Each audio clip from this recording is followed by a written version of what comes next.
Hello. I got eepy yesterday. Today might not be that different, but alas.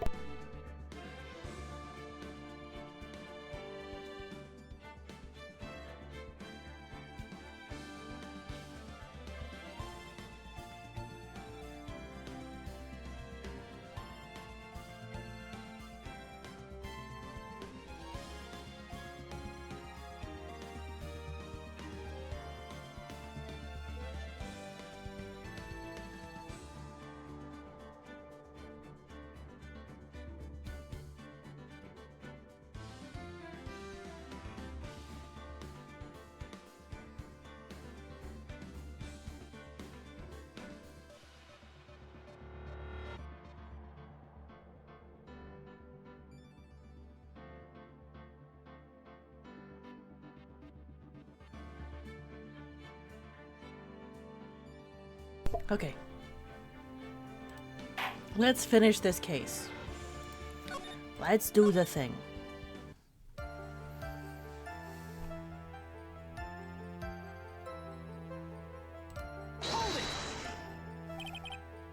Have you ever lifted up the bust before? No. I've never actually lifted it up with my own two hands. But I should get to it, don't you think? Can't let money outdo me on this. Money. That crazy monkey has lifted Max's bust before.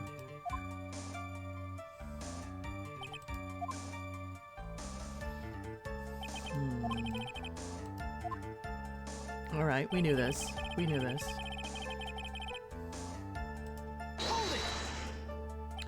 So what have you been doing to keep in shape? Well, honestly, I've given up on training. I don't have any plans to return to the trapeze or the tightrope. You don't say. But, no offense. Not worried about losing to you in a race or anything. Neither am I, Mr. Phoenix Wright. I wouldn't lose either, Slowpoke. I mean, Nick. Whoa, whoa, how did this discussion turn to me all of a sudden? I suppose you could say that I'm stronger than the average bear.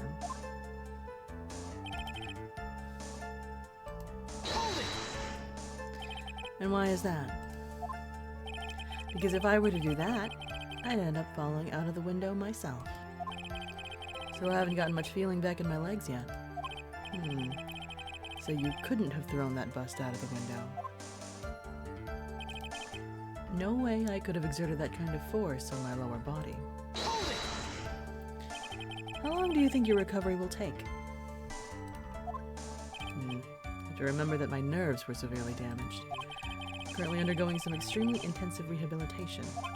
But it's still going to take a while before I'm back to 100%. Let me remind you of another very important point. If the witness was carrying the bust, he would not be able to see out below the window. Makes it impossible for me to have known the location of the ringmaster's head. Why do you say it would be impossible? Allow me to explain. You accept that if I was carrying the bust, I couldn't see out below the window. Thus, there is no way that I would know the location of the ringmaster's head.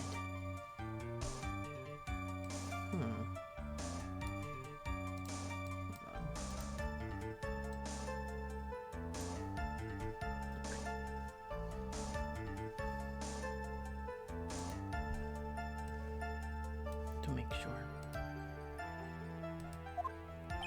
Well, I suppose you've got a point. Hey, Nick? Huh? What if you turn things around? Maybe if you think of it sort of like this. If he knew the location of the ringmaster's head, then he could drop the bust. That does make sense. Only I could prove it somehow. That Acro knew the location of the ringmaster's head without looking down.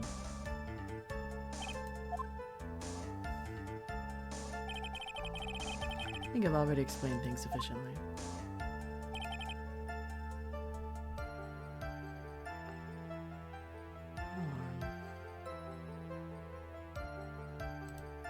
cross on everything first.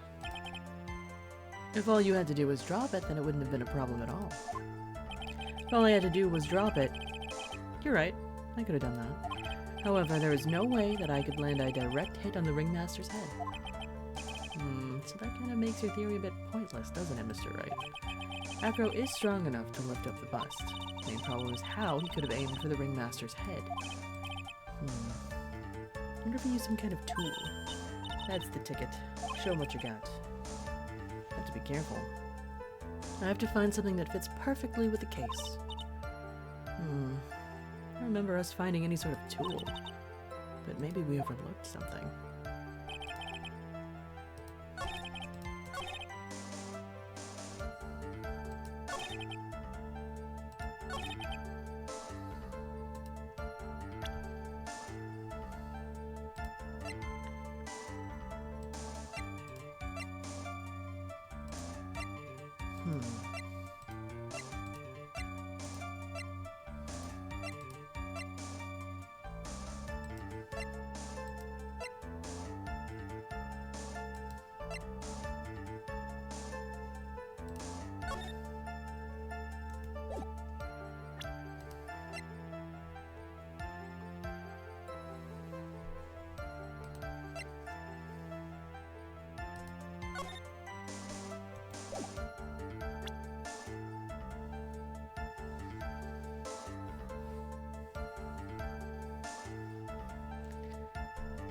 The reflective quality of the bust?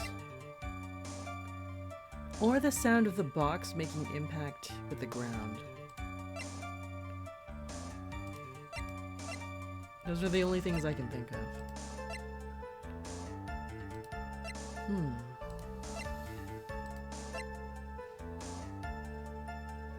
That could have been the first thunk sound, but... I don't know, let's try it. Objection! Acro, you didn't really need to lean out of the window, did you? What are you driving at, Mr. Wright?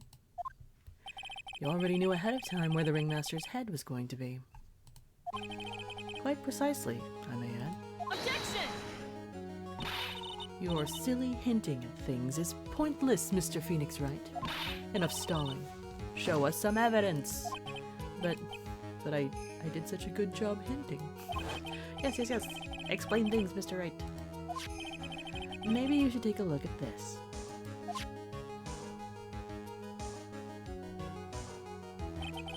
The key point here is the wooden box. The same wooden box that the victim was found hunched over? The same. Hi, Carl. The question is, who placed the wooden box here?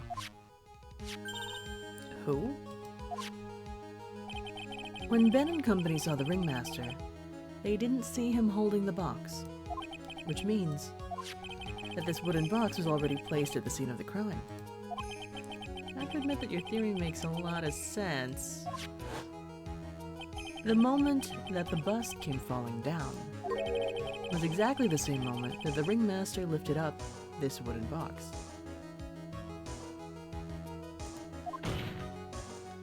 Which means that the answer to all these questions is now crystal clear. You mean, if the bust were to fall upon the point marked out by the wooden box, there would be no way that it could miss the head of the victim. No. Okay, now we gotta bring up the floating head, the floating bust. Order! This is unbelievable. Finally, some of these loose ends are starting to tie themselves up. I just gotta keep going. There's only one way to go from here. Forward. Next question I have is, who placed that wooden box at the scene? Alright, I'm on the right track. It was Mr. Dingling, of course. He connected it to a rope, and then all he had to do was lower it down. Ow! Allow me to whip some sense into you. Ah, Mr. Phoenix Wright. Ow.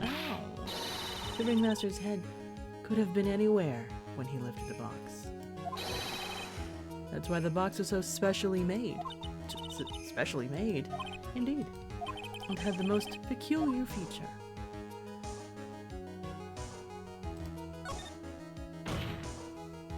The box has a remarkable weight.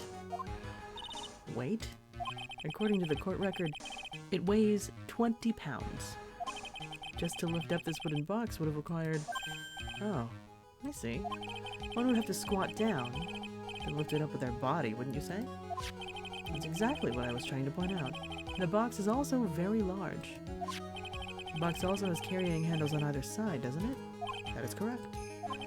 To lift up the box, you'd have to squat down.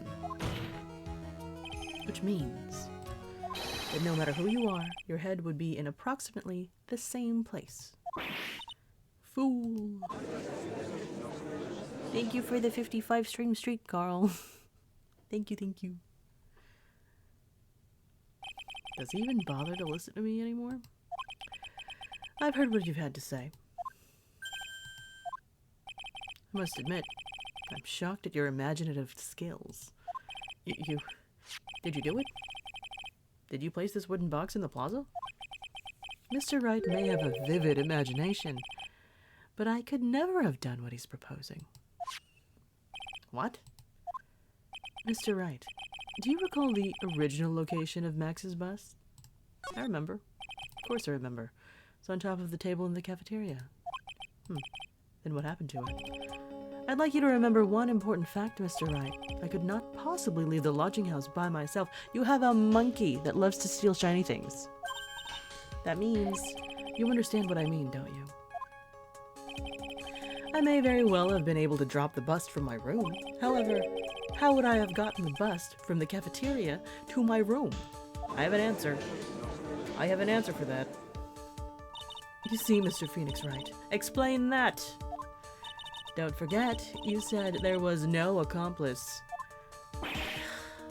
Does monkey's not people? Monkey doesn't count. Monkey's not accomplice. Tell us exactly how the witness would have carried the bust from the cafeteria. Yep, we definitely have a problem, but this is no place to get perplexed. I gotta get my wits about me and prove how things happened once and for all. Alright, explanation. How did the witness get the bust from the cafeteria back to his room? Money, money, money! Alright, I'm a monkey. Everyone knows money. He loves shiny objects of any size. Oh, like when he stole the ventriloquist's ring. So, are you saying the witness had a monkey steal the bust? Of course he didn't order the monkey to steal it. The monkey stole it on his own, and then brought it back home. Home? Money lives in Acro's room. I know it smelled crazy in there. Acro's room. Objection! But the bust was bronze, wasn't it? Bronze isn't all that shiny. Objection! Maybe you should put the whip down sometimes and read the court record. My, those are some very nice cards he's holding. Yes, and they are made of platinum, which is very shiny. Wah! Acro? Money is a strong monkey, right? It'd be easy for him to bring the bust back to your room. If he wasn't able to handle that himself, I'd be on the market for a new roommate. Order! I said order, Miss Von Karma. Where is the bust in question at this moment? I don't know. Are you hiding evidence, Miss Mayhem? We're searching for it as we speak. This is a rather strange turn of events. Let's say that the monkey had not stolen the bust. What would have happened then? Well, in that event, something else would have been used as the murder weapon. Wait. Then you mean this bust was the murder weapon purely by accident? It's possible. Maybe Acro saw Money's mountain of stolen goods and thought to use one of them. Anyways, I think we've more than proven one critical fact. Namely, that it was entirely possible that Acro was the murderer. Moron. Moron. Mr. Wright's argument was so circular, I'm still a bit dizzy. However, his argument does hold water, no denying that. Ow! Don't seem so flamboozled, especially by this fraud of an attorney. Fraud? You've forgotten the absolute most important thing, Mr. Phoenix Wright. How was that? You should know. You forgot that your fraud of a magical client was spotted at the scene of the crime. It was his bust. On wires. Ah. There is no reason to doubt the clown's testimony. That's true. How do you respond to that, Mr. Wright? Hey, don't let her beat you now. I won't. This is my chance to turn this trial around. When the murder occurred, there were 2 people at the scene of the crime. Were there, though? Were there?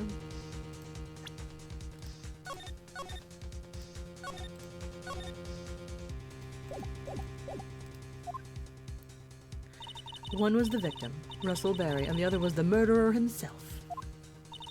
Answer this and only this, Mr. Phoenix Wright. Who was the murderer the clown saw? That's gonna be the statue. Yeah, absolutely.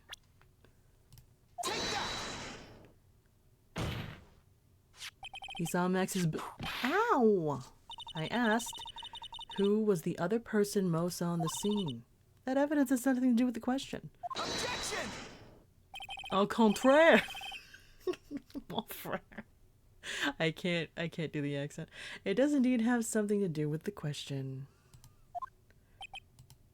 Mo said that he saw Max's silhouette. But he did not actually see the man himself. It wasn't a human being he saw. How is that possible? It's simple, really. What Mo actually saw that night was Max's bust. Objection! What are you talking about? If you tried using your brain at all in this case. The silhouette he saw was wearing a cloak. Objection! No reason why you couldn't attach a cloak to the bust. Hi, Wolf. Oh, wow. It'd be easy to hang one off of the cards in the bust's hands. Idiot. Who in their right mind would put a cloak on a bust? Why not? Doesn't matter who put it on the bust. Wait a minute now, Mr. Wright. Who put the cloak on the bust? That question is of the utmost importance to this case, don't you agree? Don't. Caught me. Well, let's have it, Mr. Wright. Who put the cloak on the bust? It would have to be the guy doing the murder error.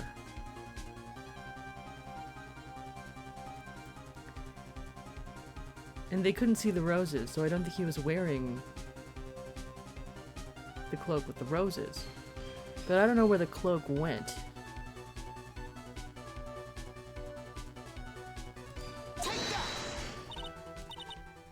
I wonder a minute, Mr. Phoenix Wright. Didn't the defendant wear his cloak the entire time he was at practice? So then how did this person get a hold of the cloak? Well, it wasn't the cloak. Furthermore, how would this person have gotten the cloak onto the bust, I wonder? Because this person was not spotted at the scene. I'm sorry. Gosh.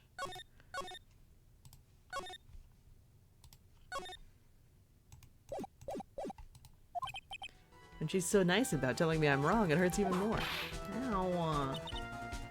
The famous Von Karma carrot and whip approach.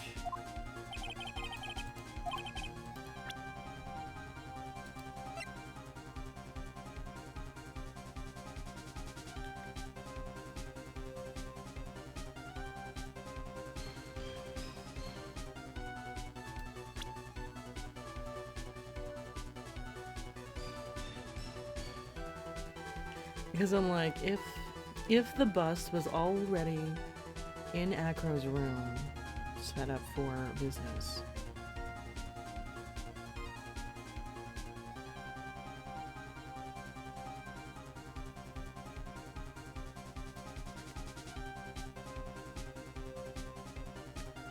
It could have been the victim himself. If he did wear the cloak out of the room. That's the only thing that makes sense with what the information that I have currently. Him? You were saying it was the victim himself, Russell Berry? That's what I'm saying.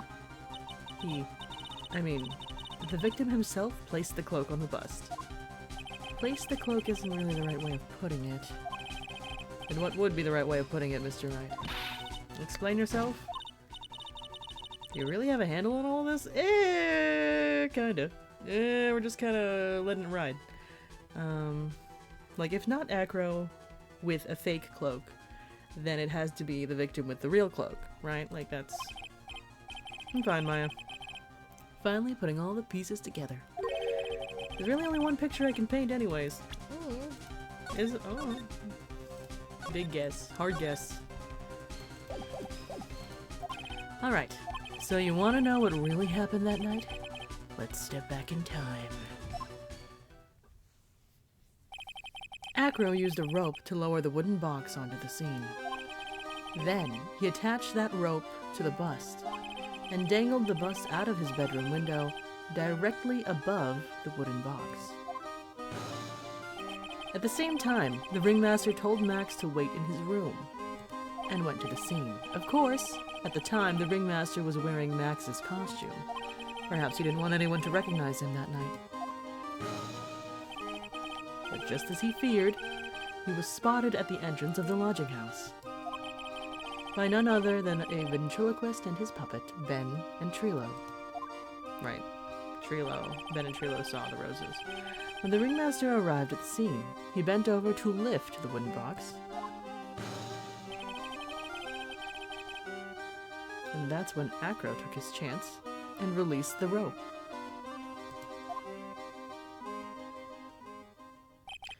Now this is when the magic happens.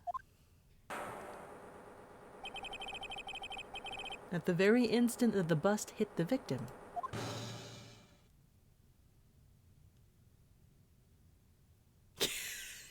oh my gosh. Oh man.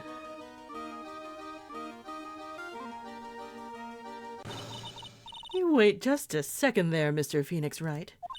As much as you try, as much as you scheme, this just isn't true. It can't be true. It's still a little early to be getting so upset, Miss Von Karma. The circus isn't over yet. What?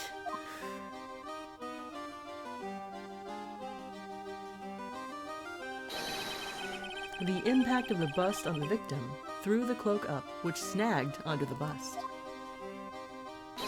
That impact also caused the sound a certain witness heard, prompting him to take a look. That witness was, of course, Lawrence Moe Curls, the clown. When Moe looked out his window, the cloak had already snagged onto the bust. Now, having completed the crime, Acro naturally went about pulling up the murder weapon. Of course, he had no idea that Moe saw the bust being raised, with the cloak dangling on it. Primarily because, in his wheelchair, he couldn't see out of his window. So he just kept pulling the bust up.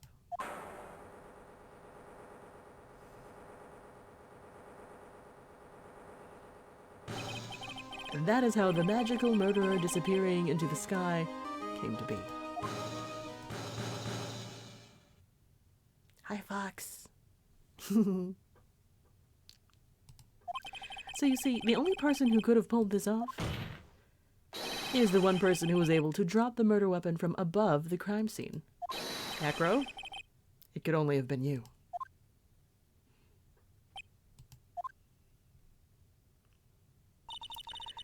Acro's been playing mind games with all of us. Sure has. But he has come to the end of his rope now. So, what now? You've graced us with a rather long-winded tale. But do you have any evidence to prove that your fairy tale is true? Evidence? In this court, only two things matter: the power of evidence and the power of my whip. Don't forget the power of my gavel. Hey! Mr. Wright, prosecution brings up a good point. Can we see some evidence, would you please? Nick, they say they want evidence. I just explained how there can only be one possible murder method. There's still something unusual about Moe's eyewitness account. Unusual. A contradiction, actually. Okay then, use that. And get out of this jam. That's enough talking amongst yourselves. Proceed, Mr. Wright.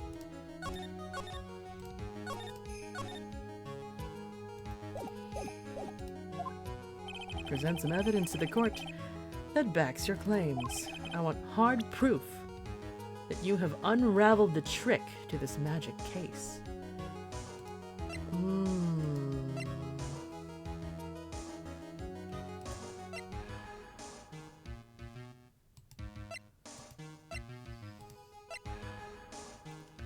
This is the closest thing that sounds like motive.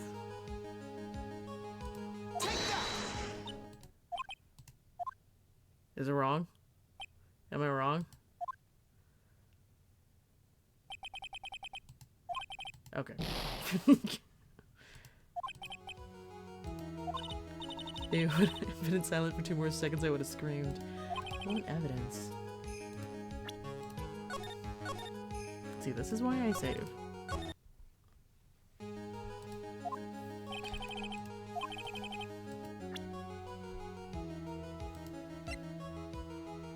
I mean, if we had a murder weapon, I'm sure that would help. Or where the cloak is now, even.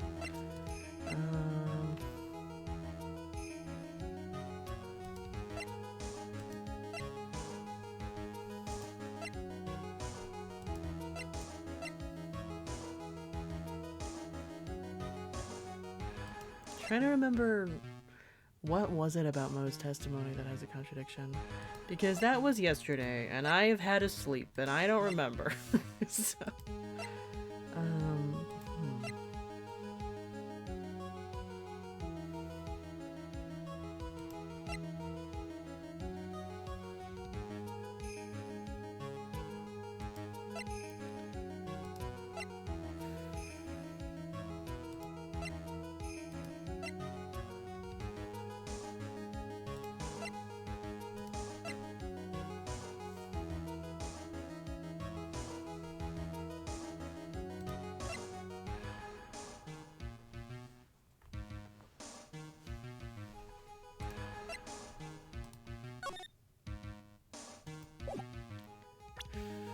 I mean, it's clear that there are no other footprints at the scene.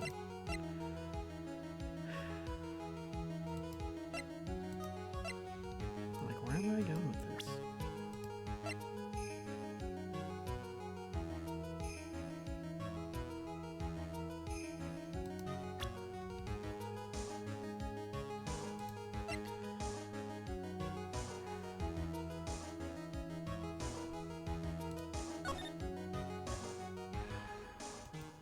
Was the hat on the other side?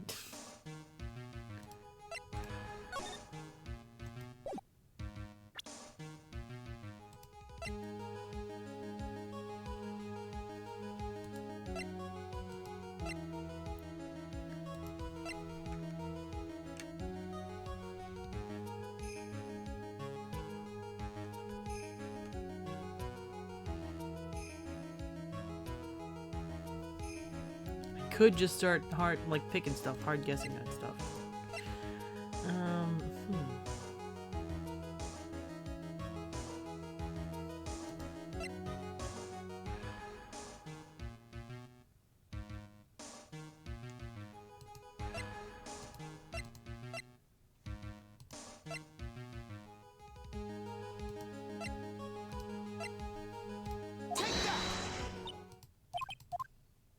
It's still a no.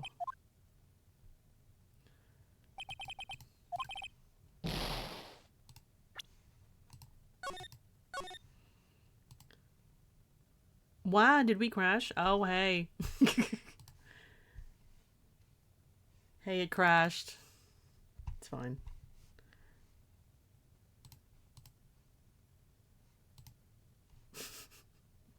I got bonked for save scumming.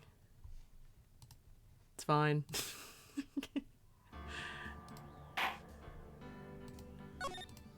It's fine.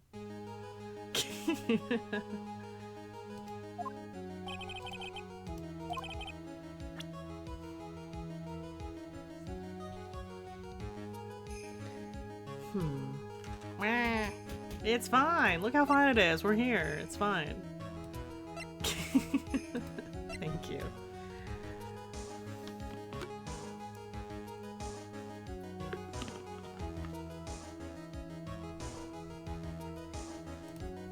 Like, all of this is like leading. It's not...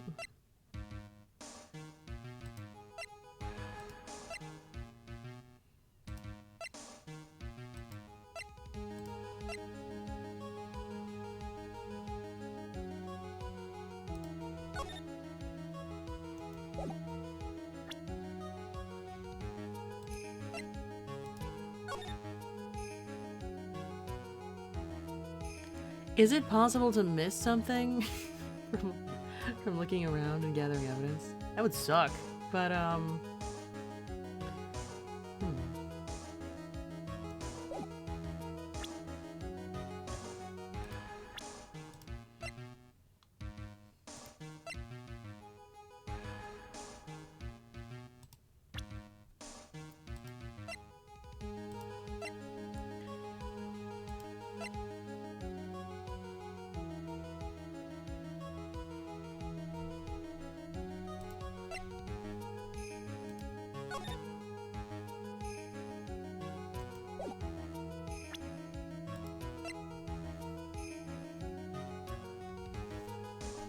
like, literally, this note...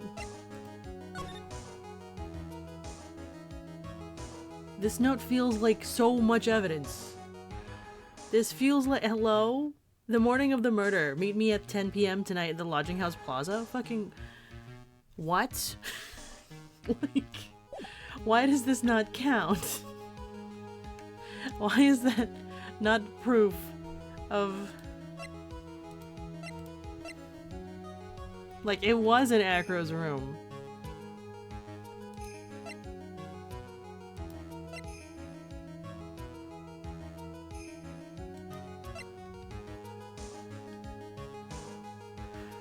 But was he trying to kill Regina?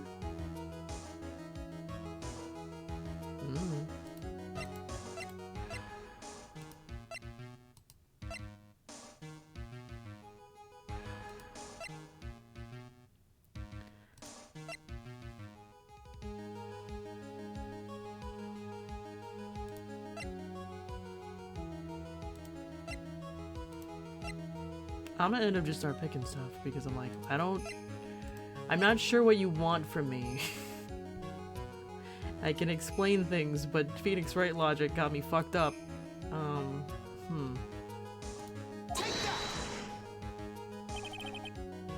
The problem is Max's 3 symbols. You know, the silk hat, the cloak, and the white roses. The symbols were a problem numerous times during yesterday's proceedings. Right. Yesterday, there were 2 contradictions in Mo's testimony. The silk hat was one, the white roses were the other. But the theory I just presented explains all of these contradictions. You fool! Do you ever shut up? Max's silk hat was found at the scene of the crime. However, remember what Mo said yesterday. He testified that the criminal he saw fleeing the scene was wearing a silk hat. There's only one explanation for that. The silk hat that Mo saw was actually the bust's. Also really suspicious that we can't find the cloak or the bust. That's super suspicious. Makes sense. If you look at it that way, he did see the silk hat. Well, sort of. Objection! Fine. You've got one, but what about the other contradiction? The other contradiction? Remember what that ventriloquist said in court. He said that he witnessed white roses on Max's chest that night. The clown's testimony doesn't match. The clown said that there were no white roses. I'd like to see you try and explain that one away. Can you do it, Nick? Of course, I can explain all of it. What was that? Please recall the instant when the cloak snagged under the bust.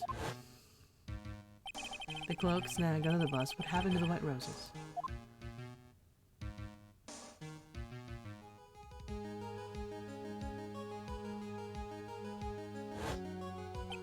Do you get it yet? If the cloak got snagged onto the front of the bust, It means that the white roses would end up on the back of the bust. Which explains why Mo didn't see them. The white roses were not visible because they were on the back side of the bust. Order, order! This is quite the shocking state of affairs. Mr. Wright's theory still sounds a bit absurd to me. Well, this whole thing's absurd. However, let's just keep going down this road for a while, see where it leads. Let's do this, Nick. Then maybe Von Karma will finally throw in the towel. I need to know where Edgeworth is. That's probably the finale, isn't it? Well, so much for that theory. Mr. Wright, do you mind? What is it?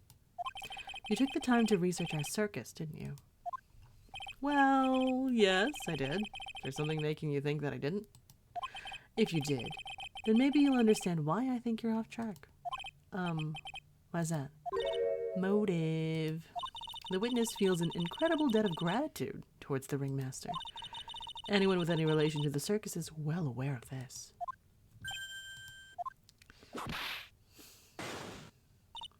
Thus, there is absolutely no way someone like this would kill the ringmaster.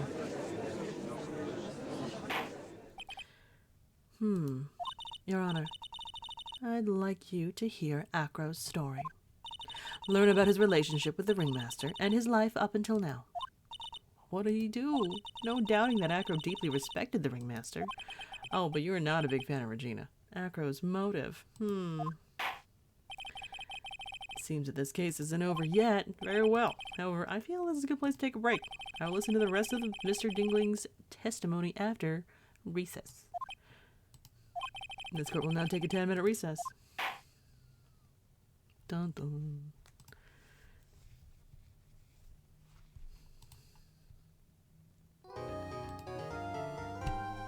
Yes, we're gonna save.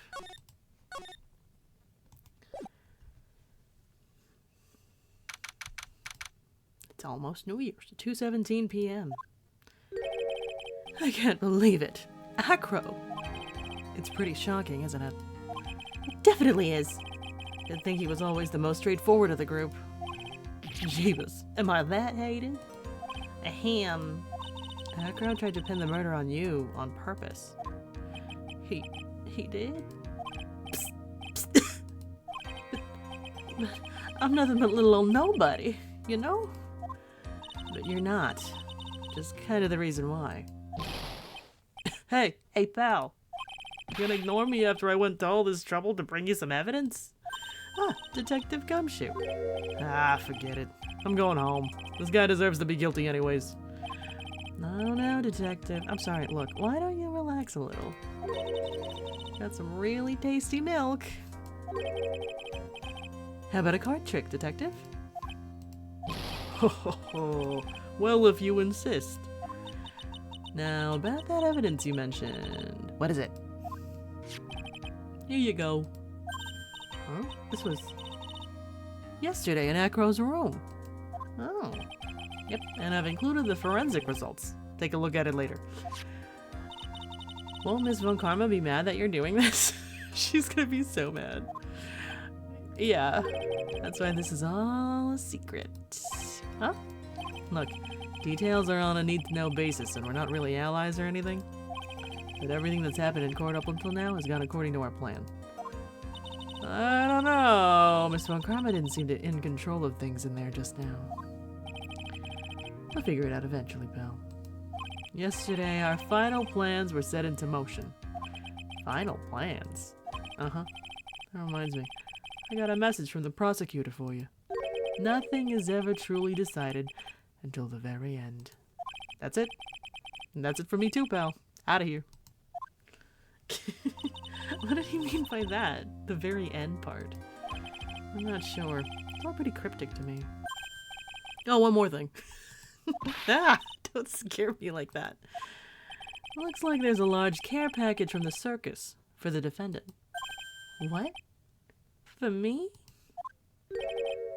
It's milk. The reception area looks like some kind of dairy. Hurry up and drink it all before it spoils. An entire dairy's worth of milk for me? Aw.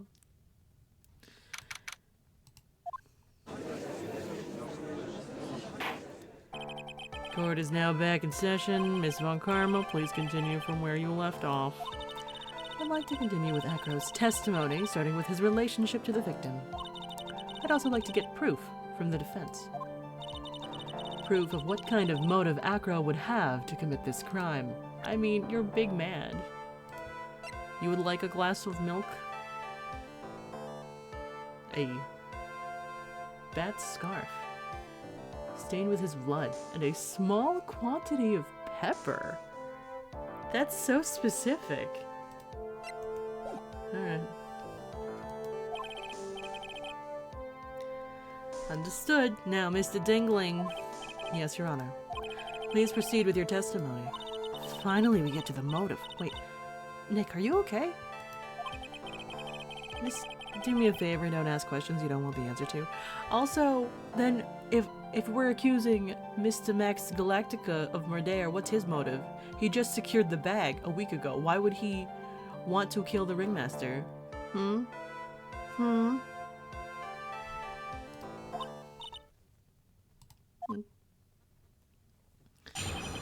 Alright. When we were little, we were abandoned by our parents. That's when the ringmaster of the Berry Big Circus, Russell Berry, took us in. I became an acrobat at around 9 years old. I wanted to find a way to repay the ringmaster. That was my sole purpose in life. Okay, you gotta expand on we. You're such a thoughtful young man.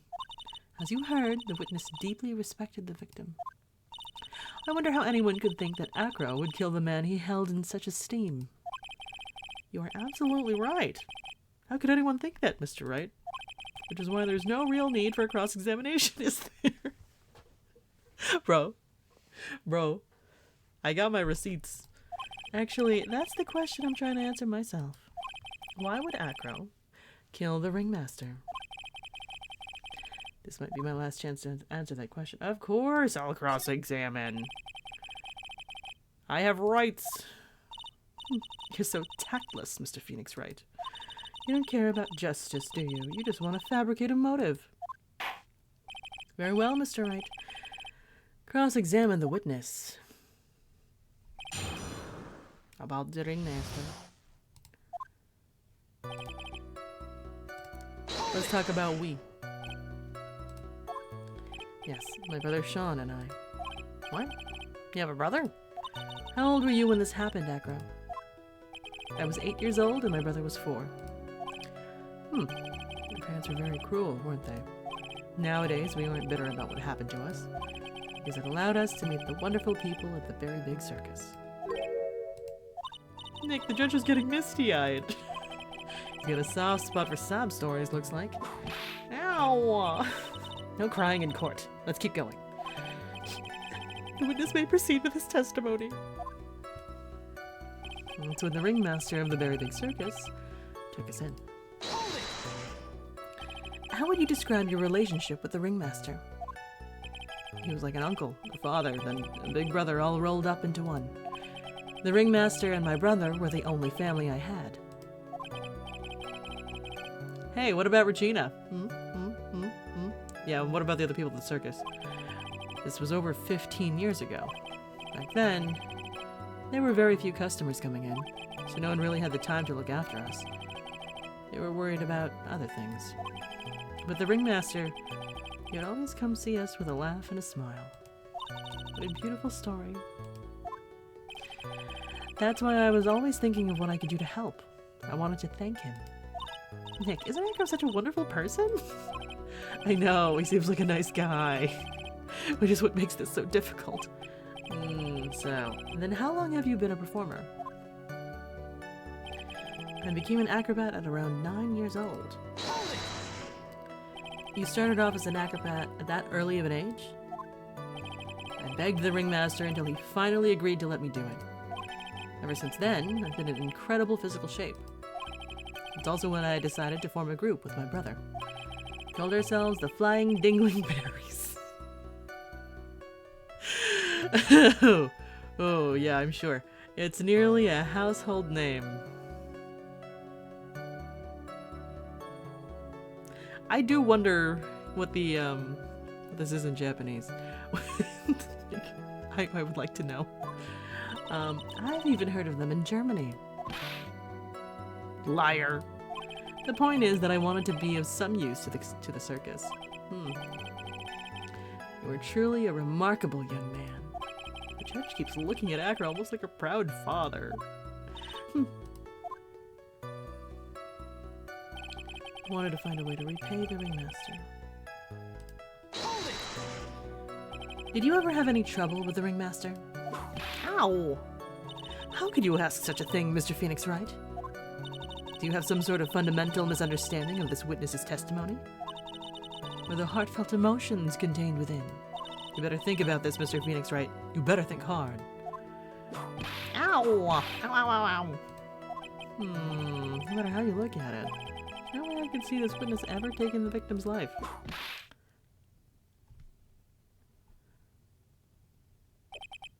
Exactly.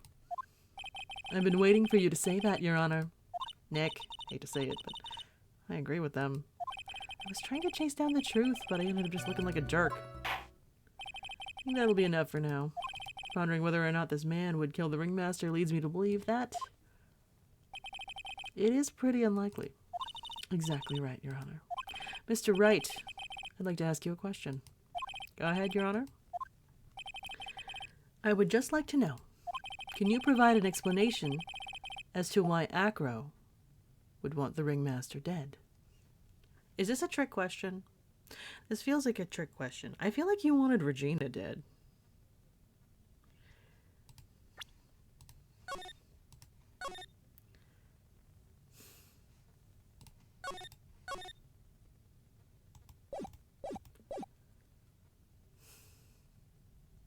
This might be a trick question. Because the note that we have was meant for Regina. Not for her father.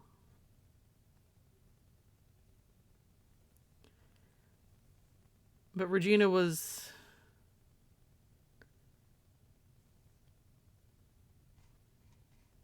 It's like she didn't understand the note. Or didn't want to understand the note.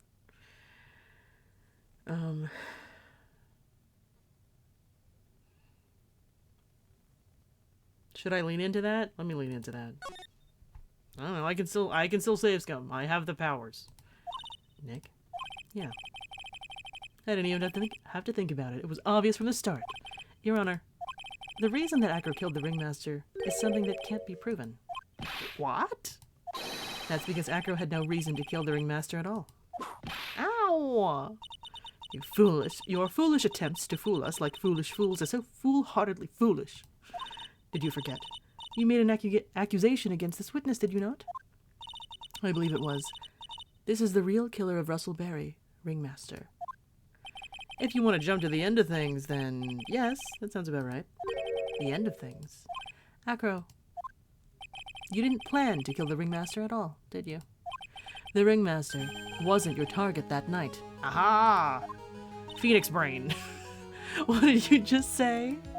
I'm saying that the target of this witness's murderous plot was not the ringmaster. Because it was never his intention to kill Russell Berry to begin with. What? Order, order. They laugh. I don't care who it is. Smack anyone who's loud in the face. Twice, if you must. Mr. Wright, what in the world are you trying to do to my court? Ow! Mr. Phoenix Wright, what in the world are you trying to do to his court? Are you attempting to imply that Acro was trying to kill someone else? Regina Berry. This young girl is the ringmaster's daughter, correct? Acro, you were really aiming for her that night, weren't you? Objection! You don't need to answer that. It's a mean-spirited leading question. Objection! You could easily answer this question. If I'm wrong, all he has to say is, "You're wrong." That's it. That's it, huh, Mr. Phoenix Wright? Enough, Mr. Wright. Allow me to... Ow! The only thing allowed to interrupt me is death itself. Huh? And that goes for you too, Mr. Phoenix Wright. Show me evidence. Now. Meow. I want to know why Acro would want to kill Regina Berry.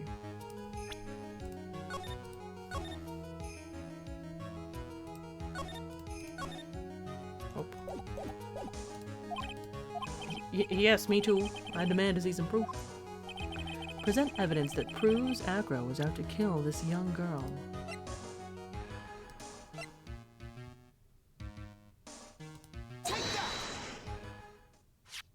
Acro, you remember this, don't you? It's a piece of paper that we found inside the ringmaster's tailcoat. Inside the victim's tailcoat? Acro wrote this note. It's ironically entitled, "To the Murderer." Its purpose was to call someone to the plaza at 10 p.m. So you're saying that he called Russell Berry with that note? Yes, but there's just one little problem. Acro did indeed place this note into someone's pocket. However, that someone was not the ringmaster. You mean, it wasn't for the... That's exactly what I mean. The person this note was intended for was none other than Regina Berry. Order. Mr. Wright, this little theory of yours. It's the truth, Your Honor. It isn't a theory. Simply put, Regina didn't think the note was meant for her. Which is why, the morning of the crime, she placed it on the cafeteria bulletin board. That's when her father, the ringmaster, saw the note? That's correct. The ringmaster ended up in that plaza instead of Regina. He was killed because of that mistake, instead of Regina. That's incredible. Remember the testimony that Acro gave us earlier today. Lifting the bust and looking out of the window would have been impossible. No way I could have exerted that kind of force on my lower body. If I were to do that, I'd end up falling out of the window myself. Acro had no idea who it was that arrived at the plaza, because he couldn't look down out his window to see who it actually was. I've got it! Acro thought it was Regina down in the plaza. And that's when he let the bust fly. Hey, Nick? Isn't Regina listening to all of this from the audience? She is. Unfortunately, it's only gonna get harsher from here. I hope Regina can handle it. Acro wrote this note to Regina. Objection! Foolishly foolish fool with foolishly foolish fool ideas of foolish tomfoolery. You're so foolish. You've even made me sound like a foolhardy fool. Very well, Mr. Phoenix Wright. If you're so sure, then tell us about this line. I have conclusive evidence of what took place. Yes, what about that line? Well, if the note was meant for Regina Berry, it would mean that this note is declaring that Regina Berry is a murderer. You just don't get it, do you? What? What did you just say? The ringmaster knew what the note meant, which is why he went to the plaza in place of his lovely daughter. Hold it right there, Mr. Wright. What is this incident that is alluded to in the note? The incident 6 months ago. An incident occurred 6 months ago, and now I am more than ready to show this court what happened at that time. Moron. Wait. Are you sure that it relates to the present case? It does indeed, Your Honor. Everything in this case has its start in what happened 6 months ago. Really, Nick? I think so. Well then, if that's the case, hurry up and tell us about it. What is this conclusive evidence mentioned in the note? I know I'd certainly like to know what it is. If I can't answer that question, the judge is gonna think I'm bluffing. This would be the conclusive evidence, but did I do it too early? Just to be like, I have to talk about the case?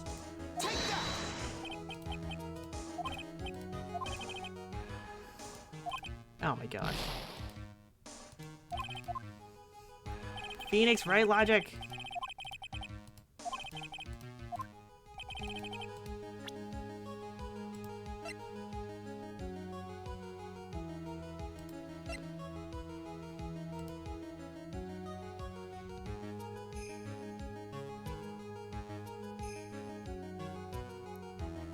Watch me get this wrong. Yep, okay.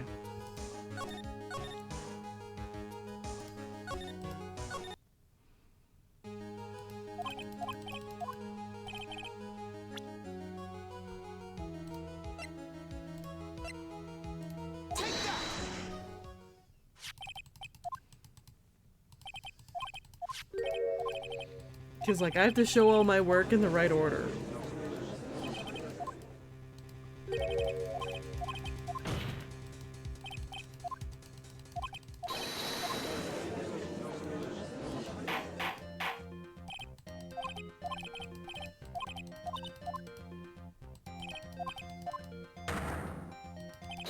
I mean, the only other option would be Bat, that he's in the hospital in a coma.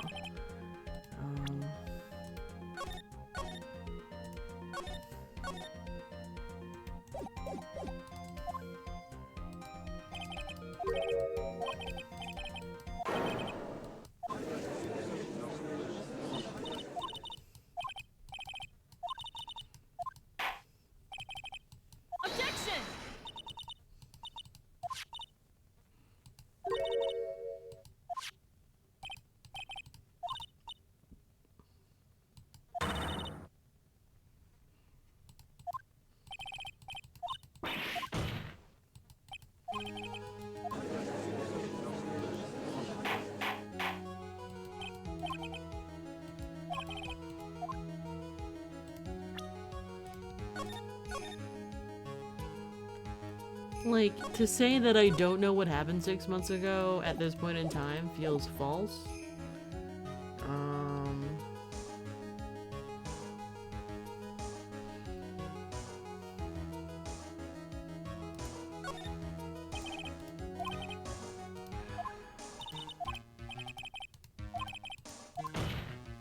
Like, is she trying to help me?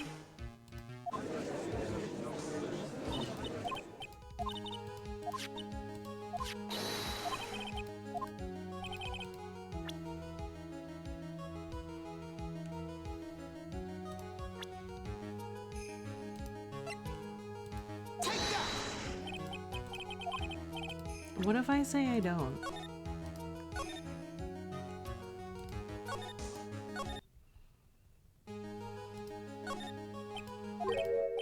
Objection!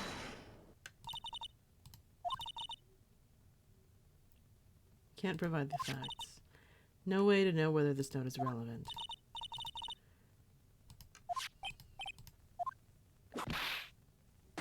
Yeah, it feels wrong.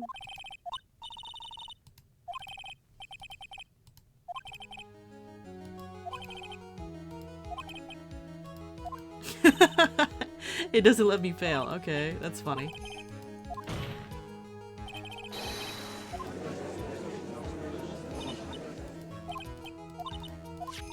Like, am I losing my mind? Maybe. Perhaps. Conclusive evidence. Okay, it's not the incident with Leon.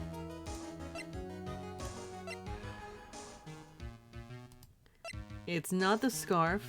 It's not Bat in a coma right now.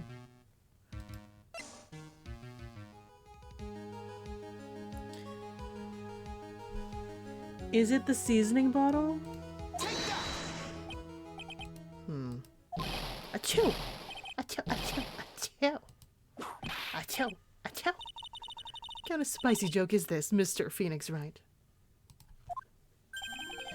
It isn't a joke at all. It's the decisive evidence you asked for. I guess. What do you mean?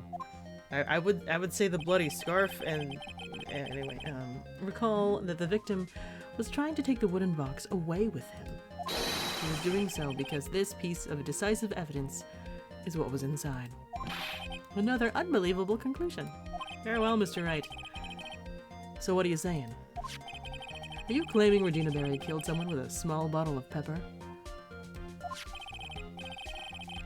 Taking the note into account, that's the only logical conclusion you can draw. Objection! Hi, Day. Foolish fool who never tires of his own foolish ways. If you're so sure, Mr. Phoenix Wright, then answer this question. Who was Regina Berry's intended victim?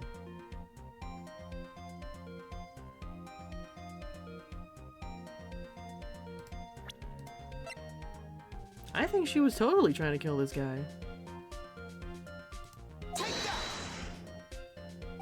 Who is this? This is Acro's younger brother. Objection! What does this prove? His younger brother isn't dead. Technically, that's true. However, Bat has been in a coma for 6 months now. It's not a stretch to see how Acro could feel that his brother is dead. Regina. She did that to him? Do you spend your entire life dreaming up new ways to be a fool? Naturally, the prosecution has looked into Acro's brother, Sean Dingling. 6 months ago, he was bit by a lion and fell into his current comatose state. Lion? Miss Regina Berry is an animal tamer by trade. However, no tamed animal in that position is ever trained to attack another human. They wouldn't understand the command.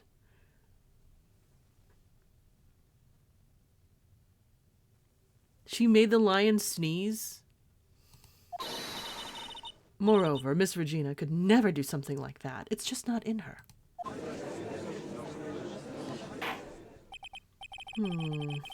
So then what happened to Acro's brother? He's not the victim of an attempted murder. He's the victim of an accident. I see. Now what do we do? No one seems to be going along with your theory. Do you think what happened to Bat was actually an accident? Nope. The lion biting Bat was no accident at all. What?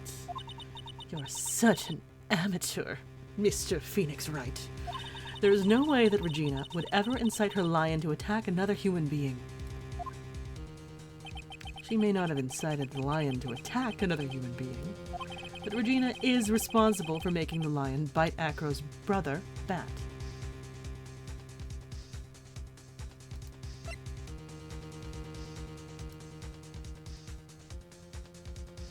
I don't want to get bonked, but I feel like this is true. That's just a scarf. Acro. This scarf is something that Bat used to wear, correct? That's right. And who was the one that gave this scarf to Bat? Regina. Regina gave it to him. Regina. There is something more than just blood on this scarf, Your Honor. Now what might that be? Pepper. Pepper? Pepper. Regina gave this scarf to Bat right before the accident, and she covered it with as much pepper as she could.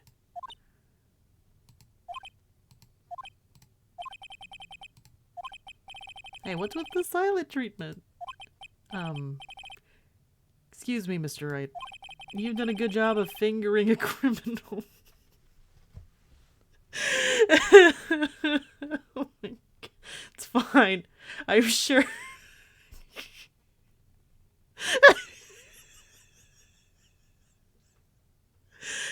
Right, it's fine. I'm fine. Everything's fine.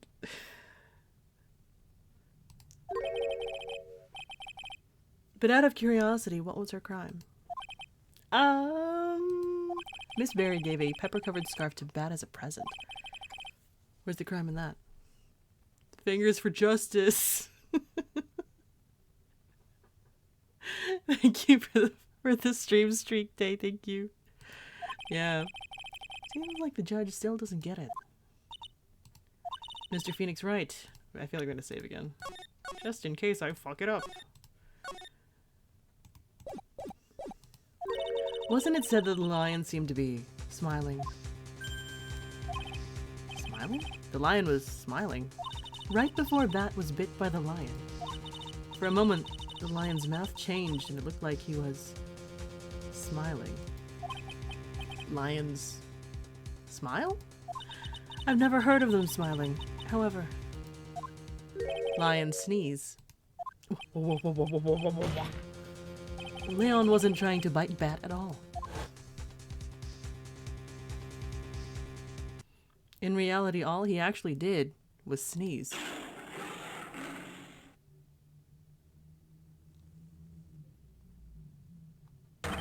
He sneezed because of all the pepper on the scarf. What?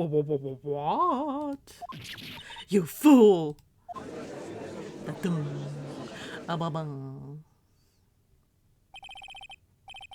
You've got to be kidding me. Objection! What's the matter, Miss Von Karma? I object for objection's sake. Mr. Phoenix Wright, this theory, you believe it? You really intend to say that this is how this joke of an accident actually happened? Of course I do. Is the truth. The lion sneezed due to the pepper, and that's when Bat lost consciousness. Acro nearly lost his brother due to this accident, or this joke, as you put it. Which is why he tried to get his revenge against Regina. You foolish idiot. Huh. It almost does seem like a terrible joke, doesn't it? Once again, I'm impressed by your imagination, Mr. Wright. To think that there's someone who treats this accident with the respect it deserves. You're telling me that what I said was true? Acro. You don't mean... You can't mean... Witness! Are you confirming the defense's claim? Mr. Wright. Unfortunately, your imagination is not enough to find me guilty of murder.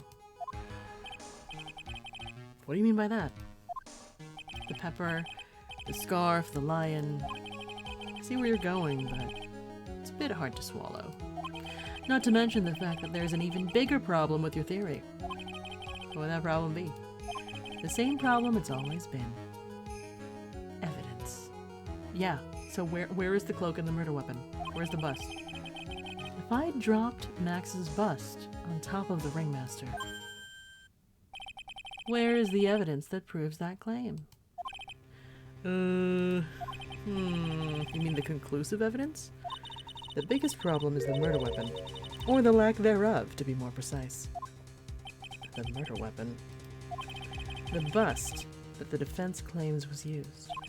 If that were to be found in Acro's room, and if it was covered with the victim's blood, that would be awfully conclusive in my eyes. Yes, it would be.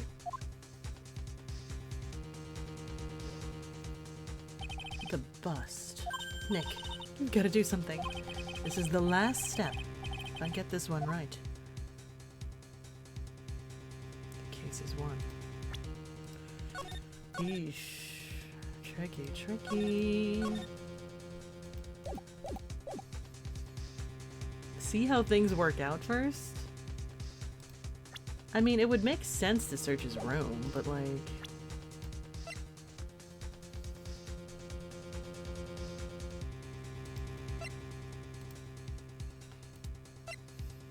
Yeah, I got nothing.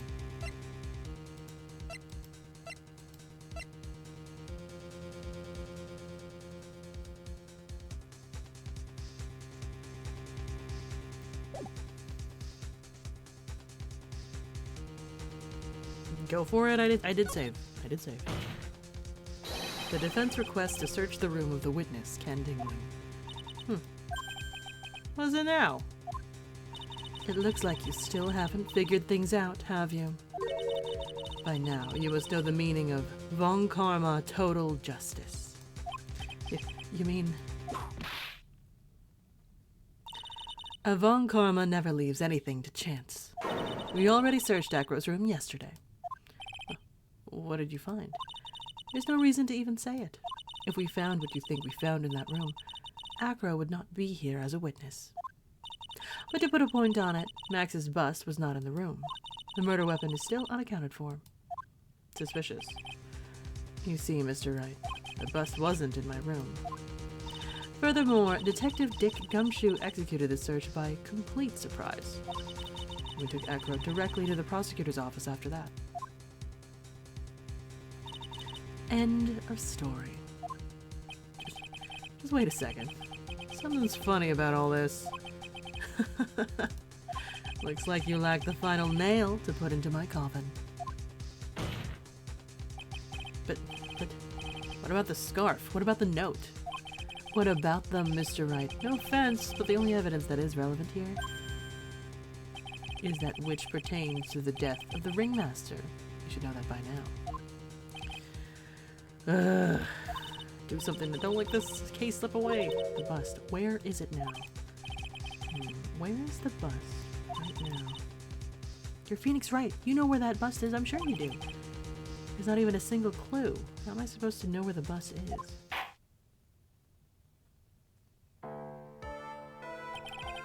Seems this case is coming to a close. The defense's counter-arguments look to have fallen short. Thank you for your support.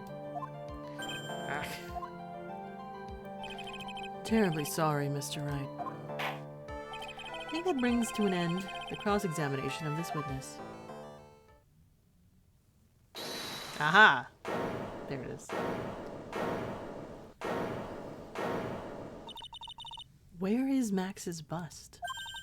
The defense needs time to prepare it to present its case. Sorry, I'm a bit nervous and I just bit my tongue. Huh? What?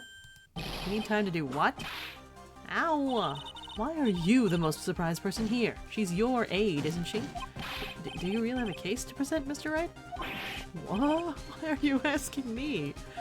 The rest is up to you, Nick. Good luck. Hey, wait. You can't be serious. Acrobats always have their lives on the lines, don't they? That's how Acro's lived his life up until now.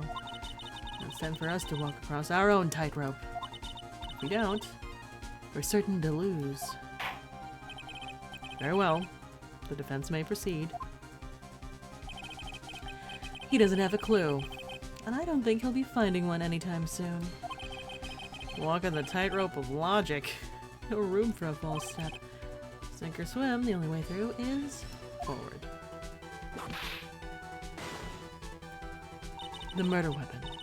Where is Max's bust now?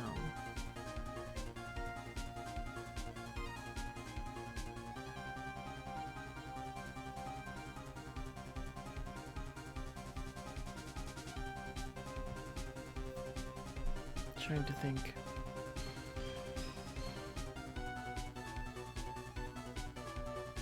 Is it in his wheelchair? Is it one of those things where no one would think to look there?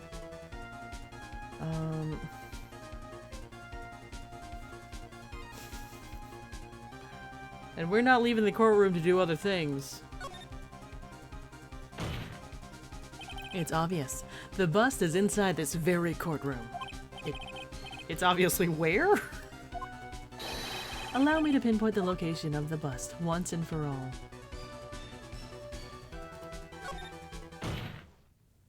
Acro, I'm sorry to ask this, but do you mind if I take the blanket off of your wheelchair?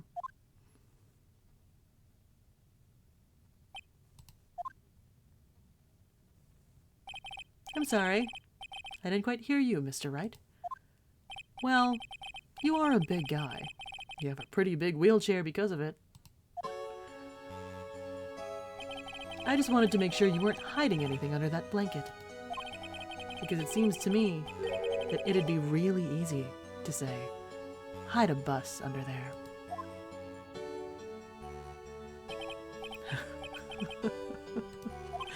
Once again, your penchant for humor hits me where it hurts, Mr. Wright.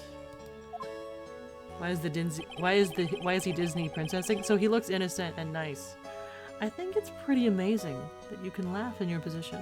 However, your lightheartedness doesn't change the fact that the bust is under there. We all know that you can't leave the lodging house by yourself in your condition.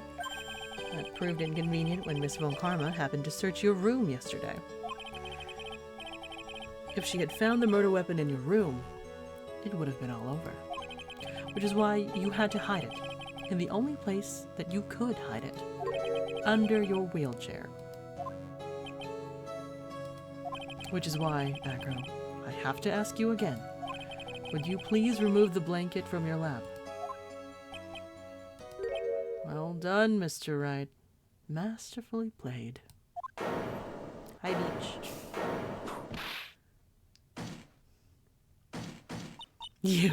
You fool. How could you?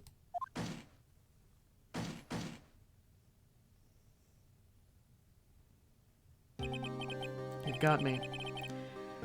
I've been bagged by a real pro.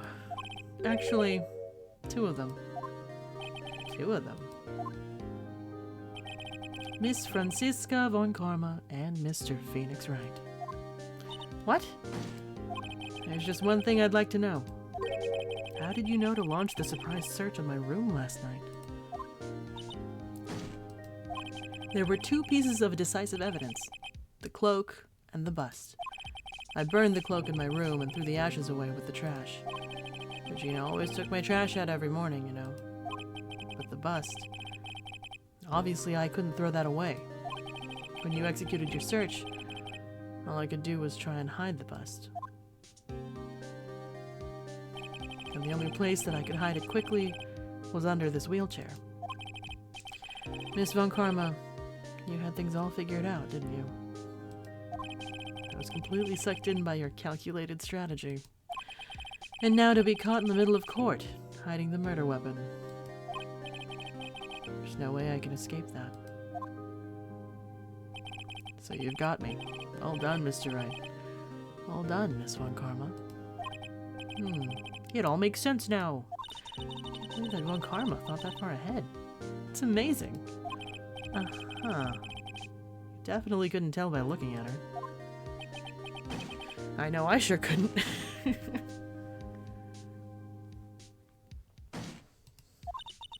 I can't believe it. Me, make a mistake. Why did I order a surprise search of your room? If only I hadn't done that. It seems we've finally arrived at the truth. Macro, yes, Your Honor. Did you kill the ringmaster of the Berry Big Circus, Mr. Russell Berry? Yes, Your Honor. I'm responsible for that crime. Macro.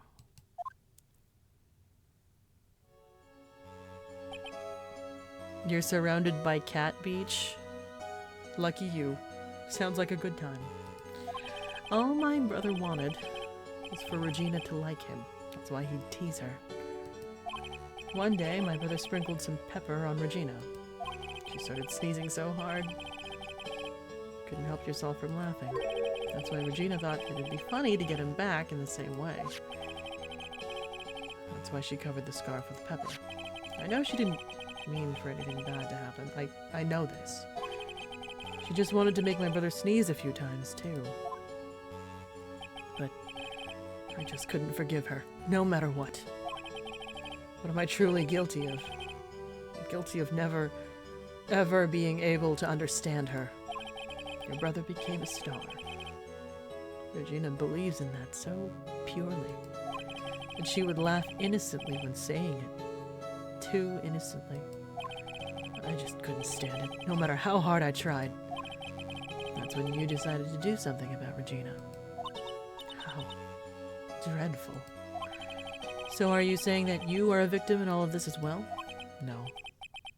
That's not what I mean. I'm nothing but a murderer. That's who I am. At first I thought I'd kill myself, and I pondered giving myself up. But I couldn't just up and leave. I just couldn't. Not yet. That's why I tried to pin this on Max. Max, I'm so sorry. I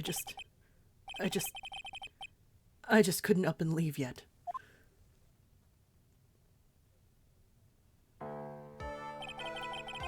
This has been such a strange case. It's almost a reflection of the circus itself. I'm an idiot. I can't believe it. You beat me. Again. I believe this case is now beyond any point of possible discussion. Thus, I'd like to declare my verdict. Does Miss Von Karma want some milk? We got milk.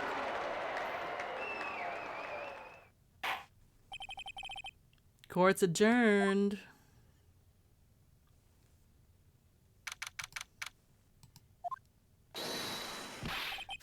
Fabulous! But to be honest, can't really be too happy about this. Acro, the ringmaster, Regina, and Bat. Not a single one of them was a bad person inside, huh? That's a good question. The one I don't know the answer to. Many congrats, but only, at max, 1,000,000 of them. Thank you.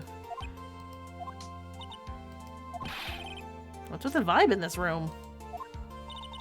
We're just thinking about Acro. No. If you worry about people too much, then you'll be like this forever and never be happy. Huh? She's been like this for a while now. It's all my fault. Sweetie pie. Bat and Acro, they're never coming back. Now everyone's gonna split up. Regina. Mr. Wright, tell me something. What do you want to know, Regina? Acro said something right at the end. I just couldn't up and leave yet. Does that mean that Acro... is he gonna try and get his revenge on me? He's not gonna do that to you, Regina. You sure? You're really sure I can believe that? Yep, Acro doesn't have any desire for revenge anymore. If that's true, then I want to see some evidence. Huh? I want to know you're not just making up that stuff about Acro not wanting revenge. Oh gosh.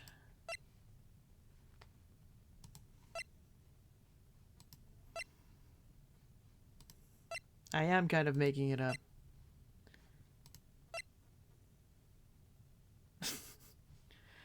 I mean, so much has happened.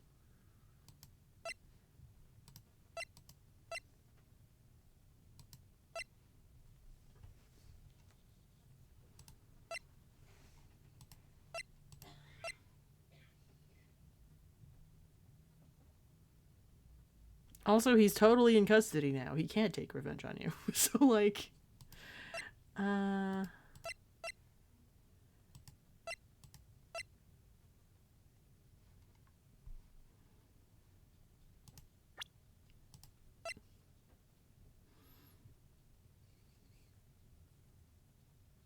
I thought I was done presenting evidence. Did I save first? I saved maybe like 10 minutes ago. I mean, I already know what the answers are, but damn. I'm gonna make her sad.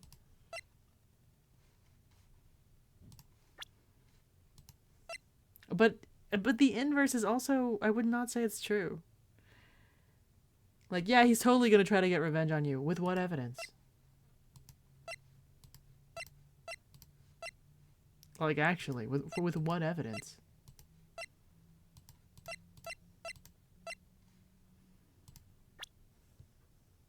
Show her the attorney badge. Because I said so. Because I am cool lawyer man. Because I said so.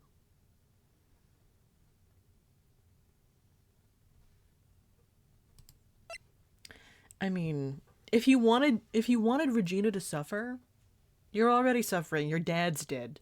Like, honestly, like, like, that's plenty. I feel like.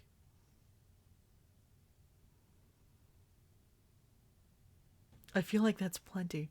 Is that... Whatever, I'm in it. It's happening. I don't think he's gonna want revenge. He killed someone he didn't want to, and you are suffering anyway, so like...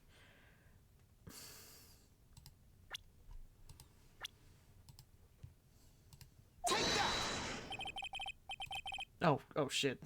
That was totally wrong. You were lying. No one ever tells the truth.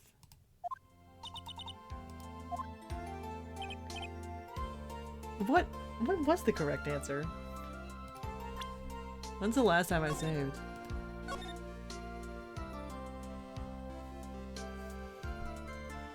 Think I can click through it? I want the correct answer. I didn't know I was still presenting evidence.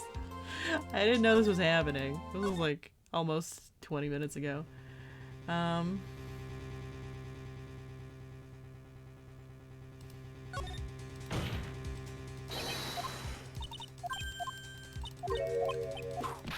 we're just zooming past this now.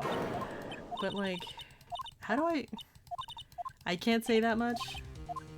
I felt like that reasoning is totally enough, but nah, it doesn't work.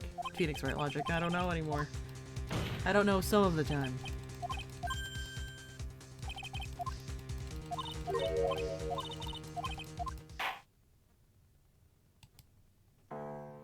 I don't think showing her the attorney badge is the move.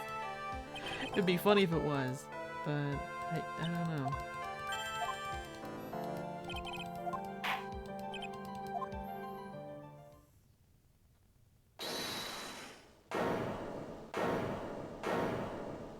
There's Maya with the hold it.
If he says that he couldn't just leave, means he would need everything settled first. But...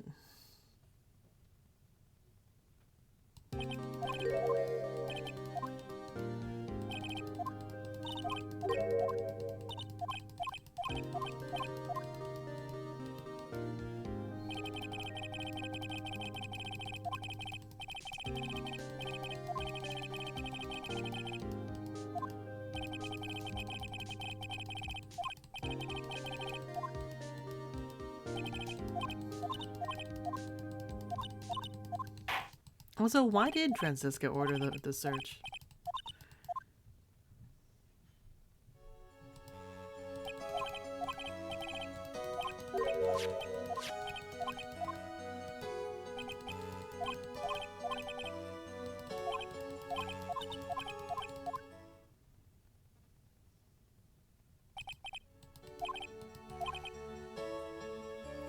I couldn't just up and leave. That's why I tried to pin this on Max.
Max's salary?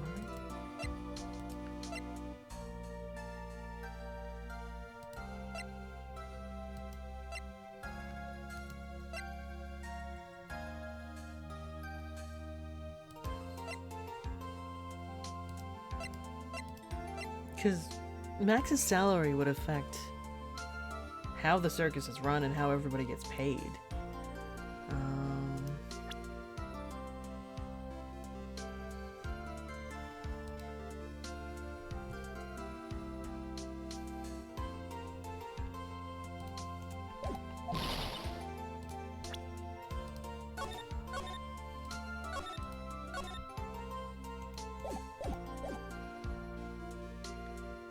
And yeah, killing Ringmaster would totally mess up a lot of things.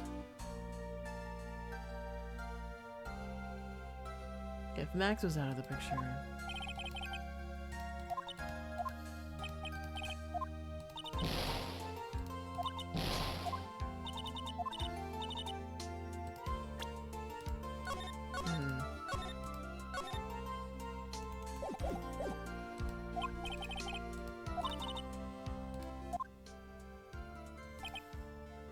couldn't just up and leave.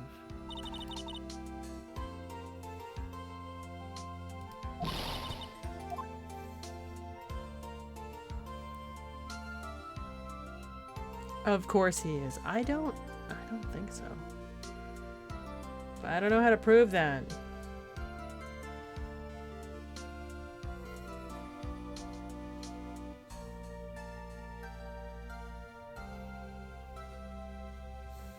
The only other person would be his brother.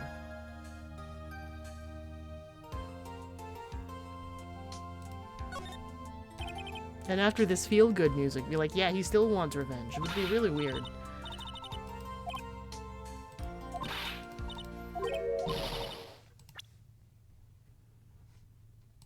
It would be really weird.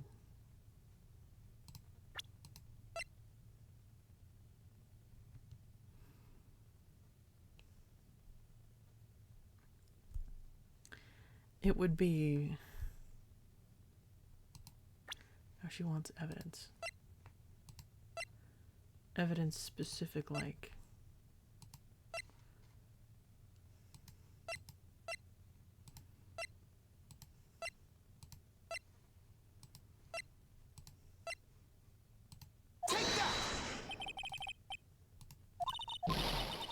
Is there a right answer here?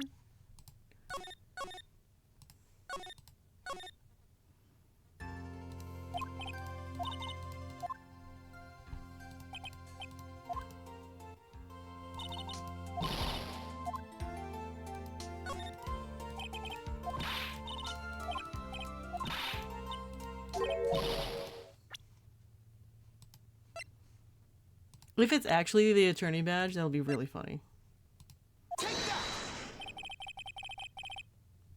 Aha. Acro didn't want to get caught for a reason. He wanted to see his brother open his eyes again. Bad. That's right, Regina. He's still alive, you know. I never knew. But now that Acro's been caught... I know. What? I'll do it. I'll stay next to Bat as long as it takes. Until he opens his eyes. And then until he can meet Acro again. That's so sweet of you, Regina. I'm sorry, Acro. I'm sorry, Bat. Well, hopefully this is enough to give her a little peace of mind. Hey, Max. What is it, Mo? We really put you through a lot, didn't we, buddy? Sorry about what happened. So whenever you'd like to leave us, I'll pay your fee and rip up the contract. I understand. What a fabulous thing to do for me. I might even leave tomorrow. What's going to happen to the circus now? That's the big question. Our ringmaster was really an amazing person, wasn't he? Even though he's not here anymore, everyone is sticking together. The staff, the performers. No one wants to leave the circus. That's why I've made a decision. What is it? I've decided that I will take over as the new ringmaster. I'll turn this circus into the best circus this world has ever seen. The best circus the world has ever seen? Don't laugh. That's quite the goal. Yay! I can't wait. And I guess that changes things. Huh? There's only one thing the best circus the world has ever seen needs. The world's best illusions, which means the circus needs the best magician the world has ever seen. Max, let's work together and make our circus super fabulous. What do you say, big guy? I don't know what to say. All I can say is thank you. Regina, you're gonna help them out too, aren't you? I don't know.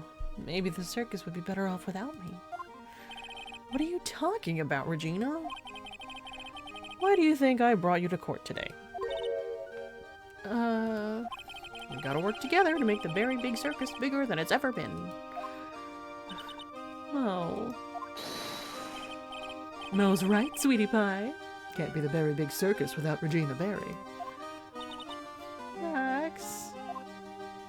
Nick. Seems like everything's gonna turn out all right here. Can't wait to go see the best circus the world has ever seen. We'll save you the most fabulous seats. It'll take us a while to get ready, but I'm going to order special whoopee cushion seats.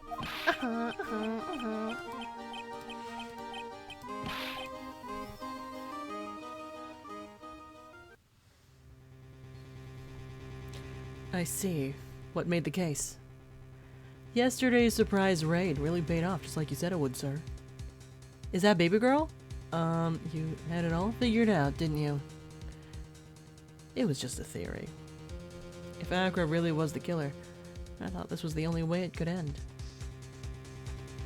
Especially if he was the defense attorney.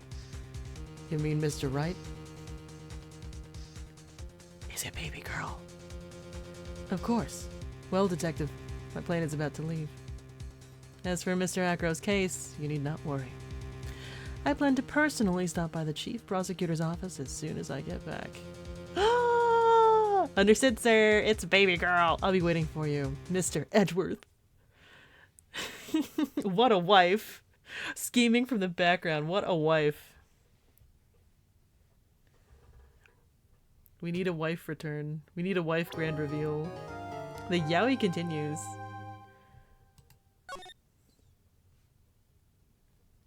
The yaoi powers strengthen.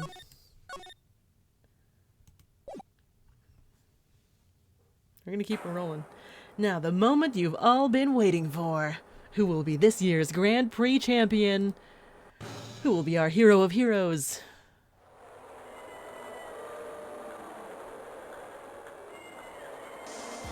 Oh boy.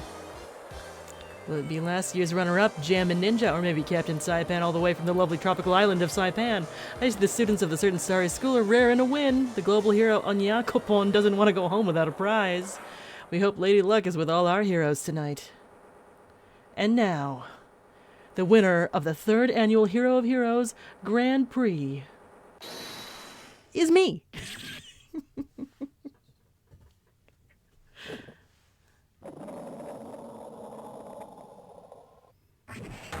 Oh dang. Woo! The true hero of the night has appeared from the stands. It looks like this year's Grand Prix goes to this fantastic warrior. The Nickel Samurai. Too bad, Jammin' Ninja. Looks like the title eluded you again this year.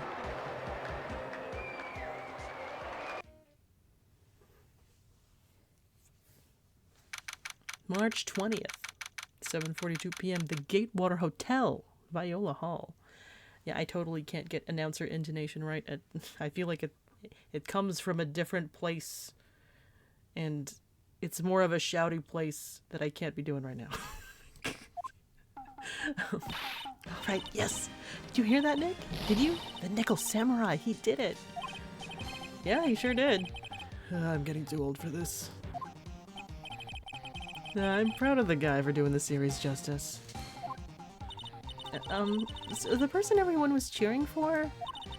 Yes, he got the prize? Yep. You know who we were talking about, right, Pearly? The Nickel Samurai.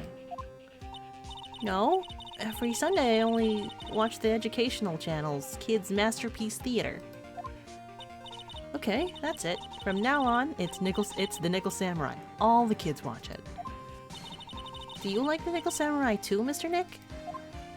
Nah, Nick's an old fart, so he's not allowed to watch it anymore. What? That's right. But I do like Kids Masterpiece Theater. Hey, I didn't know you were so young at heart, Nick. Mr. Nick, you're a grown-up. You're not allowed to watch it anymore. You're supposed to act your age and have interests that match. Don't look at me. It's very important.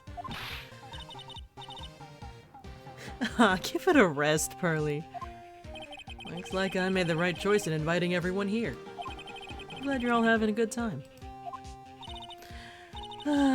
It's like a dream. Too bad for the Jammin' Ninja, though. Last year he lost to the Pink Princess Warrior of Little Old Tokyo.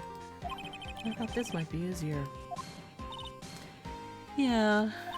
Oh, hey, did anyone else think that the Jammin' Ninja looked a bit different today? Different? What do you mean? Well, he wasn't carrying his bright red guitar. Yeah, you're right. Strange he'd walk around without his signature guitar.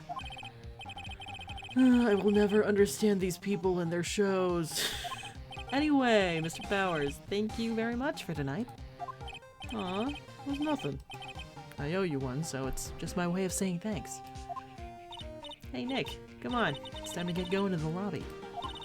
There's a post-ceremony stage show that's supposed to start real soon. And then, I heard there's going to be a press conference after that. A press conference? Is he gonna make a speech about winning this year's prize? Well, not exactly. Something about the Nickel Samurai confessing something? Drama! Confessing? Sounds pretty serious. Nick, come on. You don't want us to be the last ones there, do you? Yeah, Mr. Nick, do you?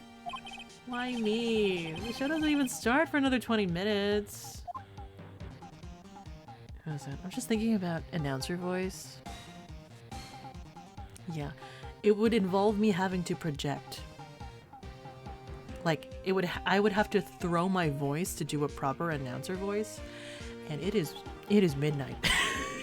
It is midnight. I can't be doing that. I can't be doing that. Like, sure I can do that, but it's midnight. Okay. Let me look around.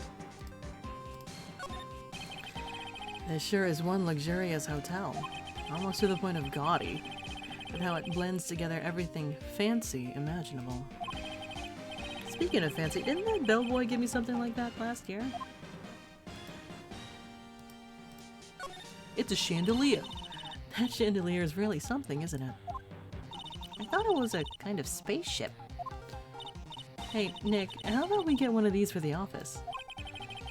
One of those hanging from our poor, weak ceiling? I don't think so. The award ceremony was just held on that stage. It was really fabulous. This reminded me of the circus for a second. Well, shows like that are guaranteed to be good, you know? What can I say? This is a really high-class hotel. I've never eaten this kind of salad before. Poor Pearls, having eaten only vegetables all her life. She's been missing out. Don't worry. Any leftovers belong in my happily awaiting stomach anyway. You're such a glutton, Maya. Ah, I lose this one to Maya. You sure can't eat. Well, a growing girl needs her nutrients. A growing girl? Exactly how big do you plan on getting? Phoenix.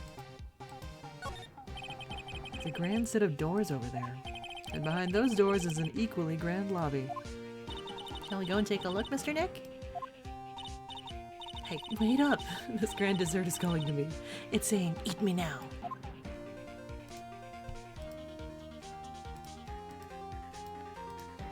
Everything is so yellow.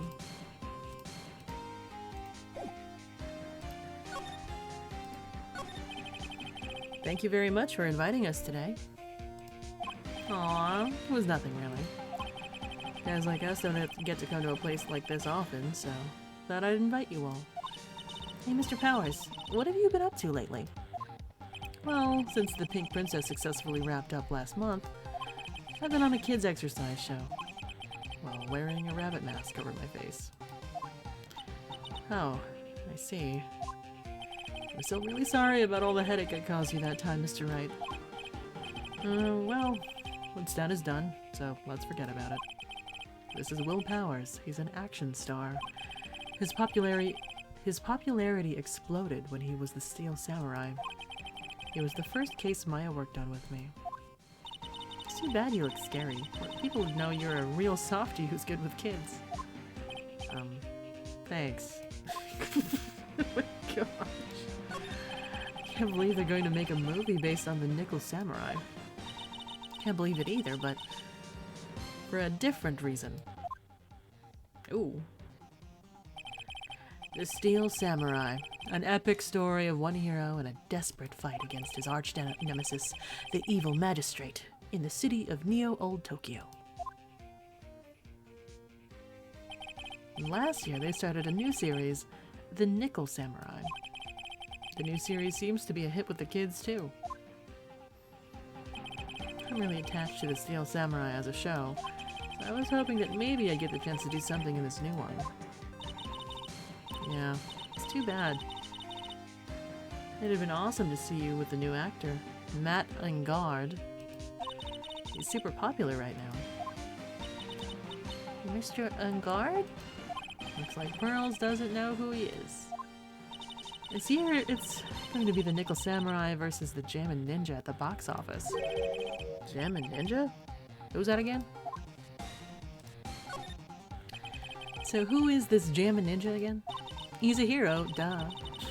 His symbol is the bright red guitar he's always carrying. A ninja who's always carrying around a bright red guitar? How does that even work? This is so cute. With a scarf around his neck and a guitar in his hand, he rises to stardom in an ancient time. A ninja who becomes a star. Yeah, a ninja who becomes a star. There's a strong rivalry between the two of them. Global Studios' Nickel Samurai and Worldwide Studios' Jammin' Ninja. They even air at the same time. You know what I heard? I heard those two don't get along at all. Nickel Samurai's Engard and the guy who plays the Jammin' Ninja, I mean. Nickel Samurai speaks French? Oh, you mean not Engard the actor. I guess even the world of heroes isn't a sparkling, happy place. Yeah. Okay. Okay. What do I have in my pockets? Oh.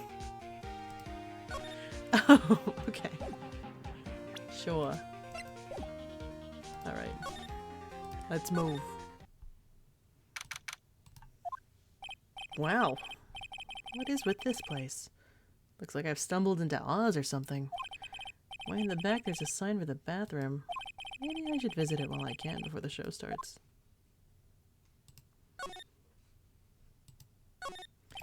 There are toilets in each room in this hotel, but since all sorts of events are held here, there are bathrooms for people who aren't staying here to use as well. Perfect for people like me who can't afford to stay here in the first place. To Mr. Engard from the Global Studios staff. Oh, it'd be nice if lawyers got flowers too. Something like, to Mr. Wright from all your grateful clients. Compared to the flowers on the other side of the hall, these are much more gorgeous. Let's see, record companies, fan clubs, company workers, family. Carrying all these flowers home would be hard, I think. I can understand flowers in front of the dressing rooms, but what are stuffed bears doing here? Could it be that there's an action star with a soft spot for teddy bears? Nah, can't be. Why not? Why not? There's a piece of paper taped to the door that says, Juan Corrida's room. Juan Corrida? His name just sounds like a star's name. Heard it before, but I don't know anything about him at all. Piece of paper says Matt on guard's room. Matt on guard. I've heard that name before. Oh yeah. Maya's always yammering about him like the obsessed fan she is.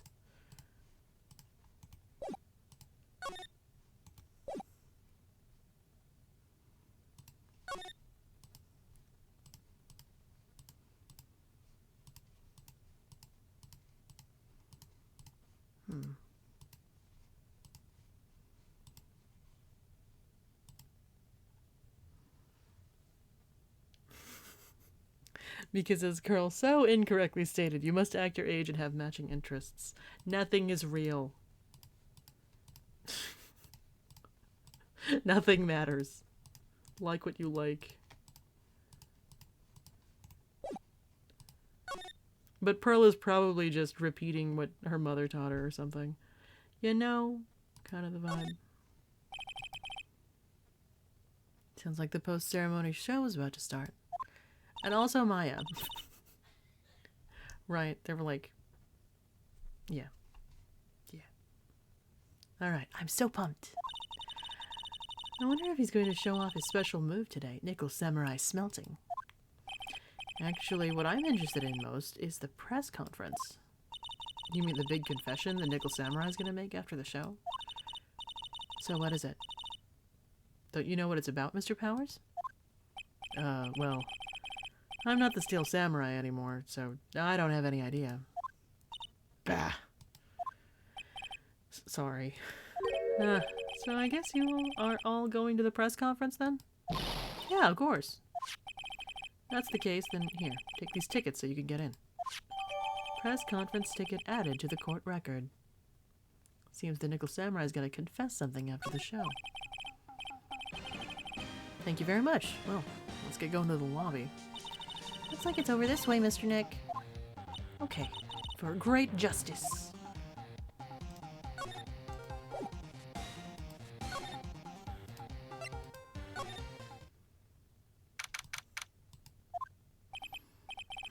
Only a really gaudy hotel would have such a large, gaudy lobby to match. I think they're gonna have the post-ceremony show over there. They're using a compact stage, I see. Ooh, I'm all ready to use my special samurai power. Maya looks like she's ready to start a fight. Your attention, please. Your attention, please. The Nickel Samurai's post-ceremony stage show will not be held tonight due to unforeseen circumstances. What? Why? Murder? Ow, you didn't have to pinch me. Pinch yourself if you don't believe it. We are asking for everyone's cooperation at this time. So please stay where you are. This is a special request from the police. Police? Did they just say the police? Do you want me to go check out what's going on? Wait, I'll come with you. Freeze! You two, didn't you hear the announcement just now? It just finished telling you not to move. That voice, I've heard that voice somewhere before. Honestly, youth these days can't be bothered to listen to other people when they talk. Just the other day, it was the same thing. Oh.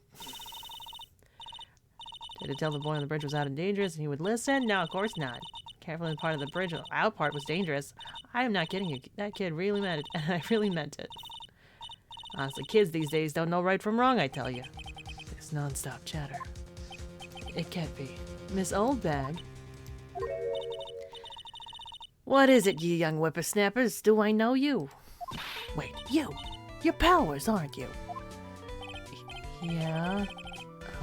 About what happened back then? You didn't even get nominated this year, did you? Oh, that's right. You're doing that children's exercise program trying to play nice. Yeah, that's me. Thankfully, I still have a job. I love that show, and you're a hoot. You're the big brother character, right? Yes, even with your face covered by a mask, I know. What a work of art, but that's how it is, you know? I mean, if you didn't wear the mask, who knows how many TVs you'd break. Really. They're getting what they deserve. What are you doing here? Look at my uniform and tell me you can't tell I'm a member of security. But that outfit. Annoying, noisy brats get the blaster. Oh my gosh. Oh gosh. Wendy Oldbag. Miss Oldbag, what are you doing here? What happened to your position at Global Studios?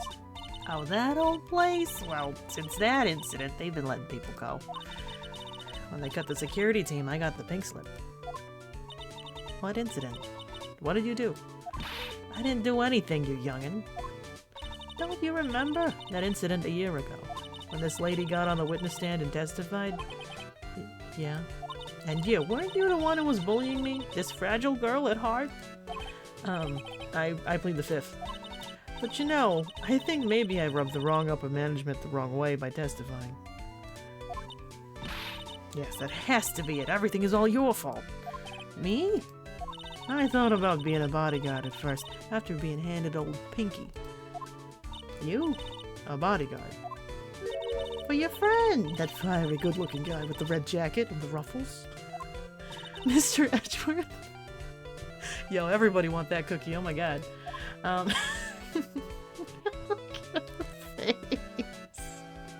But that sort of arrangement would be entirely too troublesome for me. Oh. That's what he said to me. What did I ever do to deserve that? Yeah, he has a very popular cookie. So did something happen? I don't have all the details, but it looks like another one of those incidents happened again. An incident? Like a murder kind of incident? Maybe. You should say I'm a bit of a devilish woman. So wherever I go, showers of blood are sure to follow. Bet you didn't know that. Then shouldn't you quit being a security guard, at least for other people's sake? Silence, whippersnapper. Hey, Nick. What is it? I don't like that devilish smile playing on your lips. Let's make like we're going to the bathroom and check things out. No way. The police told us not to go anywhere, remember? Huh? How boring. You're such a boring guy. You've got no motivation, no spirit. Huh? What's going on? Are you giving Mystic Maya trouble again, Mr. Nick? Not you too, Pearls. Please don't stick your little nose into this one. So listen to this, Pearly. This one time at lawyer camp, Nick... Oh, okay, I get it. Let's go take a look. What happened at lawyer camp? Yay! I knew you could say no to me, Nick. That's right. You'd walk over miles of hot coals for Mystic Maya, wouldn't you, Mr. Nick? That would be every time we work a case together. I want to know what happened at lawyer camp.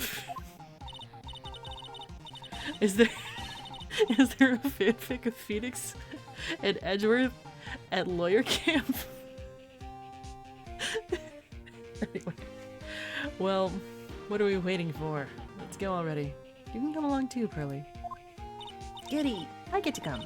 I get to come.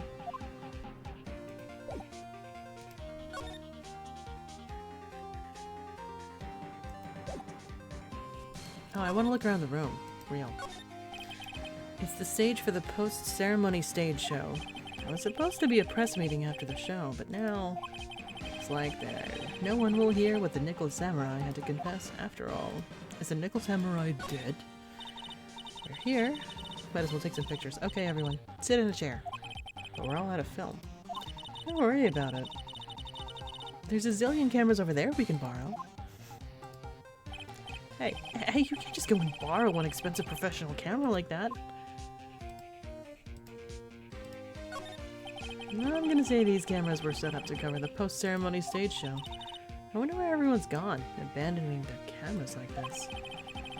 Something big must have happened. Wow, looks like there's a fancy restaurant on the second floor. You still feel like eating? I mean, since we're here, you know? Don't pull the since we're here trick on me. What a beautiful mansion. Do you live in this wonderful world every day, Mr. Nick? No. This is my first time at a place like this.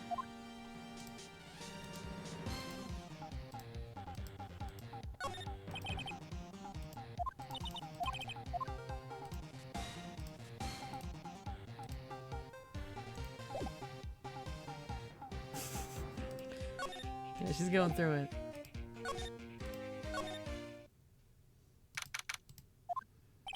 There's nothing really out of the ordinary here. Are you looking for the incident that the old lady was talking about? Doesn't look like it happened here. Well, better go look somewhere else. Alright, then let's try... Excuse me.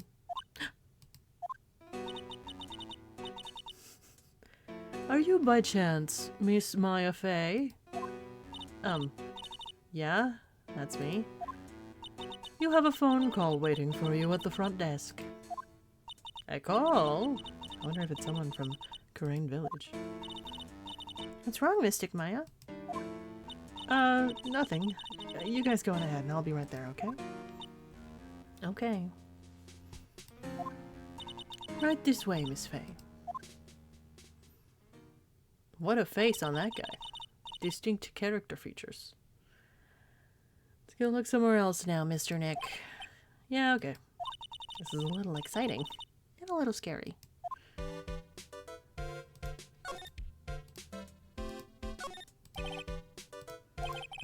It was a really fabulous award ceremony. You just reminded me of the circus for a second. I wonder if everyone's alright. I heard that the very big circus just recently started holding performances again. I'm sure they're all fine, Pearls.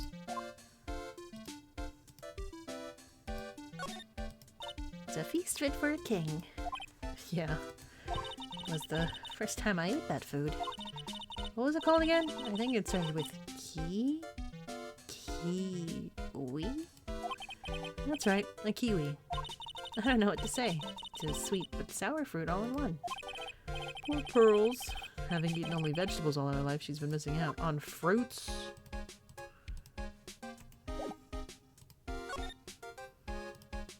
Just gotta diversify baby girl's diet. March 20. I told you. I get people the info they want, which means that I've got a right to know. Nope. Don't care who you are, pal. We're still investigating, so you can't go in. What's your problem? Just you wait. It'll be all over the morning paper. Scruffy detective secret scandal revealed. You'll see. I'll get you back. Those two sound pretty serious. That southern accent can only mean... Hey, Wright. Oh, gosh. Hey, Lotta. Come on. Do a gal a favor and tell this cop I'm just doing my job and I got rights. You. Detective Gumshoe. Hey, pal. Help a guy out. Tell her that only the police are allowed here.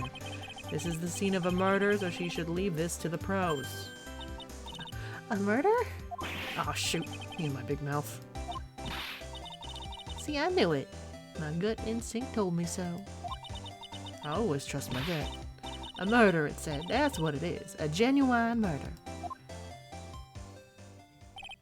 Hey, wait.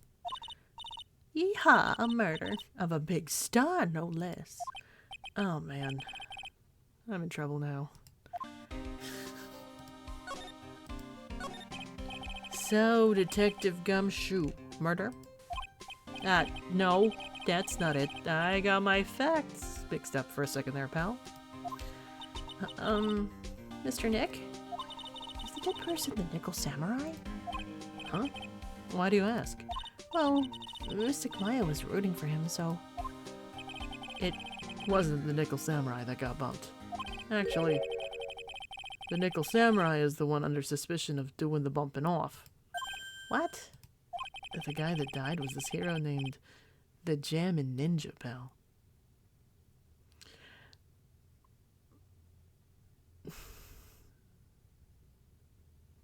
You were in so much trouble, Gumshoe. The Jammin' Ninja. The woman with the big puffy hair that looks like cotton candy? You mean Lotta? That woman. She was there that time too, right? That time? When Mystic Maya did that channeling. Oh, that time. Well, Lotta's a journalist, so that's why she was there. Journalist. Looks like she was hanging around here before the murder happened. Hanging around? Yeah, hiding in wait in front of the Jammin' Ninja's door, pal. But why would she? She wouldn't tell me, pal. Just said something about getting my big scoop. Scoop? What sort of news could she be after? So the victim was the Jammin' Ninja? Mr. Jammin' Ninja? He was on a really popular rival TV show to the Nickel Samurai. Oh. The victim was the action star Juan Corrida. He got a huge push and rode the express train to stardom. I mean, even I know who he is. Yeah, even I recognize his face. I heard lately that Matt Engard's been taking the wind out of his sail. I'm telling you, pal, as far as who's popular, those two are hogging all the limelight.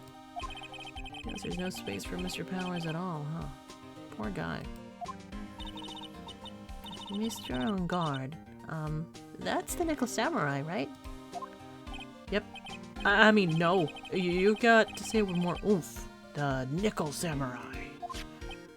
Anyway, so now that Juan Corrida's gone, that means Mr. Engard has the whole stage to himself, wouldn't you say? I wouldn't bet on it, pal. Can't have that happen, you know? Can't have that happen? What's that supposed to mean? I wonder.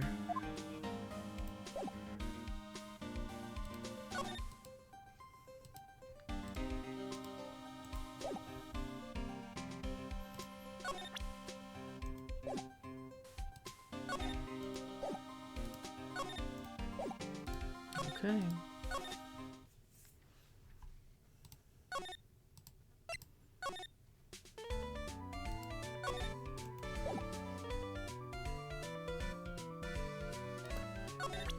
Do I gotta flash this around?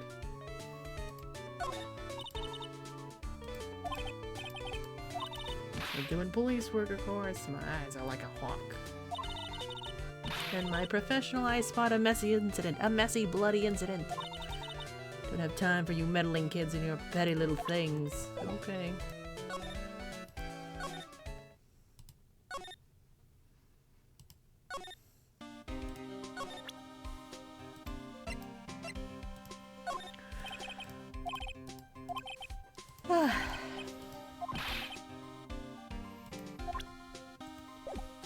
He needs to get instant noodles on discount. Bro, are you okay? Bro, are you okay?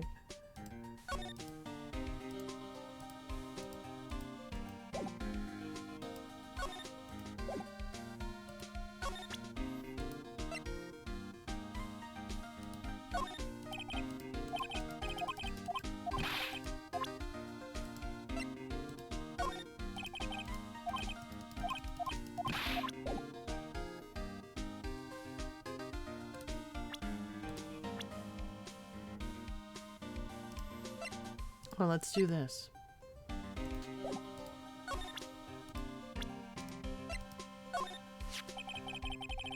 I'm not a real fan of action shows or anything. I know who Juan Corrida and Matt Engard are. Can't talk about one without talking about the other, I guess. They even debuted around the same time. So they have this real fiery rivalry with each other. Kinda like you and me, pal. I never knew he thought of me as a rival. The Nickel Samurai. Really took the Grand Prix tonight. I was a big fan of his. Really? Oh, I'm sorry then. Why are you sorry? Matt Engard was just arrested, pal. On suspicion of murdering Juan Corrida. What?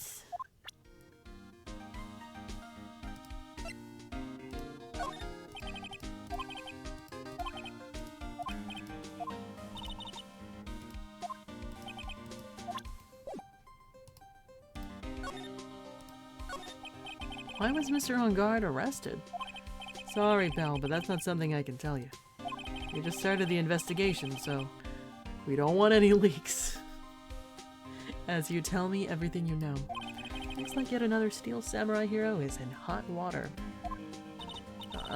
Mr. Nick, if Mystic Maya knew about this... Yeah, I know. She'd make me take the case. I know.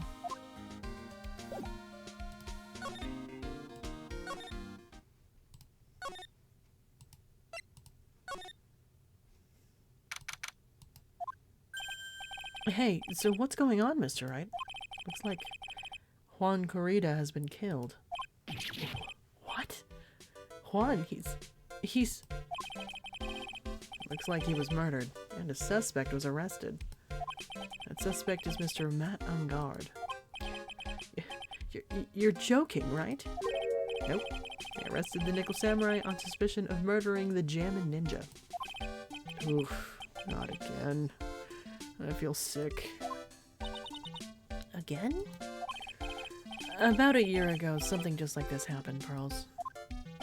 Still can't believe. No way. No way Matt would... What's Mr. Powers got in his hand? Oh, before I forget, this is for you, Mr. Wright. Got this from the bellboy that came by earlier. Radio transceiver. Transmit and receive signals over great distances. For me? But why? I don't know. All he said was it was for Mr. Phoenix Wright, the attorney. Matt is the most energetic and active actor out there right now. The Nickel Samurai really sealed his place as a pop idol, but he kept adding fuel to the fire of his rivalry with Juan anyway. Mr. Juan, he's the Jammin' Ninja, right? Those two would butt heads over everything they could think of, but I'd say that Matt was the one who almost always came out on top. I guess some people only know how to relate to others by butting heads like a ram. Juan said that he'd take Matt on this time too, so he joined a rival TV show. And that was the Jammin' Ninja? The stylish Nickel Samurai and the burning Jammin' Ninja. Well, things turned messy real fast with those two using their shows for their war. And the final tally? Look around. It's pretty obvious how things ended up. Matt even won the Grand Prix this year. The final win over his rival, I guess. Mr. On Guard was going to hold a press conference, wasn't he? That's what I heard. Though if you wanted to get technical about it, it was the Nickel Samurai's conference. The Nickel Samurai's? Yeah, he was supposed to wear his costume and give the press conference that way. He was going to be in costume? But why? I'm not sure. They don't keep me in the loop anymore. I was just wondering, where's Mystic Maya? She's been gone a long time. Now that she mentions it, Maya was only going to answer a phone call. Maybe she got lost?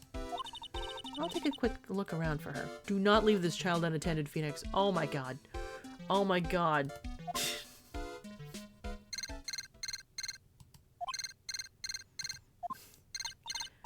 What is it, Mr. Nick? Huh? I'm not sure. It's coming from the transceiver. Beep. Yes? Hello? Right here. Is this Mr. Phoenix Wright, the attorney? And you are? You don't need to know who I am. I think you have other things to be concerning yourself with, such as... Help, Nick! Mystic Maya? Maya? So, Mr. Wright, wouldn't you agree that the more important issue is the fate of the girl? Her fate? Does he mean what I think he means? Bro. Maya, where are you? Are you hurt? Come now, don't fall apart on me yet. No, this can't be. Now that I have your attention, Mr. Attorney, I have a modest proposal for you. If you do what I require, then I will return to you your valuable item, unharmed. What is this called again in your fancy lawyer terms? Kidnapping for ransom? Yes, that's it. This is a kidnapping. Ah, Mystic Maya! Mystic Maya! My sight. Everything's fading away. Maya's been kidnapped.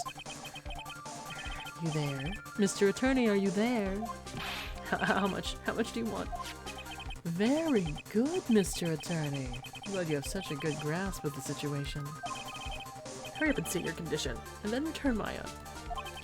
Money is not what I seek. What? What I want is a certain verdict. I would like a complete acquittal. Complete acquittal? What in the world have you done to need... I am not the person you will be representing. What? You are currently at the Gatewater Hotel, are you not? And I know that a murder has just taken place there. Juan Corrida was killed, and the suspect is Matt on guard. You are, as expected, quite on top of things, Mr. Attorney. Now then, what I want is very simple. I want you to obtain a complete acquittal for Matt on guard. Matt on guard? But why? He did not kill anyone. I can attest to that. However, what? However, someone is framing him for the murder. A very smart someone who is setting him up to take the fall. If I agree and do what he wants, can I believe he'll keep his end of the bargain? You are, of course, at liberty to take me at my word or not. However, there is one thing you can take as fact. Right now, your very precious item is with me, in my possession. Help. Nick! Maya. You have 2 days.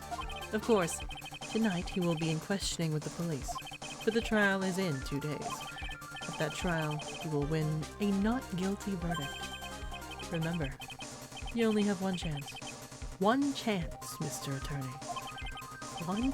You expect me to get a not guilty in one trial day? Yes, exactly. I don't believe I was wrong in choosing you, so don't let me down. Yeah. Oh, yes, that's right. Now that I am playing the role of the kidnapper, can't pass up this chance to say. And don't even think about calling the cops. Not great, but you get the idea. Damn it. Who the hell are you?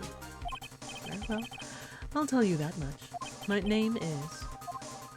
The Killer.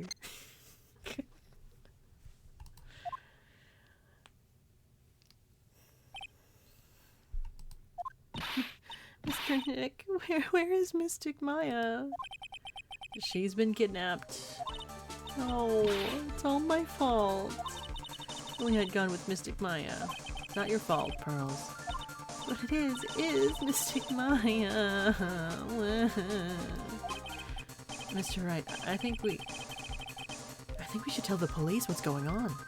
No, can't do that. If we do, who knows what will happen to Maya? Mr. Nick, what about the detective we saw earlier? Detective Gumshoe. Yes, that's it. Wait here. I'll be right back. Alright. I'll take care of Pearl while you're away. What? Ransom? I'm saying, we can't tell the cops, but we can tell Gumshoe. Shh! Not so loud. The ransom is complete acquittal for Matt on guard. Wait. The deal is complete acquittal in exchange for Maya? You mean... Well, this means that Matt on guard is obviously the killer, pal, no doubt about it. The guy said that Matt on guard is innocent. Really believe it what a kidnapper tells you, pal? I guess he has a point. If on guard really is innocent, then why the kidnapping? And on top of everything else, there's all this evidence we keep finding. Huh? The forensics team's having a field day back there. When... They always fuck up, though. It's strange. There's so much evidence that it feels like something's wrong, right? Right? It's a suspicious amount of evidence. There's too much evidence? Is that possible? Actually, didn't the kidnapper say something about home guard being set up? Anyway, it looks like you won't be leaving here tonight, pal. Just sit tight. Cooperate with the investigation. Alright. Is there another way? You also gotta be careful about pushing the kidnapper the wrong way. Alright. Have faith in their inability to do their job correctly. Right. A little bit. Date? Time? Location? Question marks?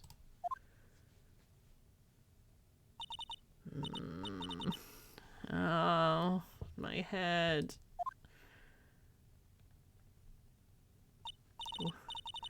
Where am I? I wonder if I'm still in that hotel. What happened to me? Nick, Pearly. Come on, you guys.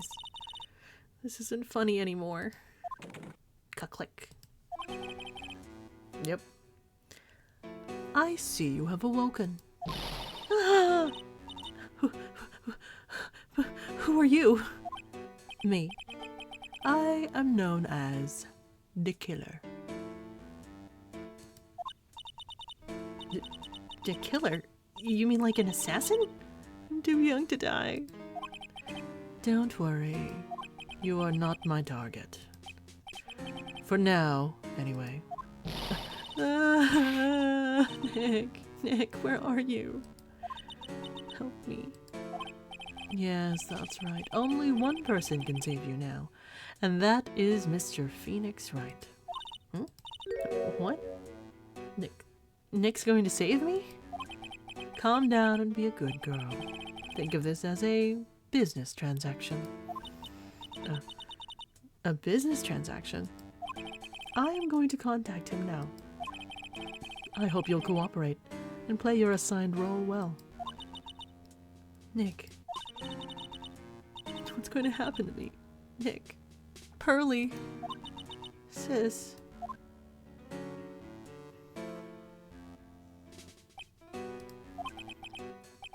Is this Mr. Phoenix Wright, the attorney? You don't need to know who I am. I think you have other things to be concerning yourself with. Such as kidnapping. March 21, 8:11 a.m. Back at the office. Good morning. Morning, Pearls. Mr. Nick, come on. Let's hurry and go see Mr. On Guard. We have to wait a bit, Pearls. Visiting hours don't start until 9 a.m., so... Oh, I see. Mystic Maya, if only I had gone with you. Poor Pearls. She's been like this since last night. We managed to get home somehow, yesterday evening. Thanks to Detective Gumshoe gently holding her by the hand and leading her here. By the looks of it, I don't think Pearls got any sleep at all last night. Mr. Nick, Mystic Maya, she's alright, right? Yeah, she's alright. Either way, I'm going to save her. You can trust me on that. Please help her. I'm only able to say this calm and collected because Pearls is doing the crying for the both of us. I'm gonna check on Charlie. I can't. No matter where I look in this familiar space I call my office. No. Can't let my mind wander. I don't have time. Oh, it's like there's no dilly-dally. It's serious. That's how you know it's serious. No dilly-dallying allowed. Couldn't wait for visiting hours to start, so Pearls and I came down here early to visit one nickel samurai charged with the murder of the Jammin' Ninja.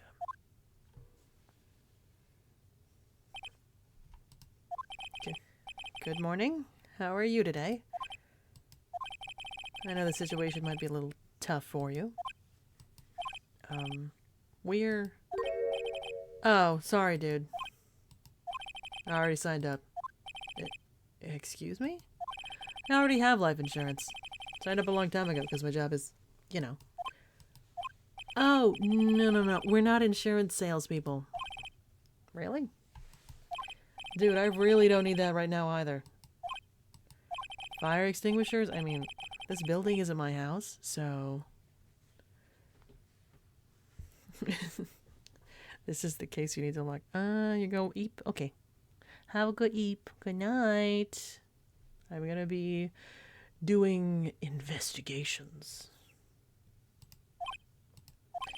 No, we're not here to sell you fire extinguishers either. I'm a lawyer. My name is Phoenix Wright. A lawyer? Alright. Oh yeah, so Mimier's Day. Womp.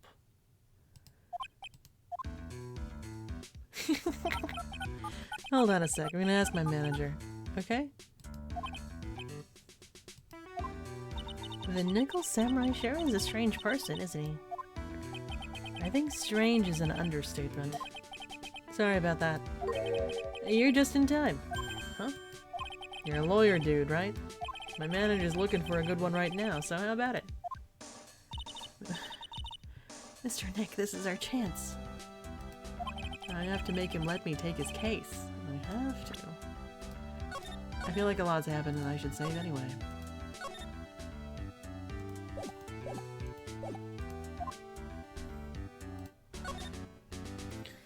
Should also stretch. Real.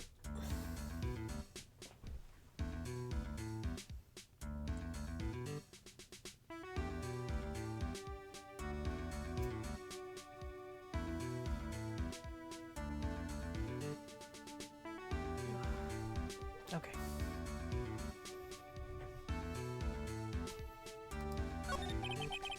Sorry to intrude, but I would like to ask you a few personal questions. That's okay, but dude, my autobiography is coming out soon, so if I say stuff without the publisher's approval, then I'm gonna be in real hot water. Hold on a sec. Ask my publisher, okay? Crazy that you're allowed to have that. Mr. Ungard is so lucky. He has so many people he can talk to. I don't know if he actually has anyone he can really talk to. Sorry about that. Like I thought, the publisher said it'd be real bad if I said anything, dude. Does he have a mind of his own? Mr. Ungard, I would like to ask you about the murder. Oh, are you covering this for a tabloid as a side job, dude? Well, if you want my statement on this, you should ask through my staff. No, I'm not asking on behalf of a tabloid. Hold on a sec, I'm gonna ask the president of the studio, okay? Is he alright, Mr. Nick? We're talking about Mr. Ungard's brain here? I wouldn't put my money on it. Sorry about that. The studio president said, even Neo Mount Fuji itself knows that I'm not the murderer. Mr. Nick, what's Neo Mount Fuji? It's a mountain in the city of Neo Old Tokyo. The city the Nickel Samurai protects.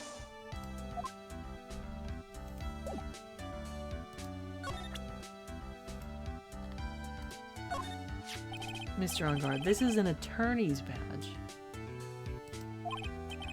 Dude, I'm sorry, but I don't have the free time to be looking at things like that. Huh? I'm much too busy with Nickel Samurai stuff right now. I don't have the time to take a lawyer's correspondence course. Why does he believe I'm a salesman? Insurance, then extinguishers, now this.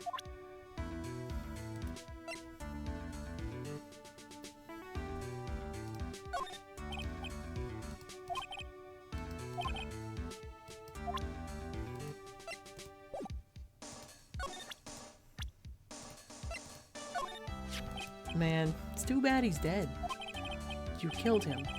That's the most logical conclusion, don't you agree? Dude, what are you talking about? You're making a huge mistake. If that's such a mistake, then why did they issue an arrest warrant for you? Hold on a sec. I'm gonna ask the guy in charge of this place, okay? Stars sure know a lot of people, don't they? I wonder if that phone even really gets reception in here. I guess you're right about the warrant after all. Ladies and gentlemen, I believe we might be making some progress.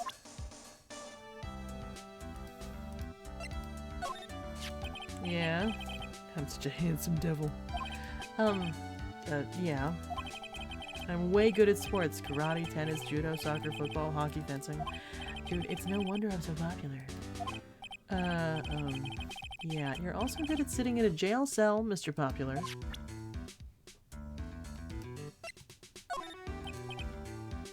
This person looks like a member of my fan club.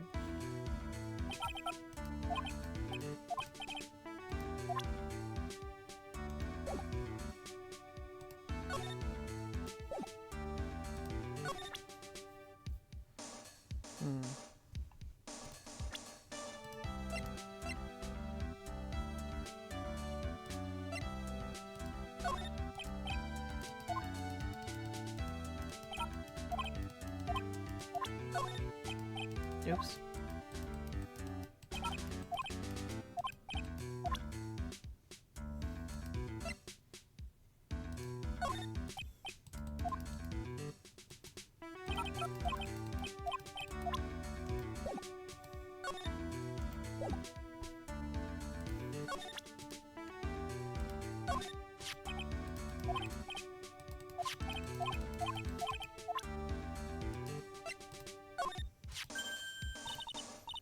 Mr. Nick, what are you gonna do with that?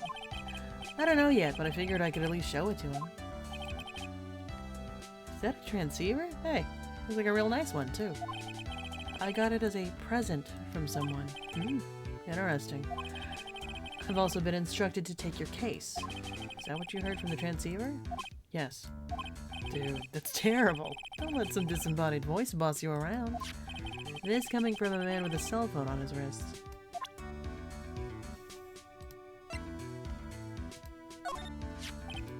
What's that? Ticket for the press conference? You were going to give one after winning the Grand Prix, right? Huh? Me? Yes, while you were in costume, no less. I never heard anything like that, dude. I only heard about the stage show. I always leave that kind of stuff to my manager. He didn't know? That's odd. Well, dude, I think it's about time for me to get going. Please wait. I really need to take your case. There's always other people in need of a lawyer, right? Want me to introduce you to a few? Please let Mr. Nick represent you. Man, oh man. Lawyers these days. Now you dudes use kids to pull in clients too? If you don't take me as your lawyer, then DeKiller is going to... Wait. What did you just say?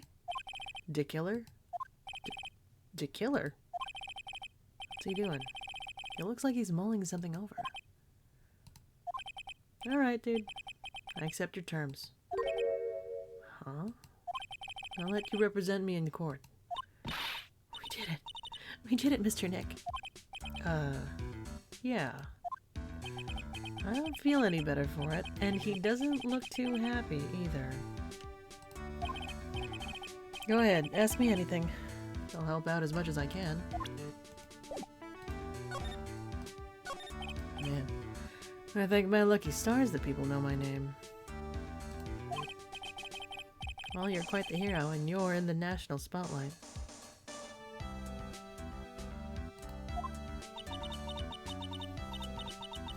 I didn't know who he is.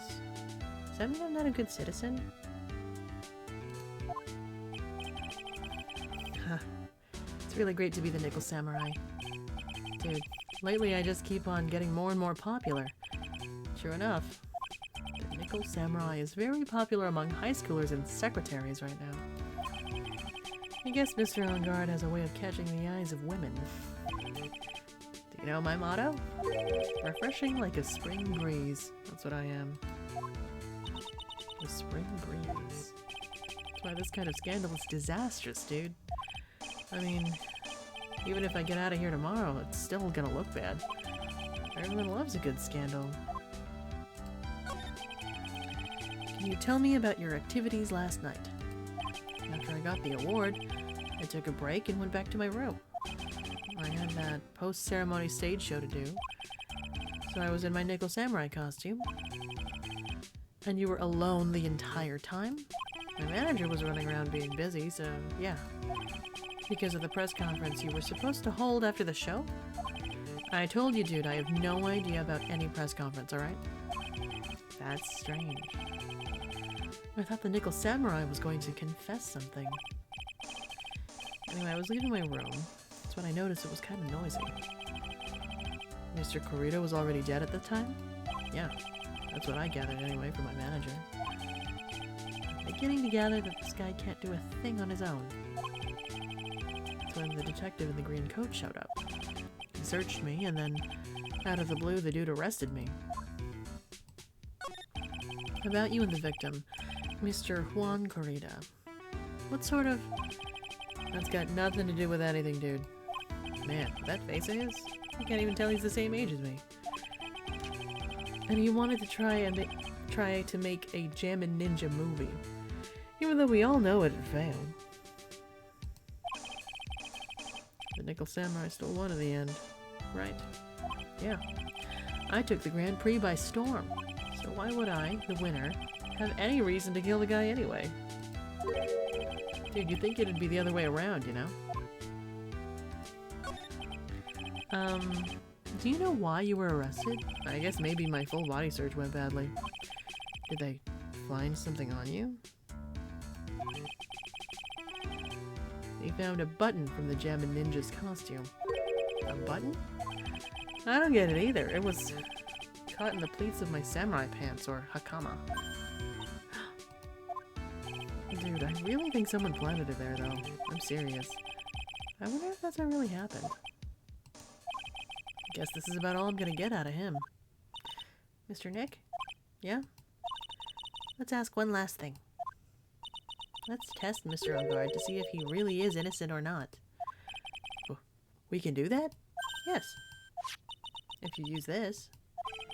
Maya's Magatama. You won't be able to hide any secrets from you, Mr. Nick. I'm sure of it. I get it. Mr. Ungard, I'd like to ask you one more question. Please answer me honestly. What is it, dude? Did you kill Mr. Juan Corrida?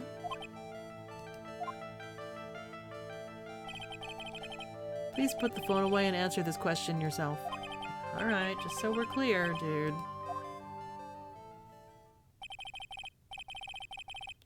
I didn't kill anyone, and that includes Juan Corrida, okay?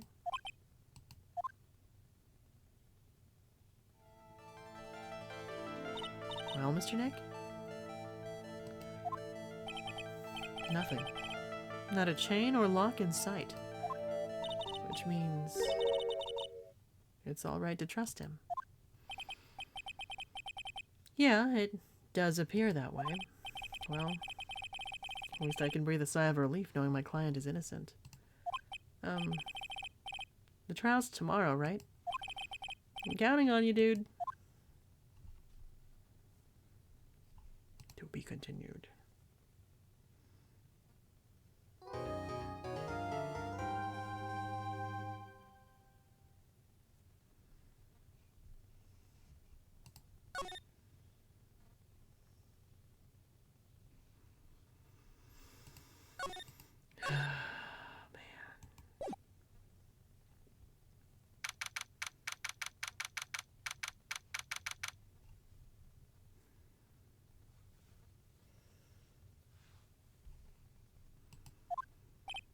Well, at least we were able to get Mr. Matt Ungard as our client. And we know that he didn't do it, which is very important. So now what should we do? Well, the trial is tomorrow, and we only get this one chance. There's only one way to prove Mr. Ungard's innocence. We have to find the real killer. Okay, let's start looking.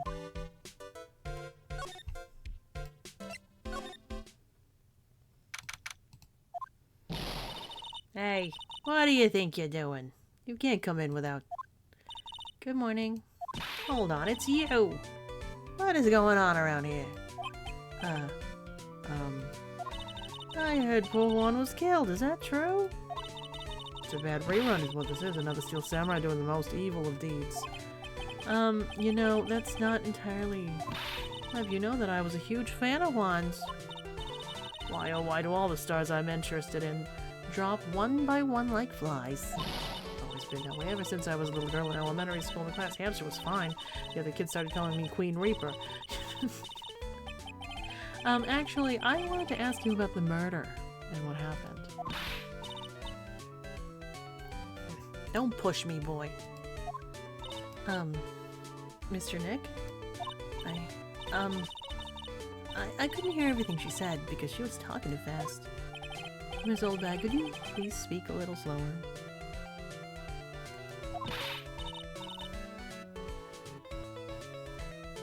Don't be shy around me, you spiky-head smarty pants.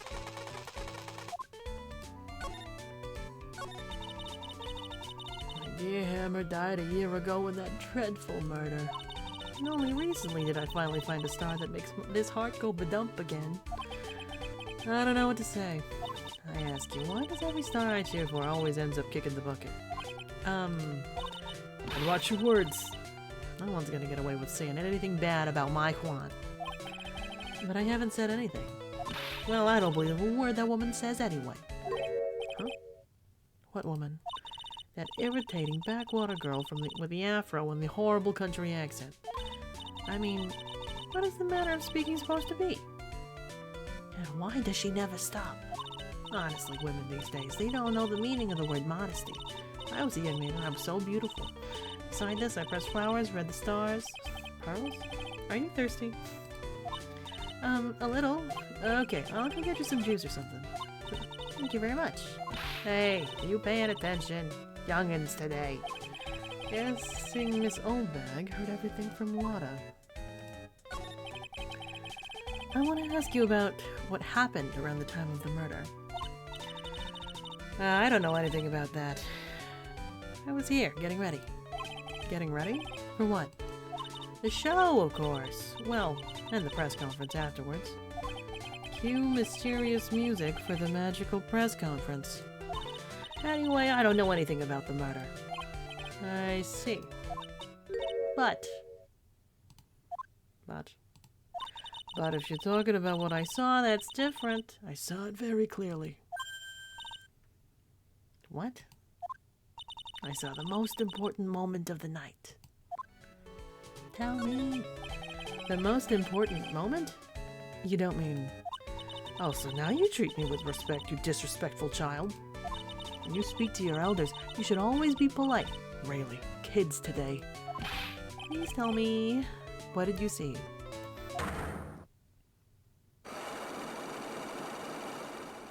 Oh, dang. The murder last night was gruesome, wasn't it? But then, what murder isn't? Please don't stray onto another tangent, please. Want to hear more? Then show your respect and bring this lady a present. Okay.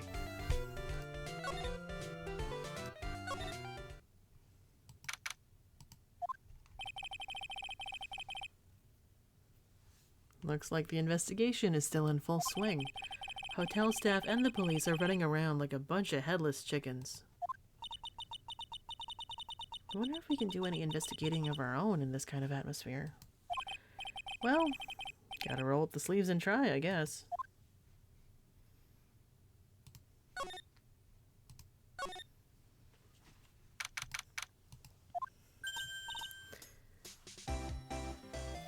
Hey, you're here. Been waiting for you, Mr. Lawyer. Lotta. Hey, Mr. Copfella. The thief showed his face. Well, what? Arrest him, put him on trial, find him guilty, give him the death penalty. What's wrong, Lotta? Are you feeling alright? Like here and there and up and down the mountain, but it ain't here. You should just hurry up and give it back to me, you creep. What are you looking for? My camera. C-A-M-E-R-A. It's my lifeblood. I'm gonna die without my $700 camera. Your camera? Look, don't lots of people say the criminal always goes back to the scene of the crime? And looky looky, here you are. Yep, here I am, faced with a lot of trouble. Huh?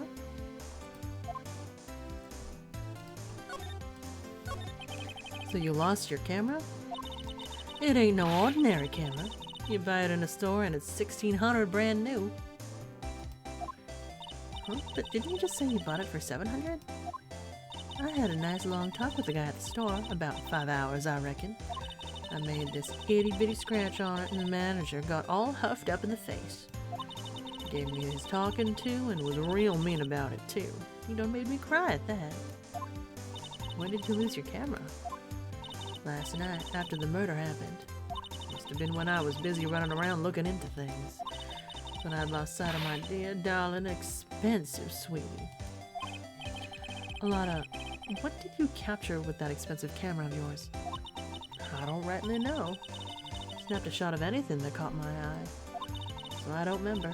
Besides, couldn't get anything from my big scoop. I wonder if one of his missing cameras even connected to the murder.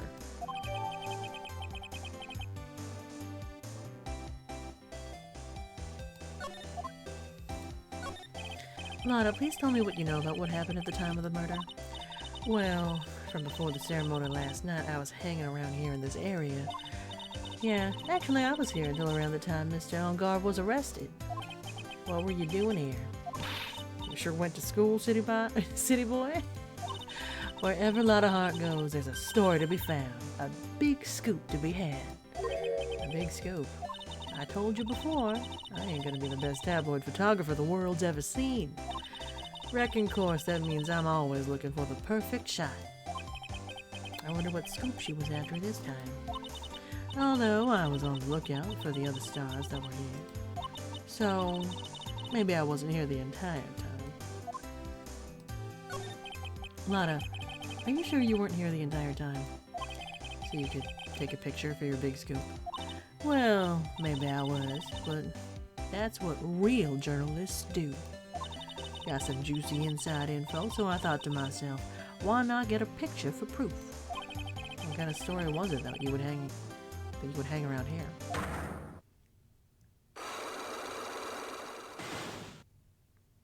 Oops. Sorry. Mr. Lawyer can't be telling you that trade secret, you know. Not again. Why does everyone have something to hide? We've been stopped, haven't we? Haha, yeah. Take that, Mr. Lawyer. Glad someone around here is happy. Miss Lotta and your I rule smile.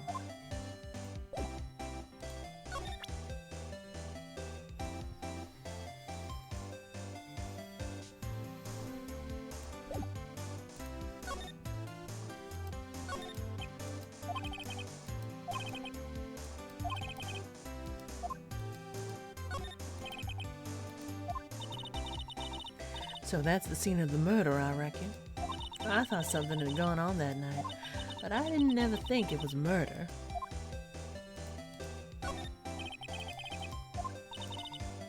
So Mr. Ungard was here during his break, right? That's what he claims. The crime scene. If he'd wanted to get to Mr. Carito's room, he would have had to pass through this hallway.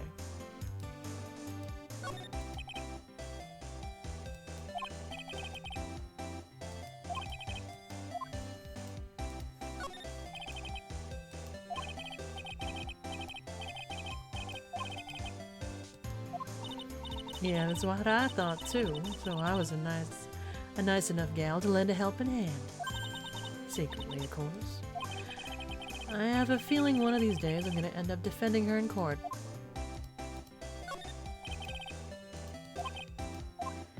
I didn't touch him. Wasn't me, I tell you. I give you my word. Why do I get the impression Lotta helped herself to one of them?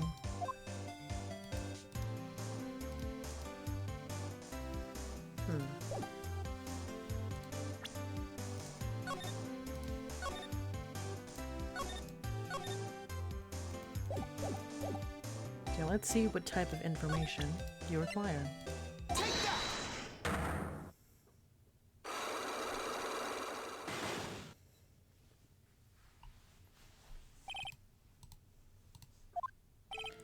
Lotta, will you please answer my questions?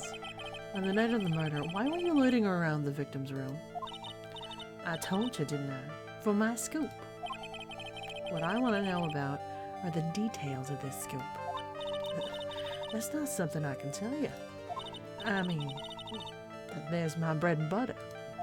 Alright, an unpleasant tabloid photographer looking for a scoop. I'm gonna say that you were looking into a scandal. Could it be that you, a lot of heart, were looking for a break with a huge story? Perhaps an unfolding scandal between Juan Corrida and this person.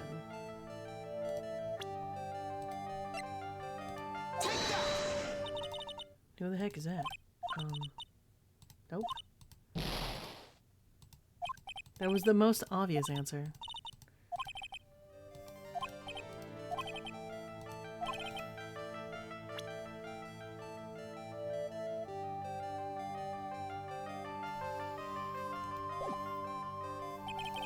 I don't have enough evidence.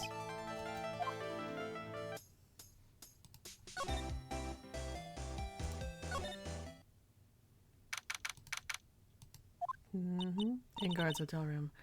Where are we? We're in Matt Enguard's dressing room. This is our client's room. May I help you with something? Hello?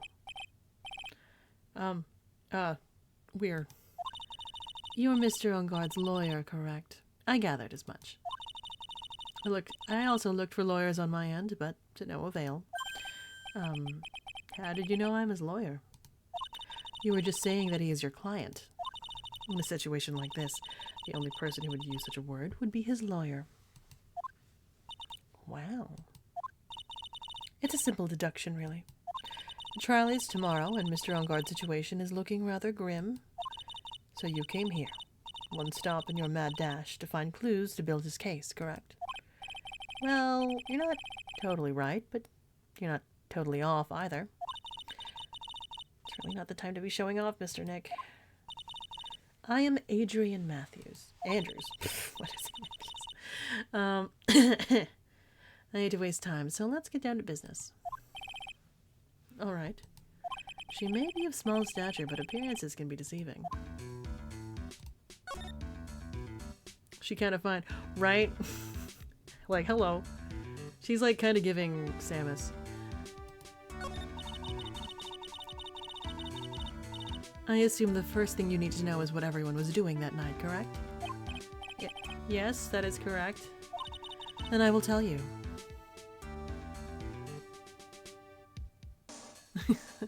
We're wearing the same fit, different color.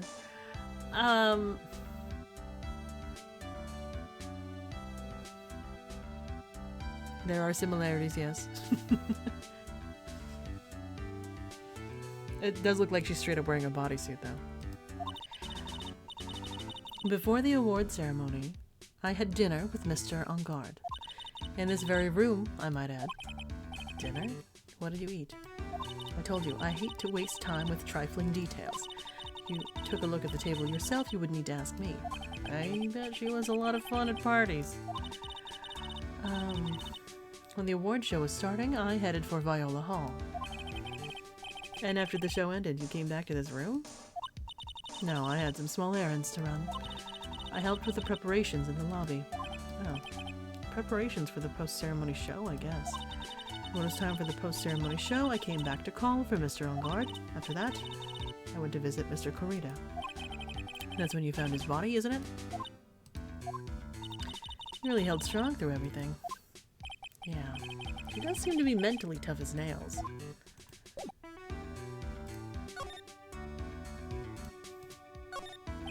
Looks like dishes left over from dinner. A dinner for two at that. Sure, they're Mr. Enguard and Miss Andrews' plates. Looks like they had T-bone steaks. What's with Global Studios and T-bone steaks?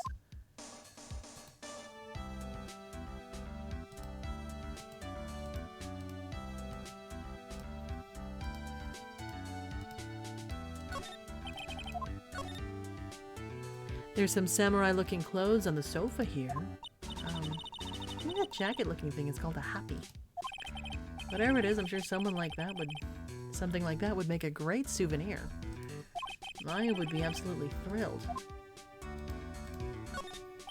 It's probably Mr. Enguard's suitcase. For someone who was only going to be here for the award show, this is a lot of stuff. Looks like he was about 3 days worth of clothes in here. Stars really are different from us, aren't they? That's the bedroom over there. That's a bed? Wow. You have really big beds here.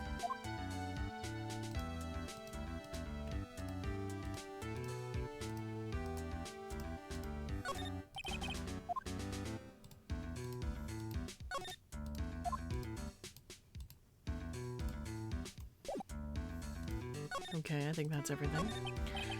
So about you and... Stop right there.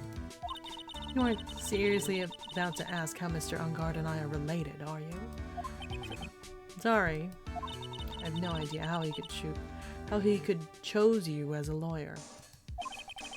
Why'd you have to go and say something like that? Mr. Nick, calm down and hang in there. Give you a shoulder rub to relieve your stress later, alright? I already gave you my name earlier, but I'll add that I'm Mr. Ungard's manager. His manager. Speaking of managers, did the victim, Mr. Kurita, have one? No, he did not. He didn't. Global Studios has a very different policy from Worldwide Studios, in that Worldwide Studios does not assign individual managers to their stars. I see. This industry is very ruthless and unforgiving. Actually, you look quite ruthless and unforgiving yourself to your poor partner. Dragging a little girl like her to places like this, honestly. You're wrong. I'm doing this to help Mystic Maya. Pearls, calm down and hang in there. I'll buy you juice later, alright?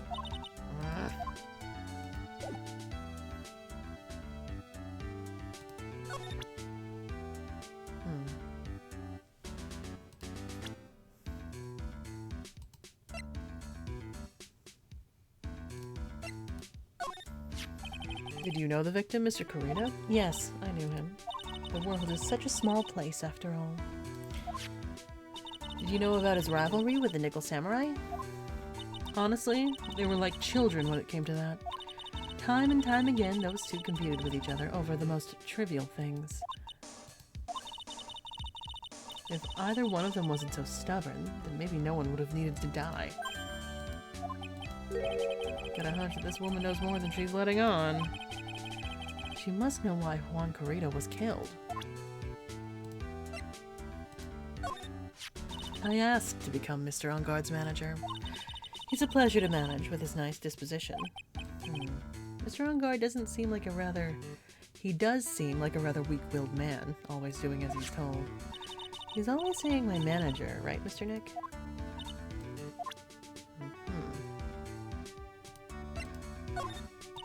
I hate talking about myself. It's a trifling matter, that's why. Sorry. Take away that layer of sarcasm. And she really does seem to hate herself.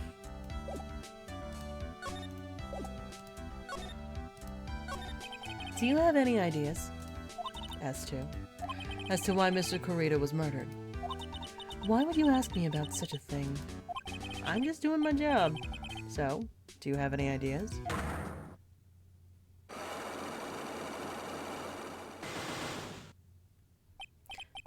Miss Andrews? Sorry, but there's nothing more I have to add to this conversation. Is it a psyche log, Mr. Nick? Yep. There's getting to be more and more of these lately. Really want to implement this system.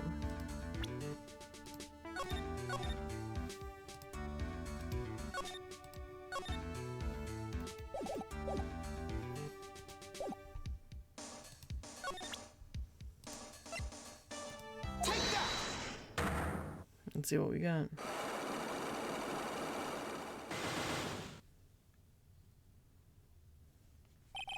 Motive for murder.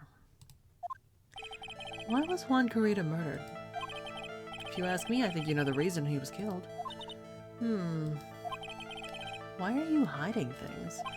Don't you realize you're putting Mr. Ungard's life in danger by our actions? Why do you ask questions for which I have no answers? The truth is, I was not that close to Mr. Kurita. We're not that close. That's right. I've never been good at being intimate with another person. You're not good at being intimate with another person. Somehow I highly doubt that. What? Oh, I don't have enough information for this. Right, let's check the crime scene. Oh, wow. Mr. Nick, where are we? We are in Mr. Juan Kurita's room, Pearls. Mr. Kurita? The victim. Which makes this the crime scene, too. Oh, it's you. So? What's happened? The kidnapper. Has he contacted you again? Not yet. Probably won't until we win Mr. Engarde's acquittal. You doing okay, pal? Hanging in there? I just want Maya to be alright. Don't have a lot of time left, but I'm gonna help you as much as I can, pal. Can you do that? Even if we want to look around the crime scene? Just this once. Special circumstances, right, pal? I'll even tell you everything I know, but you gotta keep quiet. It's my neck on the line here. Thank you. Oh, that's right. Got you guys a map of the hotel, pal. Here you go, little missy. Wow, you're giving it to me? Thank you. Wouldn't want you to get lost in a hotel too big for its own good. Mr. Nick, I got a map. That's great, Pearls. But Mr. Nick, I can't read what it says.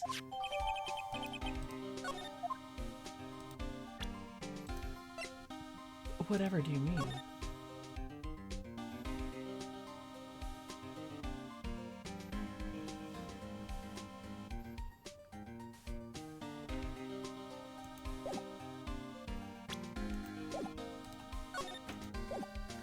Let me look around the room first. Wow, there are a lot of bears. Alarm clock ones, collector's editions, stuffed teddies, plastic models. It's pretty overwhelming. Is there a kind of bear he doesn't have? There's even a few in the trash can. Yeah. Get the feeling maybe the guy didn't really like bears. Poor teddies. It's hard to bear with all these problems. Growl.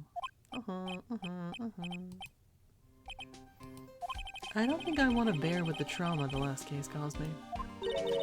What's wrong, Mr. Nick?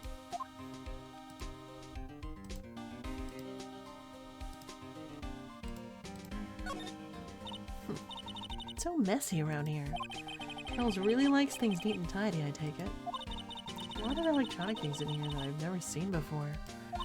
Hey, Mr. Nick, tell me what they are, pretty please. Okay, that over there is a watch. You wear it on your wrist. I know what a watch is. Oops. For a second there, I forgot I was talking with Pearls, not Maya.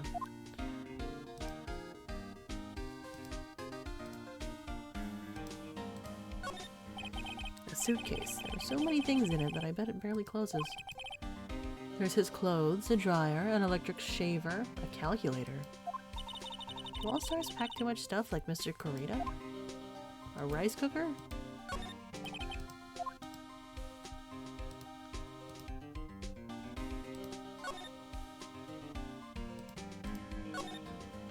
So that's a bed, right? Yep. It's big, but it's a bed. Mr. Nick, it's so soft. Big beds must be a rarity for her. It's a beautiful wine glass, and there's tomato juice in it. Ew, tomato juice. I don't really like it much. There's a bottle of it on the table over there. That's probably where this came from. But doesn't it seem weird? What seems weird? I mean, everything else is scattered all over the floor. She's right. The flower vase was broken and the makeup is strewn everywhere. Why is the glass the only thing that's still alright?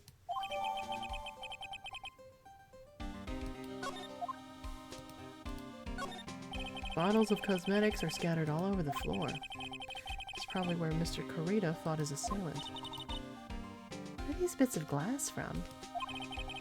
A flower vase, maybe? There are flowers on the floor, but I don't know what they are. You don't know much about flowers, do you, Mr. Nick?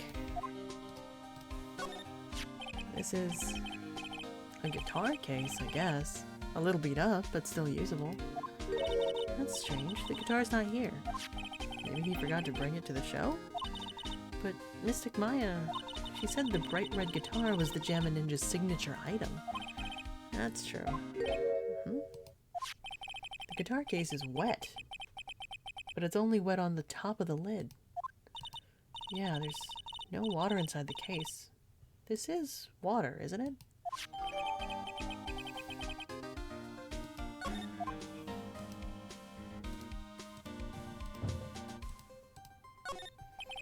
Looks like Mr. Corita had dinner last night. This bottle, it's tomato juice. A lot of food at the award show last night. But I wonder if the stars had gone on stage after only eating a meager meal like this.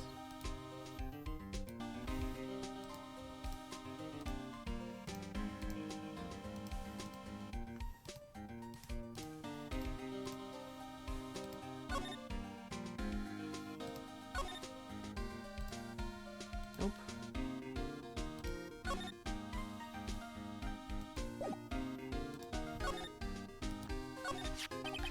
Do you know what was the cause of death? Well, technically the final autopsy report isn't out yet, but one look at the victim should tell you, pal. It should? Yeah. Here's a picture.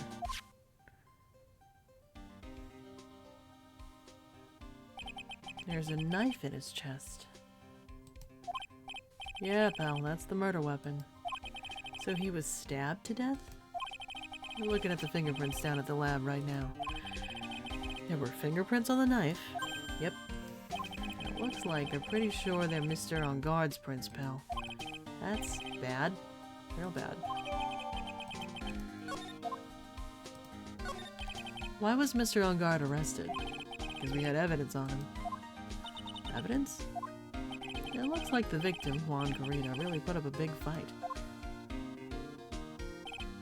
Yeah. Well, look at the crime scene and you can tell. There's signs of a struggle everywhere. Well, yeah, during the fight his button came off.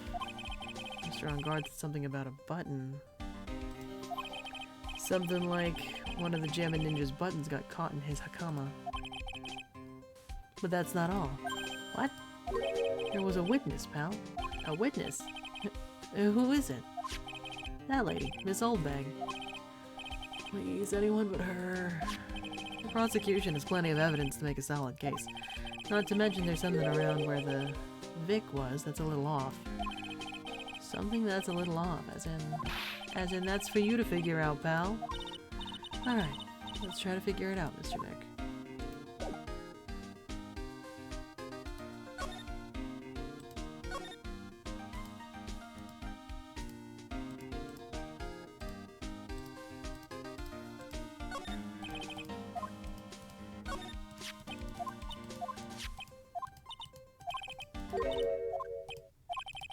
She's right.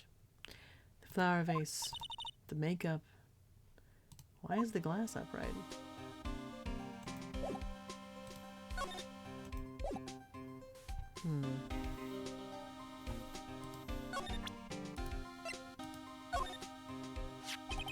So about this wine glass.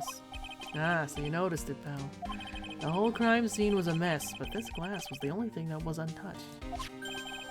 You noticed that too, Detective Gumshoe? No, actually Miss Von Karma noticed it first. Yeah, Pearls noticed it before me too. Hey, wait a minute. So, does that mean Miss Von Karma's here at the hotel? Yeah, she's around. Man, you're gonna be in so much trouble, pal. Especially if she catches you in here. Aren't you gonna be in trouble? Well, you can bet the instant I see her, I'll be running the 1,000-meter dash. The beeping noise, Nick. Mr. Nick. I've heard this sound somewhere before. Yeah, it's Miss Von Karma. Huh? For some reason, whenever I hear that sound, she pops up out of nowhere and whips me. Come to think of it. That's exactly what happened the last time. Sorry, I gotta make myself scarce. Later, pal. Yow. At last, you reveal your true nature, Mr. Phoenix Wright. It'll be too much to ask you to be nice to me for a change. So you are the type to steal information from pitifully hopeless detectives. That's very dishonorable of you. Ow! Hey, don't you dare run away, Scruffy McTrenchcoat. I didn't think the detectives of this country could be this pitiful. What? Detective, come over here for a second. Meow.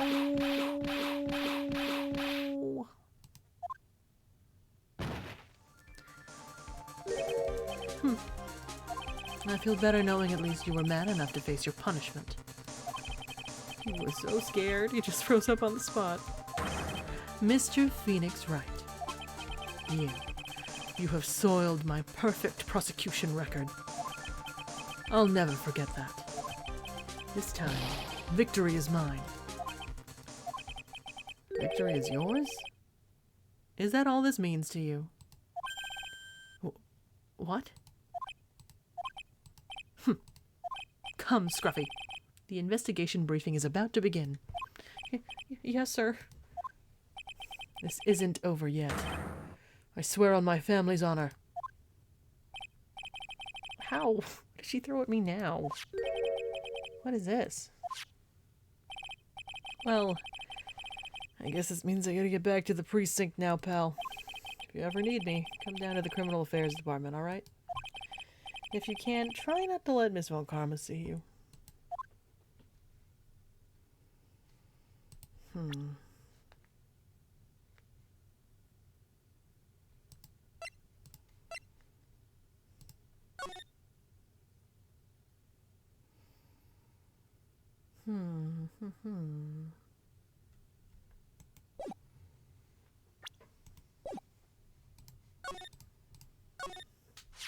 Mr. Nick, what's this piece of paper? It's called an autograph. Autograph? The paper's got Mr. Kurita's name written on it, so it's his autograph. I can't read it at all. To be honest, I've never seen writing that looks like this. It's a special way of writing called cursive. Look here. See how it says, "To my dearest Wendy," and more normals here? More normal letters here? This sloppy, unreadable writing. It's crazy and cruel to give this to someone. Hold on. Wendy, I read that name somewhere.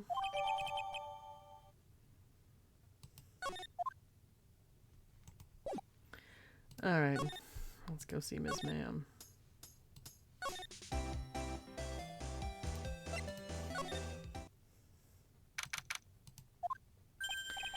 Oh, Mr. Wright. How are you? Oh, Mr. Powers. Have you been here the entire time? Yeah. People connected to the murder aren't allowed to go home, let alone leave.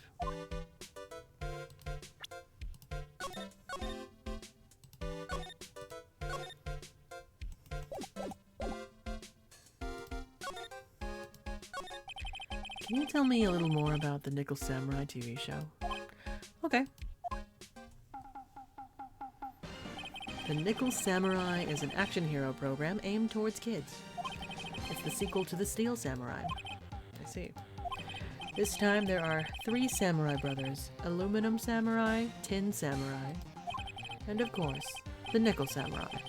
It's a love why in Neo Old Tokyo. I see. Wait. A love what?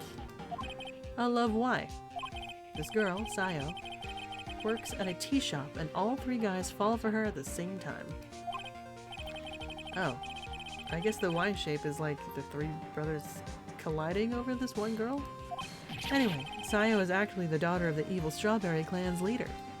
Sounds like an unusual situation. Like Romeo and Juliet times 3. Yeah. Strange thing is, this sort of forbidden love story is really big with the office ladies. Yes, Pearl? What happens next? I want to know. Miss Sayo. Does Miss Sayo fall in love? She does, doesn't she? Every Sunday at 8 a.m. I'm gonna stop watching Kids Masterpiece Theater starting this week. I can't believe she's really considering it. So what's the Jammin' Ninja TV show like? Started from a remake of an old movie, to tell you the truth. The Jammin' Ninja, like the samurai shows, is geared towards kids. It's the story of a ninja who can't scale a wall, but became a big pop star anyway. What? He was a really lousy ninja. Absolutely couldn't do any ninja things right at all. Boy, could he sing. With his trusty bright red guitar in hand, he took the ancient world by storm. A ninja with a bright red guitar. And then, the final fight in front of his beloved Princess Misola. Jammin' versus the Muromachi 5. Suddenly, our brave hero catches a not-so-jammin' cold the night before Battle 3. Aww, that's too bad for him. Yeah. But this kind of pop music-based love story is something high school girls really like. Oh yeah, for sure. Yes, Pearl? What happens next? I want to know. Jammin', the Jammin' Ninja. Will he be able to sing? What about Princess Misola? Every Sunday at 8 a.m. Which show should I watch? I can't believe she's really considering it.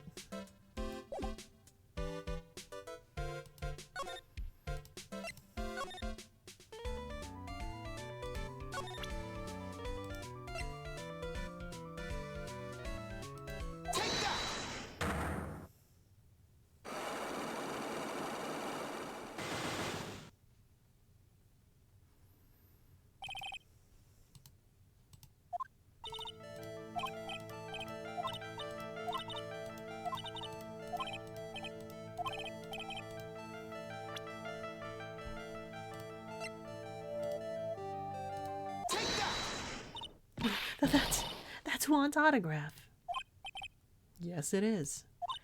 And it even says "To my dearest Wendy" on it. That's me, right? Right?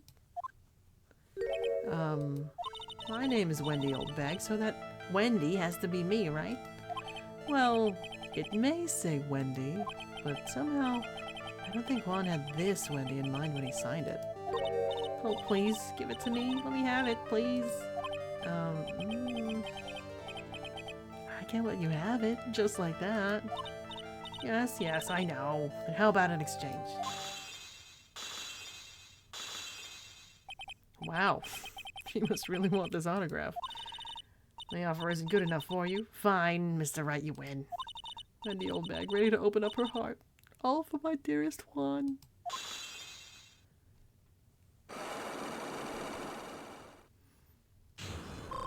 Dang. Autograph given to Wendy Dearest.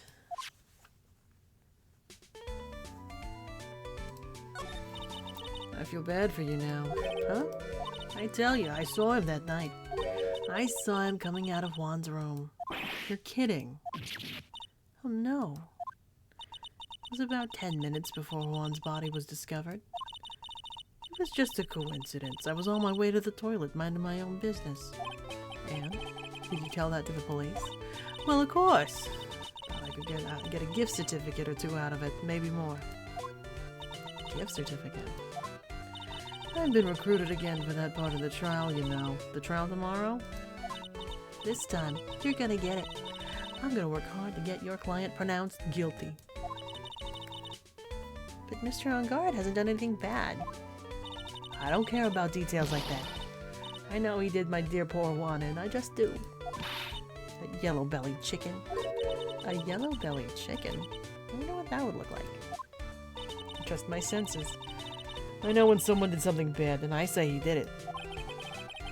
What did Mr. On Guard ever do to her to deserve this? What did he do to you to make you so... You don't know? That guy, he framed my Juan. He created that scandal that plagued poor Juan. Mr. Nick. What is it? What's a scandal? Oh, I'll tell you about it after we get home, okay? Poor Juan, led astray by the wiles of that vile temptress. Mr. Nick, what do viles and wild temptress mean? Yeah. How about we just listen to what Miss Oldbag has to say for now, okay, Pearls? So, Miss Oldbag, who is this woman you're talking about? Adrian Andrews, of course. Who else? That guy. He shoved the girl onto Juan on purpose. His own manager? But why? The lawyers were smart. It was to create a scandal to make Juan lose face. That girl drove Juan into a scandal that dragged his reputation through the mud. Sounds like a pretty standard definition of a scandal to me. Why do you know about that anyway, Miss Oldbag?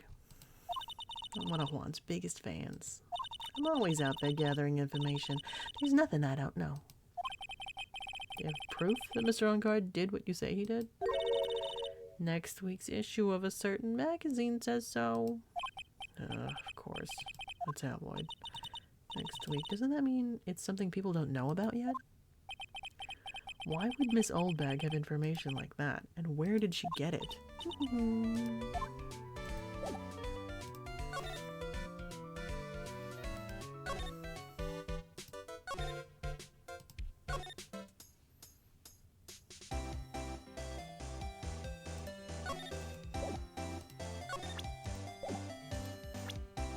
Just in case I get bonked.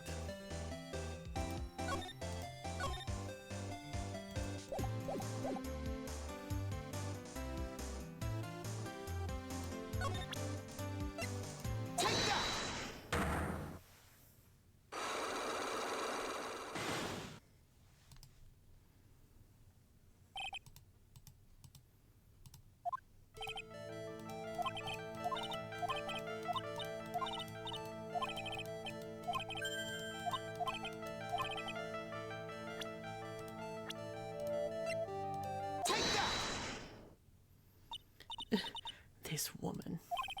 She's Adrian Andrews, Matt Enguarde's manager. The Nickel Samurai's manager caught secretly meeting with his rival, the Gemin Ninja. Would be the hottest story of the season, wouldn't it? You're pretty good at this guessing thing, Mr. Lawyer. But you can't just make up any old thing and think it'll make the papers. You gotta have backup. Backup. Yeah. You gotta have that what's it? New sauce? You mean new source? That's it. Show me something that shows that Juan guy had something with Miss Andrews. I don't think I do.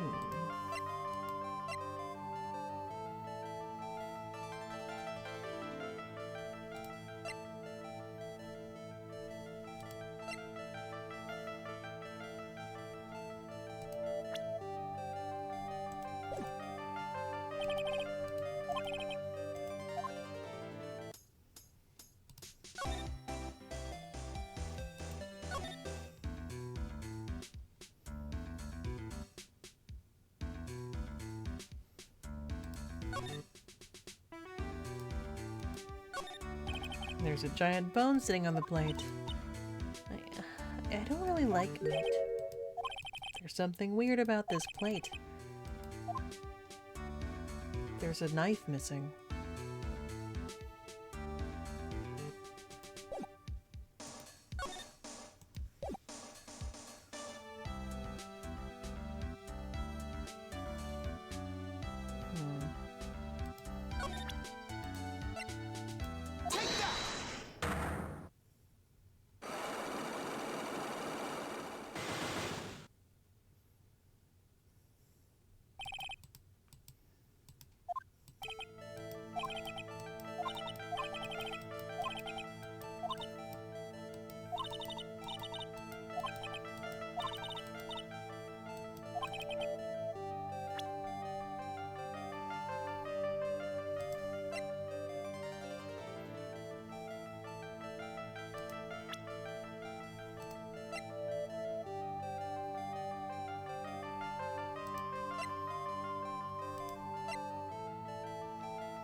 Yeah, I don't have enough.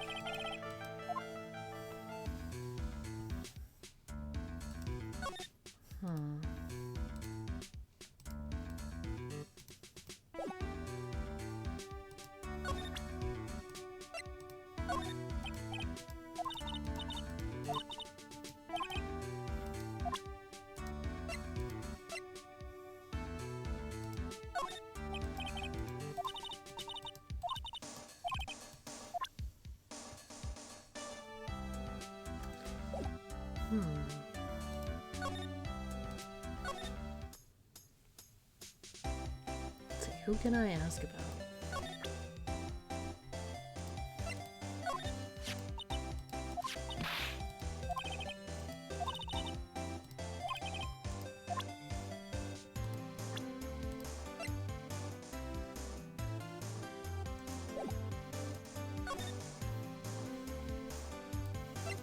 Well, I haven't spoken to Powers about it.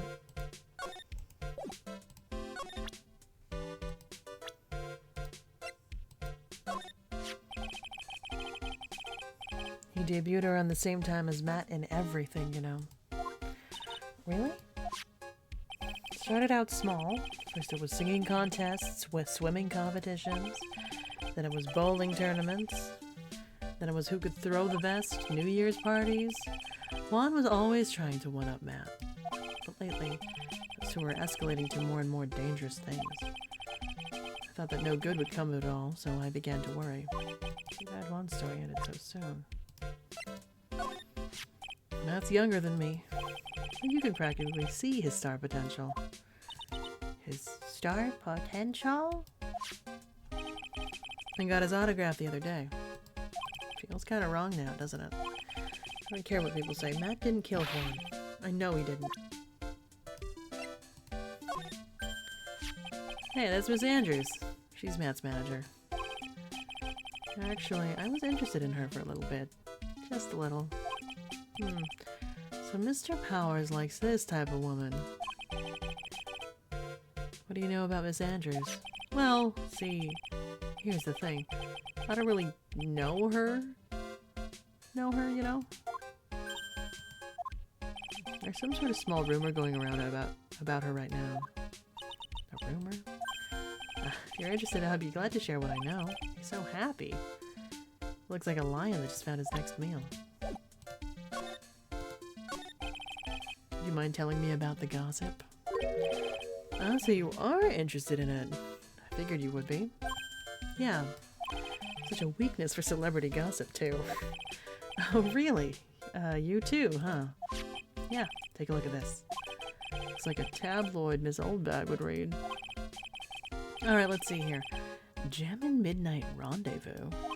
To the mysterious, yet beautiful manager to the stars, Miss A.A.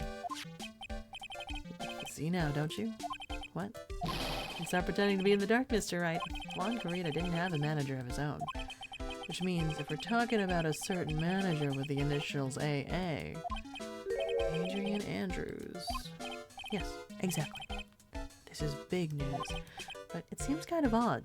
That woman, Miss Andrews, together with the biggest rival of her client? Yeah. It's that wonderful thing that can only happen between two people. Mr. Powers looks so happy. Charles is just following along, not having any idea as to why he's smiling.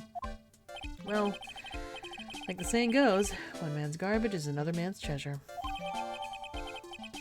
Gossip land.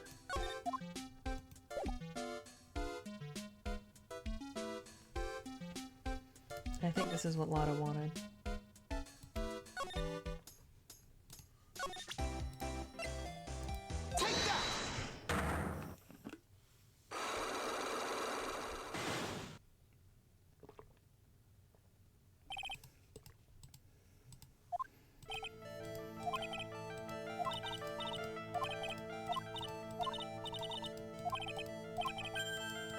You are looking into a scandal.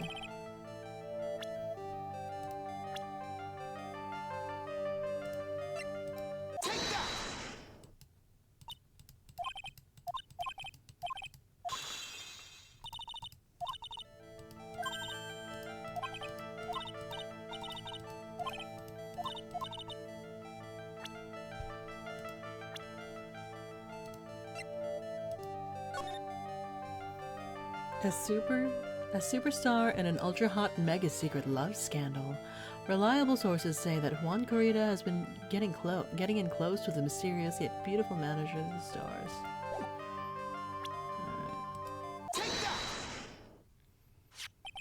This is the article from a certain weekly tabloid. Jammin' Midnight Rendezvous. To the mysterious yet beautiful manager to the stars. Miss Corrida didn't have a manager of his own.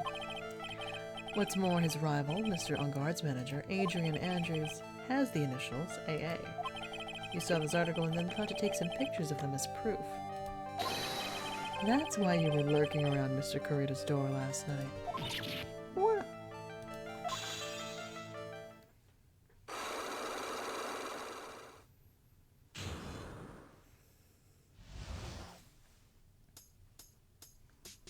Tell me.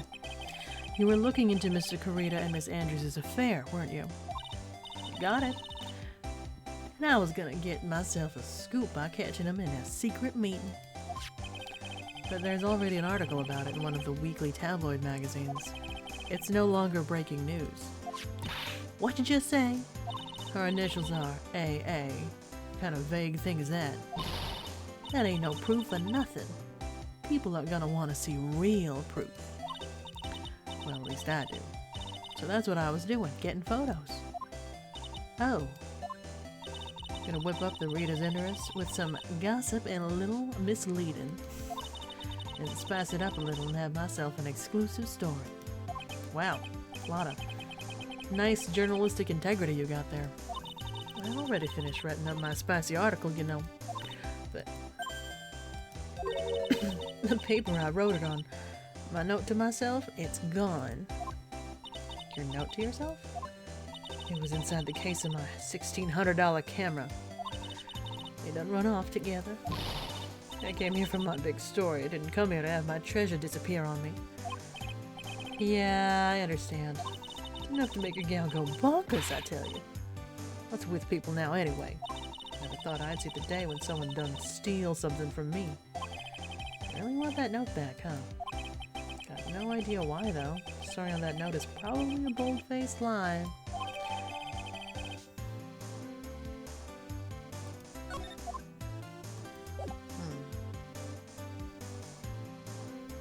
Think I can show this article to her?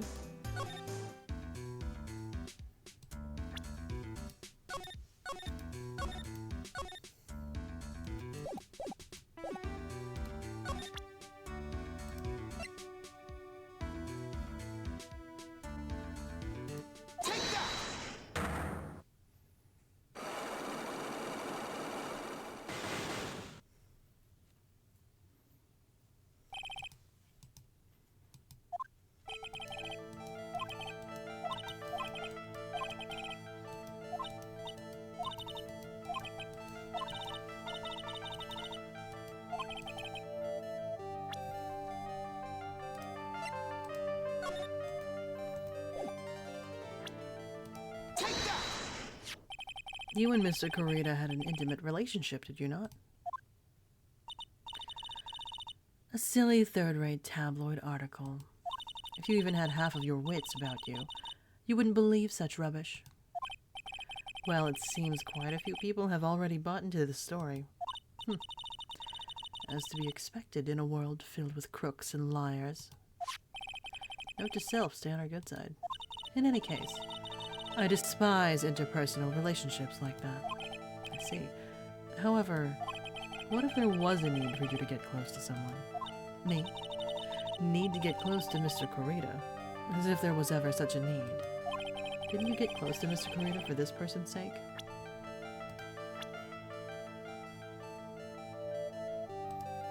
I mean, he would be the only reason.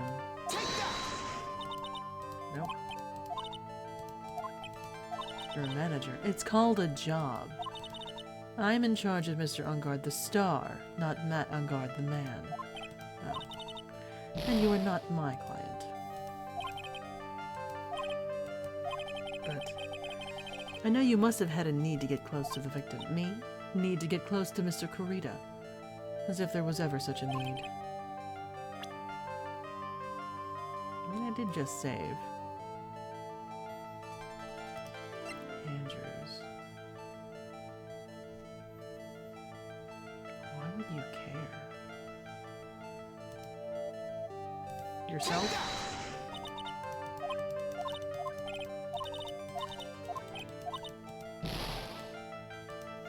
It was worth a guess.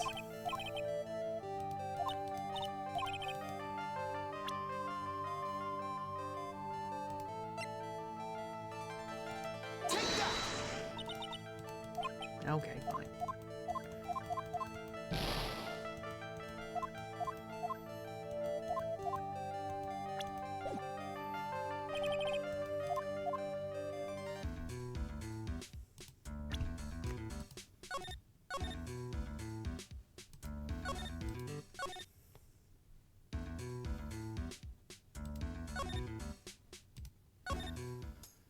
Hmm.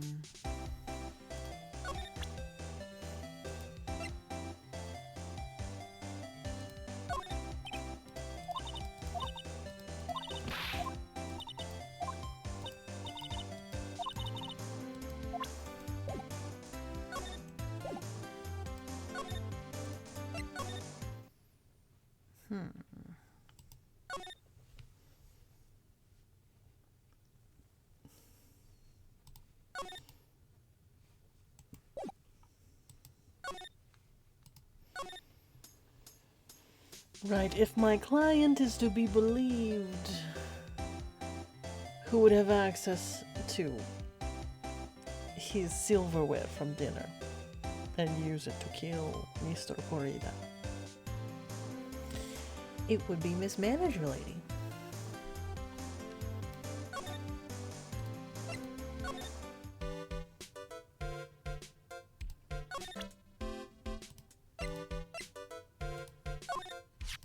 That guitar case. That was Swan's. Guessing you've seen this case before? It's pretty famous by now. Stands out because it holds the bright red guitar. A bright red guitar. The Jammin' Ninja's signature item.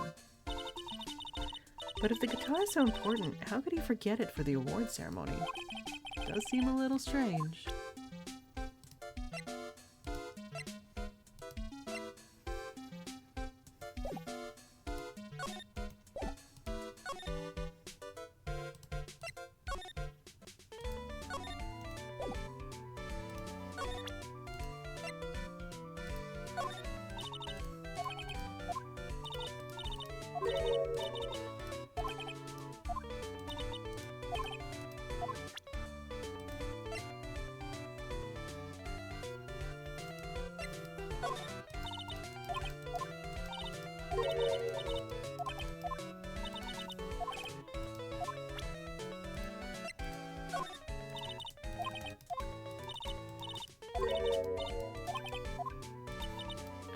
Would you know anything about her camera? Nope.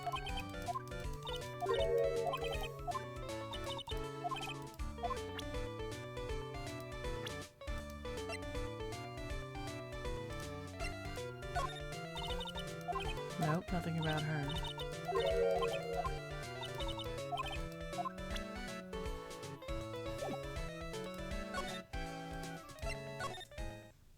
Haven't been here yet. Detective Gumshoe said they had an investigation briefing. Yeah. Oh, he's back. Hey, so you came, pal. Why the blunt greeting? Because there's nothing to be friendly or happy about. What do you mean by that? Well, things look perfect this time around. The evidence and testimony are airtight. But, you can't just roll over and die. We have to stay positive.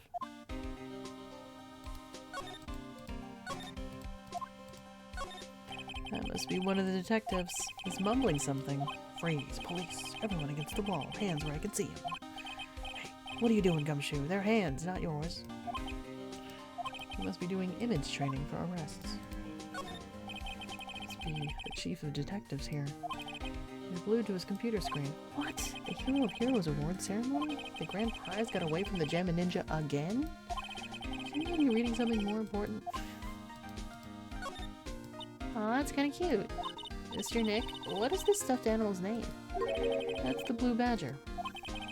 It was my idea. I made it. It's this precinct's mascot, you know. Wow. We get him a signed mascot of every police station if it's the last thing I do. I hope you succeed in your mission, sir.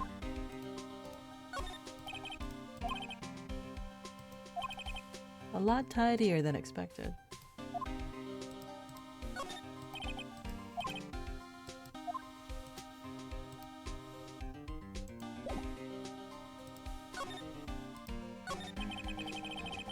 So what do you mean the evidence is airtight? I can't give you all the details, pal, but there's two big pieces. Two? I'm guessing one would be the murder weapon and Elbag's testimony. Both of them are in this photo. First is the button that's missing from the victim's chest. Like, who would have access to you? Specifically, who would have access to On Guard? Right. The button that you found during your body search of Mr. On Guard. Yep. Found it in the folds of this Nickel Samurai's special pants. And the second one is the knife in his chest, pal. Fingerprints on the knife in his chest, to be exact. Fingerprints? Whose are they? Didn't even have to ask, little missy. It's obvious. They're Matt On Guard's. Tomorrow's trial. Talking about being stuck between a rock and a hard place. Oh, wasn't he in costume?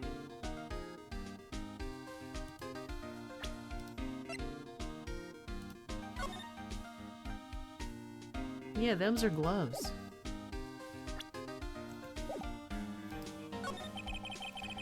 So what about this airtight testimony? Old security lady, Miss Oldbag? Thought so. What do you mean you thought so? Did she tell you something, pal? Well, I even told her not to open that mouth of hers and blab to anyone. Her blab knob is stuck on 10. There's no turning it down, trust me. Yeah, well, Miss Oldbag saw it all, pal. She saw Mr. On Guard come out of the victim's room around the estimated time of death. No way. Did she? Did she see him in costume?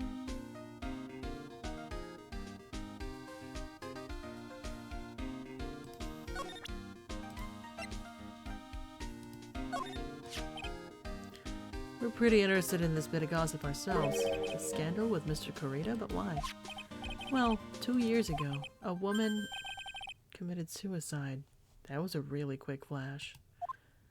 Suicide.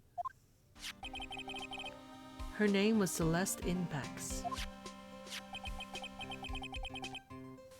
And she was Juan Kurita's manager. The victim's manager. But that's not all, pal. Miss Inpax was Miss Adrian Andrews' mentor. She taught Miss Andrews everything she knew about the business from square one. Her mentor? A woman who was both Mr. Kurita's manager and Miss Andrews' mentor. Her suicide has something to do with this case? Do you know more about her, pal? Yes. She was the victim's manager and was also Miss Adrian Andrews' mentor. Been 2 years since her suicide, and now those two are linked again by another death. Or maybe it's just a coincidence, but wah. I'm getting sick of dealing with one foolish idiot after another. Miss Von Karma, you can't seem to stop allying yourself with the enemy, can you? I don't need a traitor in my midst. You don't mean... I do. Scruffy. You have 30 minutes to get out of here. You are no longer needed. Goodbye. That's... Oh, wait. Please wait, sir. I don't get this month's pay. Quiet. If it weren't for traitors like you, I would have won. Is that what you want to say? Who? That voice. Oh. Edgeworth. Edgeworth. Baby girl's back. It's been a long time, Wright. This person... This is Mr. Edgeworth? What am I going to do with you? Still blaming others when things go wrong? You haven't changed a bit, Francisca. You... How dare you show your face to me without a shred of shame upon it? You've soiled the Von Karma name, dragged it through the mud. You even ran away with your tail between your legs like the ill-bred dog you are. Are you talking about the Von Karma family creed? To be perfect in every way. Then let's hear it, Francisca. How are things going? I hear you are having a rough time maintaining perfection in this country. You seem to be getting crushed under the weight of it all. That's why I came back. Keep your assumptions to yourself. I haven't given in yet. I won't lose. This case is mine. I'll never hand it over to you. Never. Mr. Phoenix Wright, I will see you tomorrow. In court. It will be a clinical lesson on the meaning of total victory. Still the same wild mare she always was.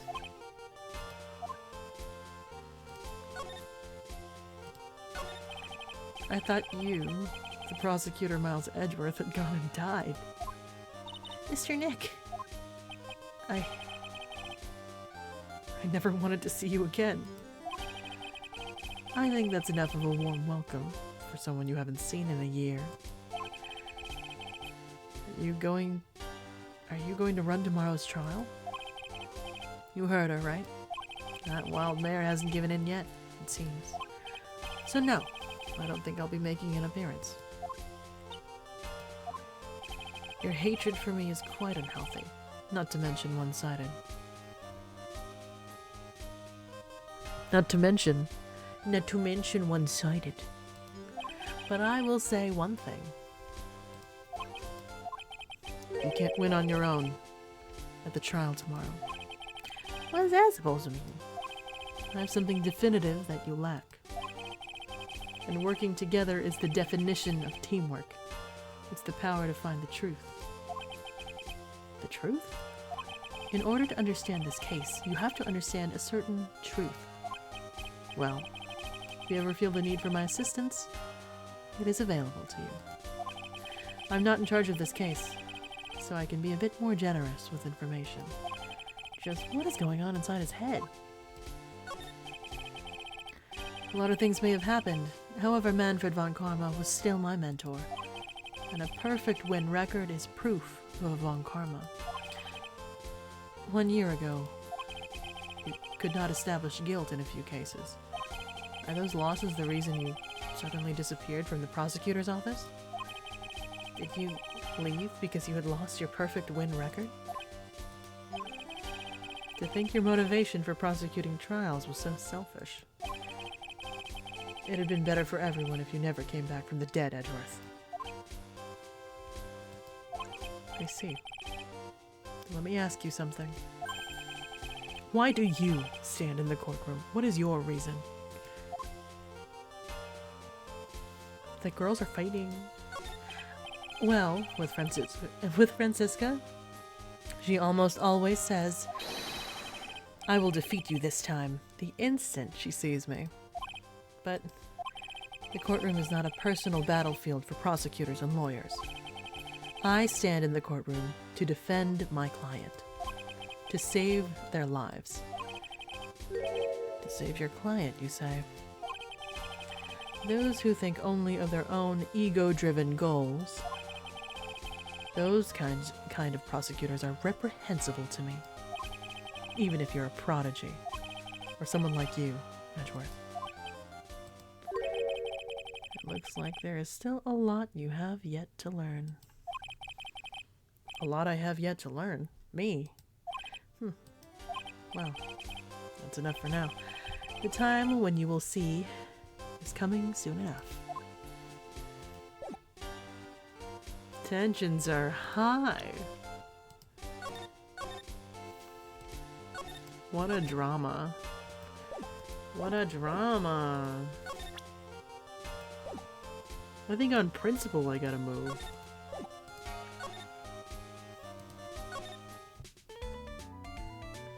I think I have enough.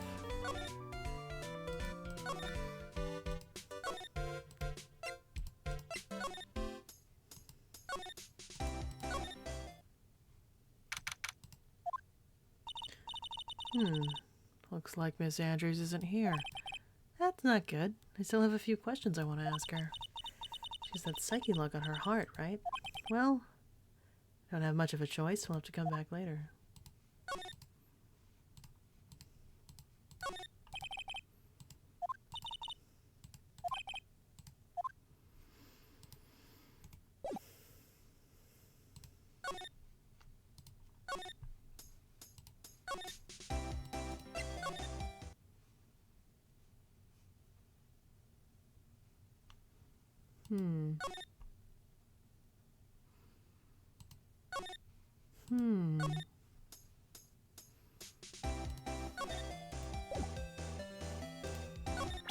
Can I ask you if you've seen her?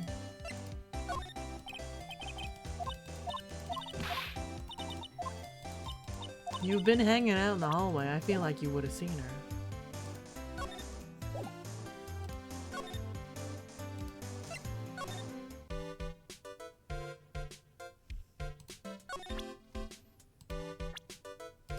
Do you know anything about this lady?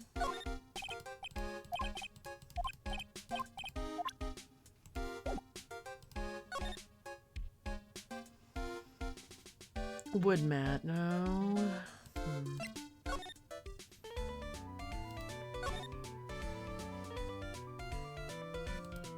No, I can't even go to the detention. I can't even go to holding. All right. Oh, there it is. I have to move around enough. Okay. Ah, the lawyer dude. What did you find out? Well, I'm still in the middle of investigating. I see. But I've already told you everything I know, dude. Have you?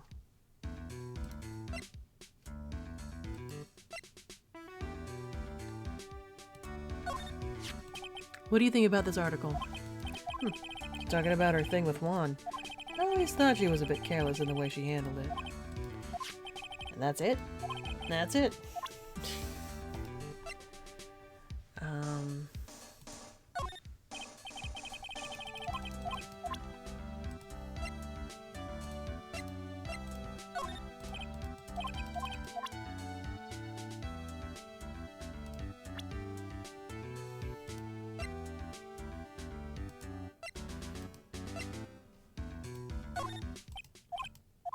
Do you know this lady? What's wrong? How much do you know? What do you mean, how much? Mr. Lawyer, I may be your client, but I hope you will keep yourself out of my personal life. No, I would never. Now, if you'll excuse me, I have a lunch appointment I have to keep. You're in detention. Who in the world are you going to eat lunch with? The security guard? Mr. Nick, this Celeste Impacts lady.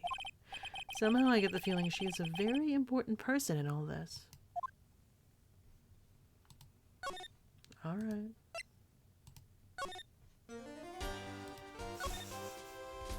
I keep having to see him whenever I move out, or move about.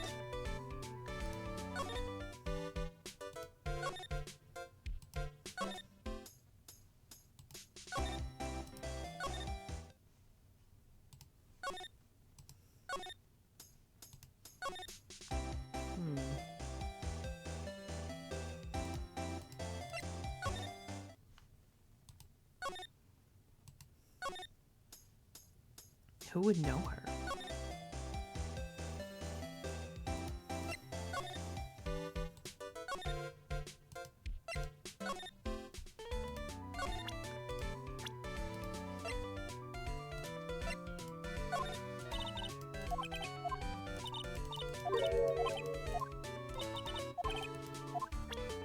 I was really hoping to see her back here again. Am I gonna have to talk to the man?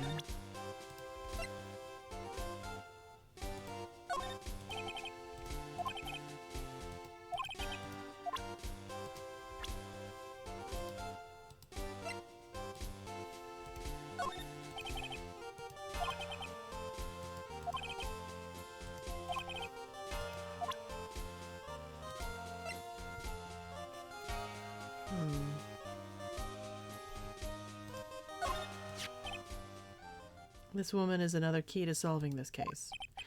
Do you really think so? She was Adrian Andrews' mentor a long time ago. She was suddenly called away by a different show and became Juan Corrida's manager. And then, a few months later, Celeste Impacts died. But her death was ruled a suicide, right? Yes. There is still one riddle we've yet to solve. A riddle. Her suicide note. It went missing. No one could find it. A suicide note that just vanished, huh?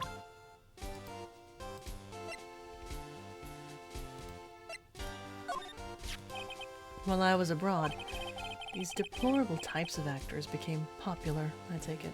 Well, Refreshing like a spring breeze is his motto. Refreshing? What is so refreshing about a spring breeze? Seems like the pollen is not treating him well this year. There is an interesting rumor about this man. I mean, the one about Miss Andrews getting close to him? That's pretty common tabloid fare, isn't it? I don't take things at face value when there's more to be found. Adrian Andrews. She holds a large secret within herself. A secret? Can't help but feel that this whole case revolves around her. I was just wondering if you had anything to say about Francisco.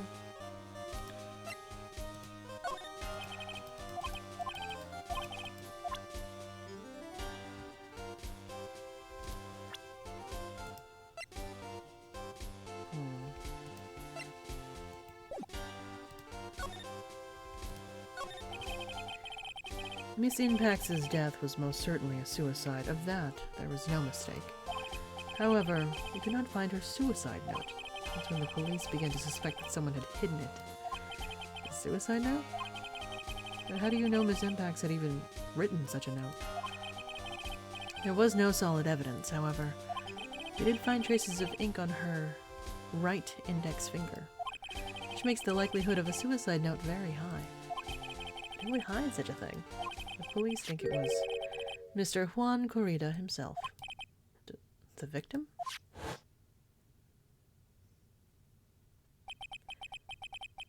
He was the one who found her body, which makes him the only person who had a chance to hide her suicide note. Mr. Corrida hid his own manager's suicide note, but why? As long as her note is missing, any speculation beyond this is meaningless. For now, I think you should look this over. This is the suicide report. Part 1, anyway. Part 1.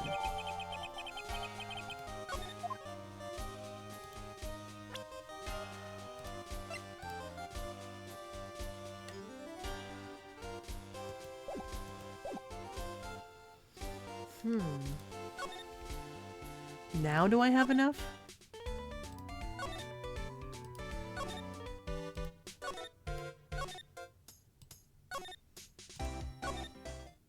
Nope. I was like, do I have enough now? How about now?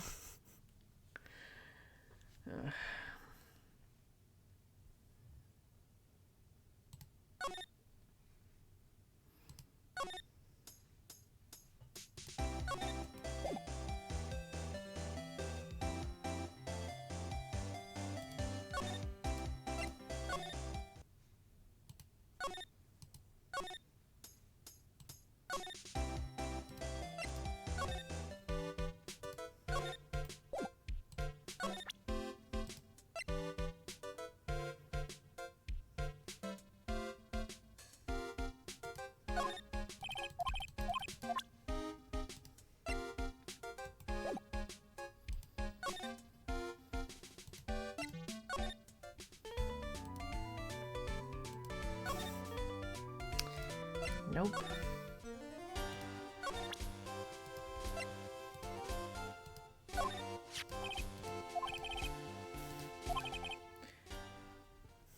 I don't like looking through reports, suicide reports even less. Worst of all are the reports that have multiple parts like that one. That is two parts. Here's the second part. The second part of the report is about an attempted suicide. The attempter's name is Adrian Andrews. Wait, he handed it to me and I had to show it to him? Miss Andrews. Oh, well, what did she do? She tried to kill herself? She doesn't seem like the kind of person to try to kill herself, though. I think she's a strong career woman? That's just what she wants you to think. Adrian Andrews. She has a certain secret she's always trying to hide. Secret. Her dependent nature. That's what she's really like on the inside. Miss Andrews. Dependent. Talk about the exact opposite of what that woman is.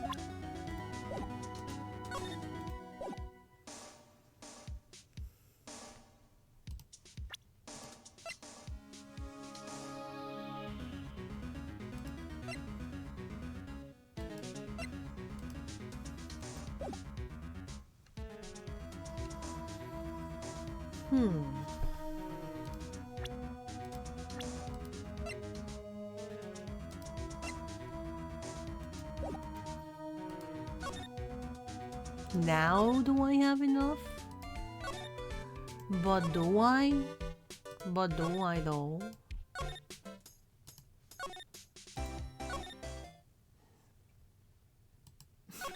Just like, I don't know when it's enough.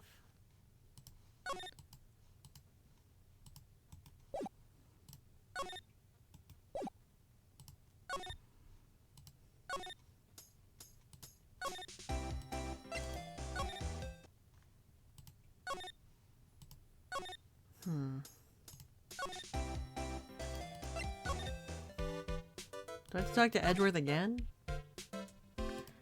Are we still mad at him?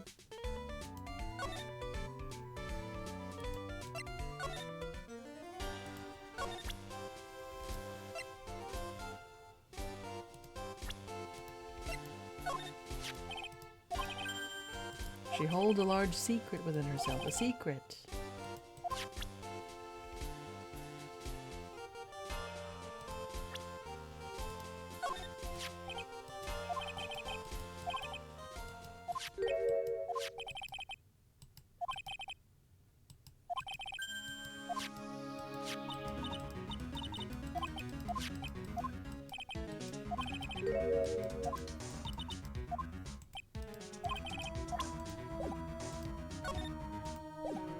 Oh. What's this about Miss Andrews having a dependent nature? Adrian Andrews' attempt at suicide. It was a few days after the death of Celeste Impax. And why did Adrian Andrews think about committing suicide? Because she had apparently lost her will to live.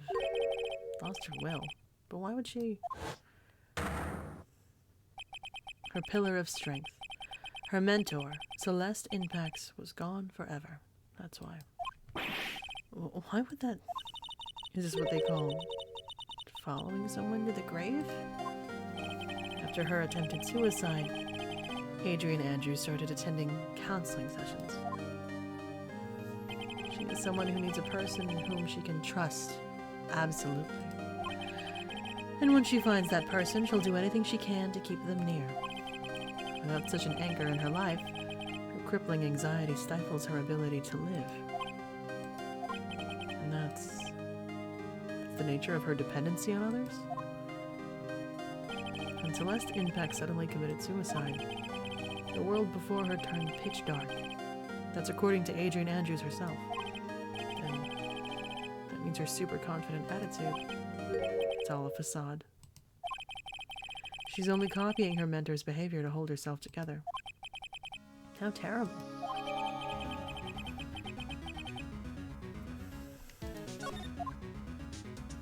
Now are we done? It's like, what?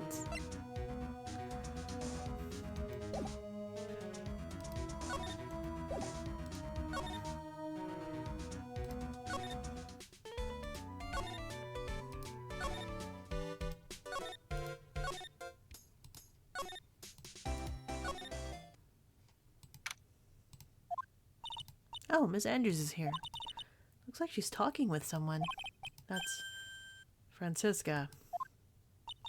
Miss Von Karma? What are you doing here? Well, you see, I'm his lawyer, so... You got some nerve following me around. Following you. That's you, Miss Von Karma. You're the one doing the following. Pearls. You're always following after that Mr. Detective with the little beard. Me? Following after Scruffy? Don't make me laugh. Let me show you something interesting, little girl. Oh, what's that? An electromagnetic receiver. I planted a tracking device on that detective. And with this, I know that fool's every move. So that noise we heard was the receiver. I feel really sorry for poor Detective Gumshoe now. Now then, let's stop wasting time. Adrian Andrews. Yes? Oh boy. Oh boy.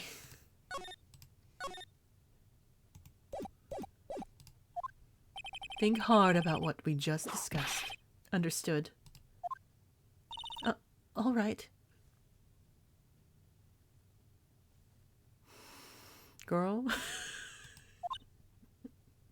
Girl. What were those two talking about? Miss Andrews. She seems a little dazed, doesn't she? Oh my gosh. Oh my gosh. I'm like... I hope she's not the murderer now, because I want this eerie-ful ship to be real.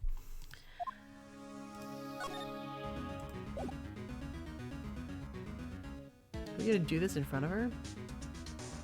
Might as well.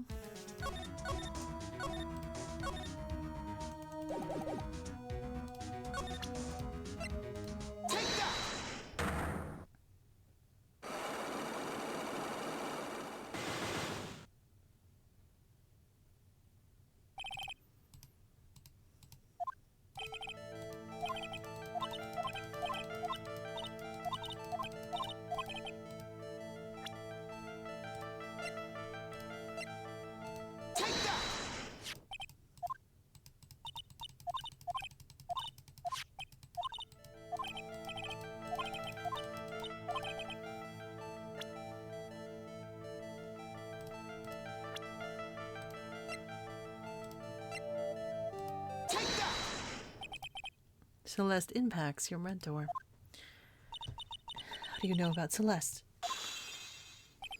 Miss Impacts, she committed suicide, didn't she? But it looks like no one knows why. Right before her death, she was Juan Corrida's manager. So I believe you got close to Mr. Corrida, so you could find out more about her suicide. You have a great imagination. May have a future yet as a slimy muckraker for a putrid third-rate tabloid. Miss Andrews? There was no mystery surrounding her death. None. It would be pointless for me to force myself into a relationship for nothing. Is that really true? Is there really no mystery at all? I don't believe you were completely at ease with the way her suicide was resolved. Wow, this is crazy. Alright.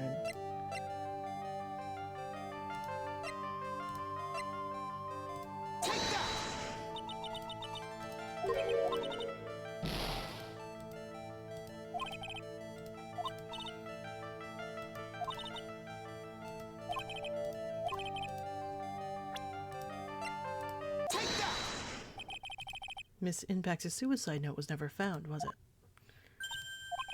Looks like the police were under the suspicion that someone had hidden it. Like maybe the person who discovered her body, Mr. Corrida. Juan? And Miss Andrews, I believe you thought the same thing. And that is why you became intimate with Mr. Corrida. So I quietly listened to your insulting ramblings long enough. It's true that Celeste was my mentor. However, allow me to say this again. It had nothing to do with me. I didn't even know that her suicide note was never found. I'm a person who doesn't care about what goes on in the lives of others. That's the impression you like to give. However, I don't think that's who you really are. What? I have evidence that says otherwise. You're someone very special to you. Miss Andrews, you nearly went through with it too, didn't you? Went through with what? Ending your life. Miss Andrews, you look and act like a very strong woman who has it all together. But you don't ask for anyone's help, relying only on yourself. Yes? I've been very independent ever since I can remember. However, that is all just a lie, a facade. You've always searched out people on whom you can depend on. You were dependent on Miss Impacts, weren't you? Which is why, when she passed away, you lost everything you had. Stop. When Celeste passed away so suddenly like that, I died a death of my own. No matter how hard I tried, I couldn't stop thinking about what had become of her note. You must have heard about the police report. The one that said the police suspected Mr. Kurita of hiding Miss Inpax's note. You heard about it, and thought to recover it from him by getting close, am I right? If that's the case, then everything changes. What do you mean? What topic did we start this conversation on again? It was, why was the victim killed? Exactly. Somehow, Miss Andrews, it seems that you have become the one with a reason to want Mr. Kurita dead. Me? Miss Inpax was everything to you. And then she died. You would do anything to find out why she killed herself. Even commit murder. Murder? Ba-bang.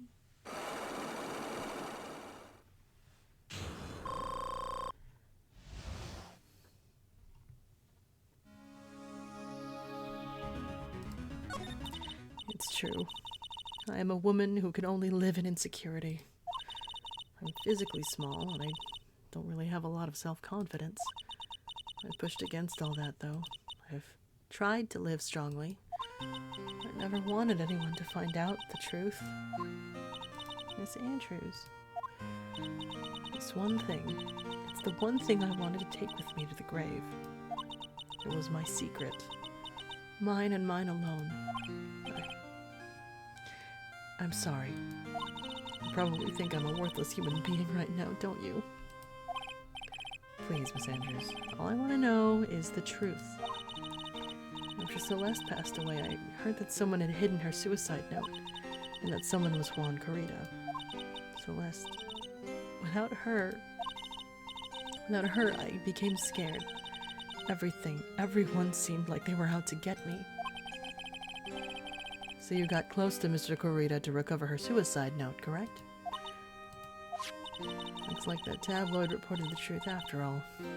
Ironic, isn't it? Well, like they say, where there's smoke, there's fire. And if they purposely add fuel to the fire, they keep the celebrity world burning. But as for the suicide note, I didn't, and wouldn't kill anyone for it. It just doesn't suit me, that's all. Well, that's enough for now. I still have work to do, so I understand. Oh, I have one small favor to ask. My attempted suicide? I'd like for you to keep it a secret.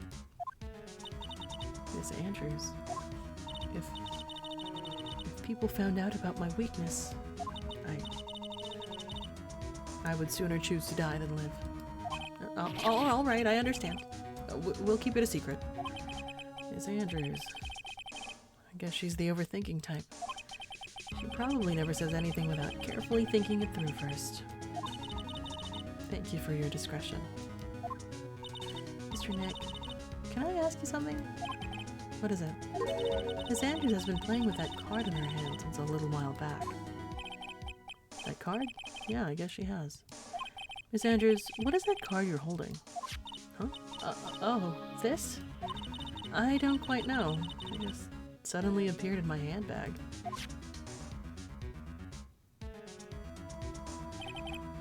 What is it? Looks like a seashell? That's what it looks like, doesn't it? I honestly don't remember owning this card. I wonder where I picked it up from. Her not remembering something clearly? Sounds like a rare occurrence. Well, I must be off. I leave Mr. On Guard in your capable hands.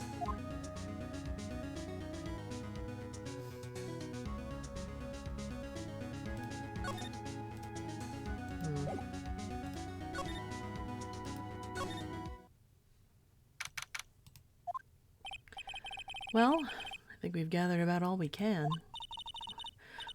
What about Mystic Maya? Is she alright? Oh, Pearls.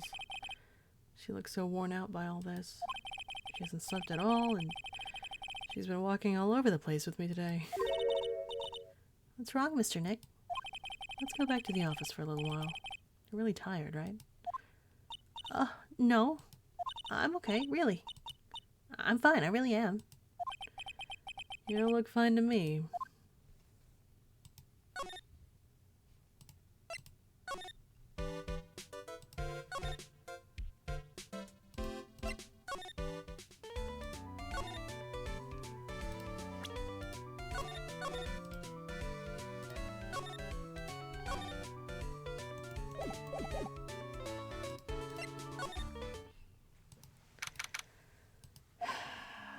So, what now?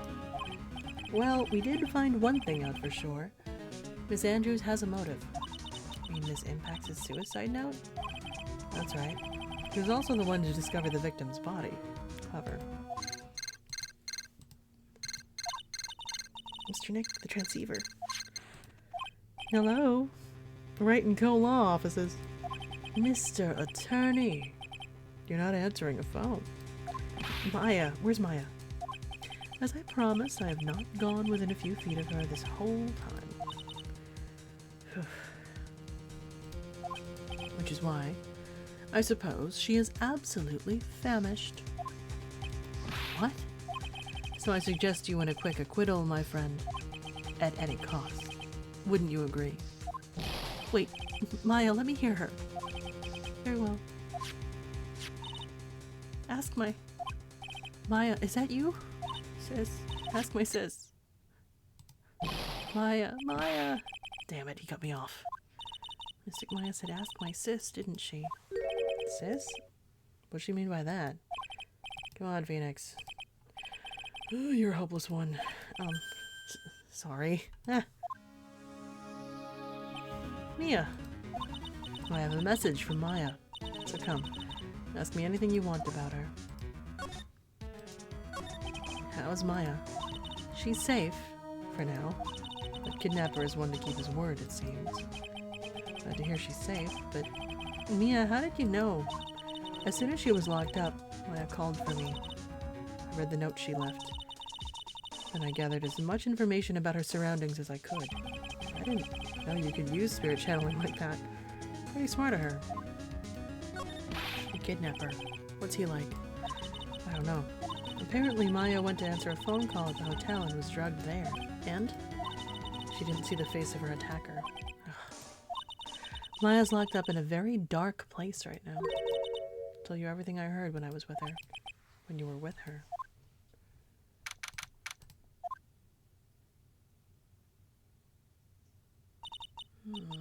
I'm starving.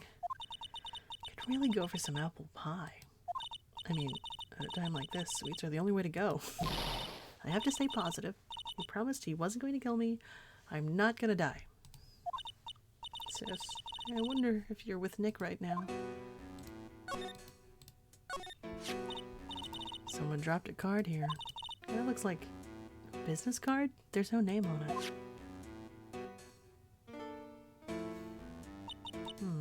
Picture of a seashell. What a strange card. What's this? Feels like there are a lot of glass bottles here. And these, they feel like barrels. I'll pass. Too bad I'm really hungry and not really thirsty. All sorts of things piled up here. It's too dark to see. Drat, it's locked. But this door's lock seems easy enough to open. On TV, there's always... The hero always uses a plastic card or a stiff piece of cardboard.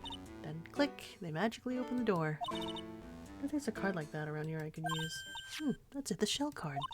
If I use this, maybe I can get the door open? This might be my key out of here. I have a feeling this card might be useful. I'm such a genius. Alright, now if you'll excuse me, Mr. Kidnapper. I did it. Okay. I'm getting the heck out of here. Shouldn't keep Nick waiting or worried.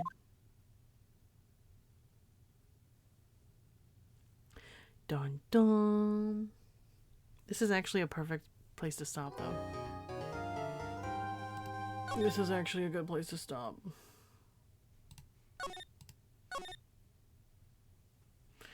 Right, it's already 2:35 a.m. I know the next section of game is going to take a hot minute, but what a place.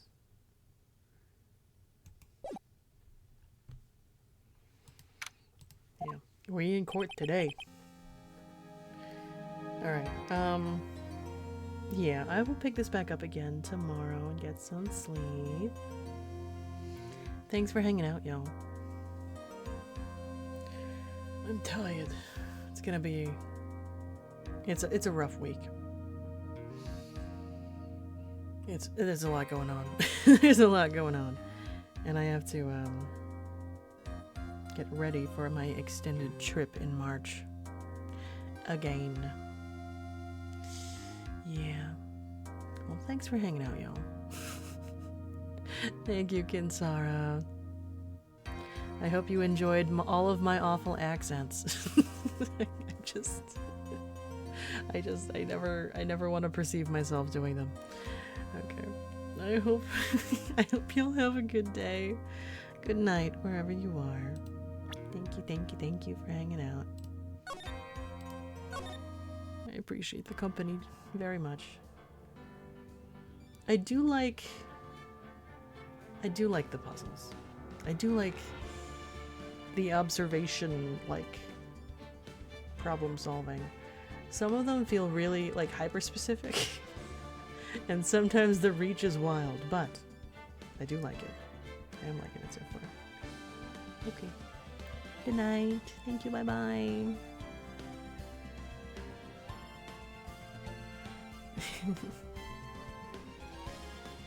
Good night. Thank you. Bye-bye.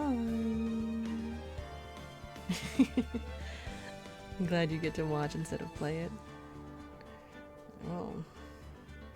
I'm not always at 100%, but I do like it. Alright. I go eat. I need to make eat happen. Eat needs to be real. Alright. Bye-bye. Good night. Bye-bye. Bye-bye.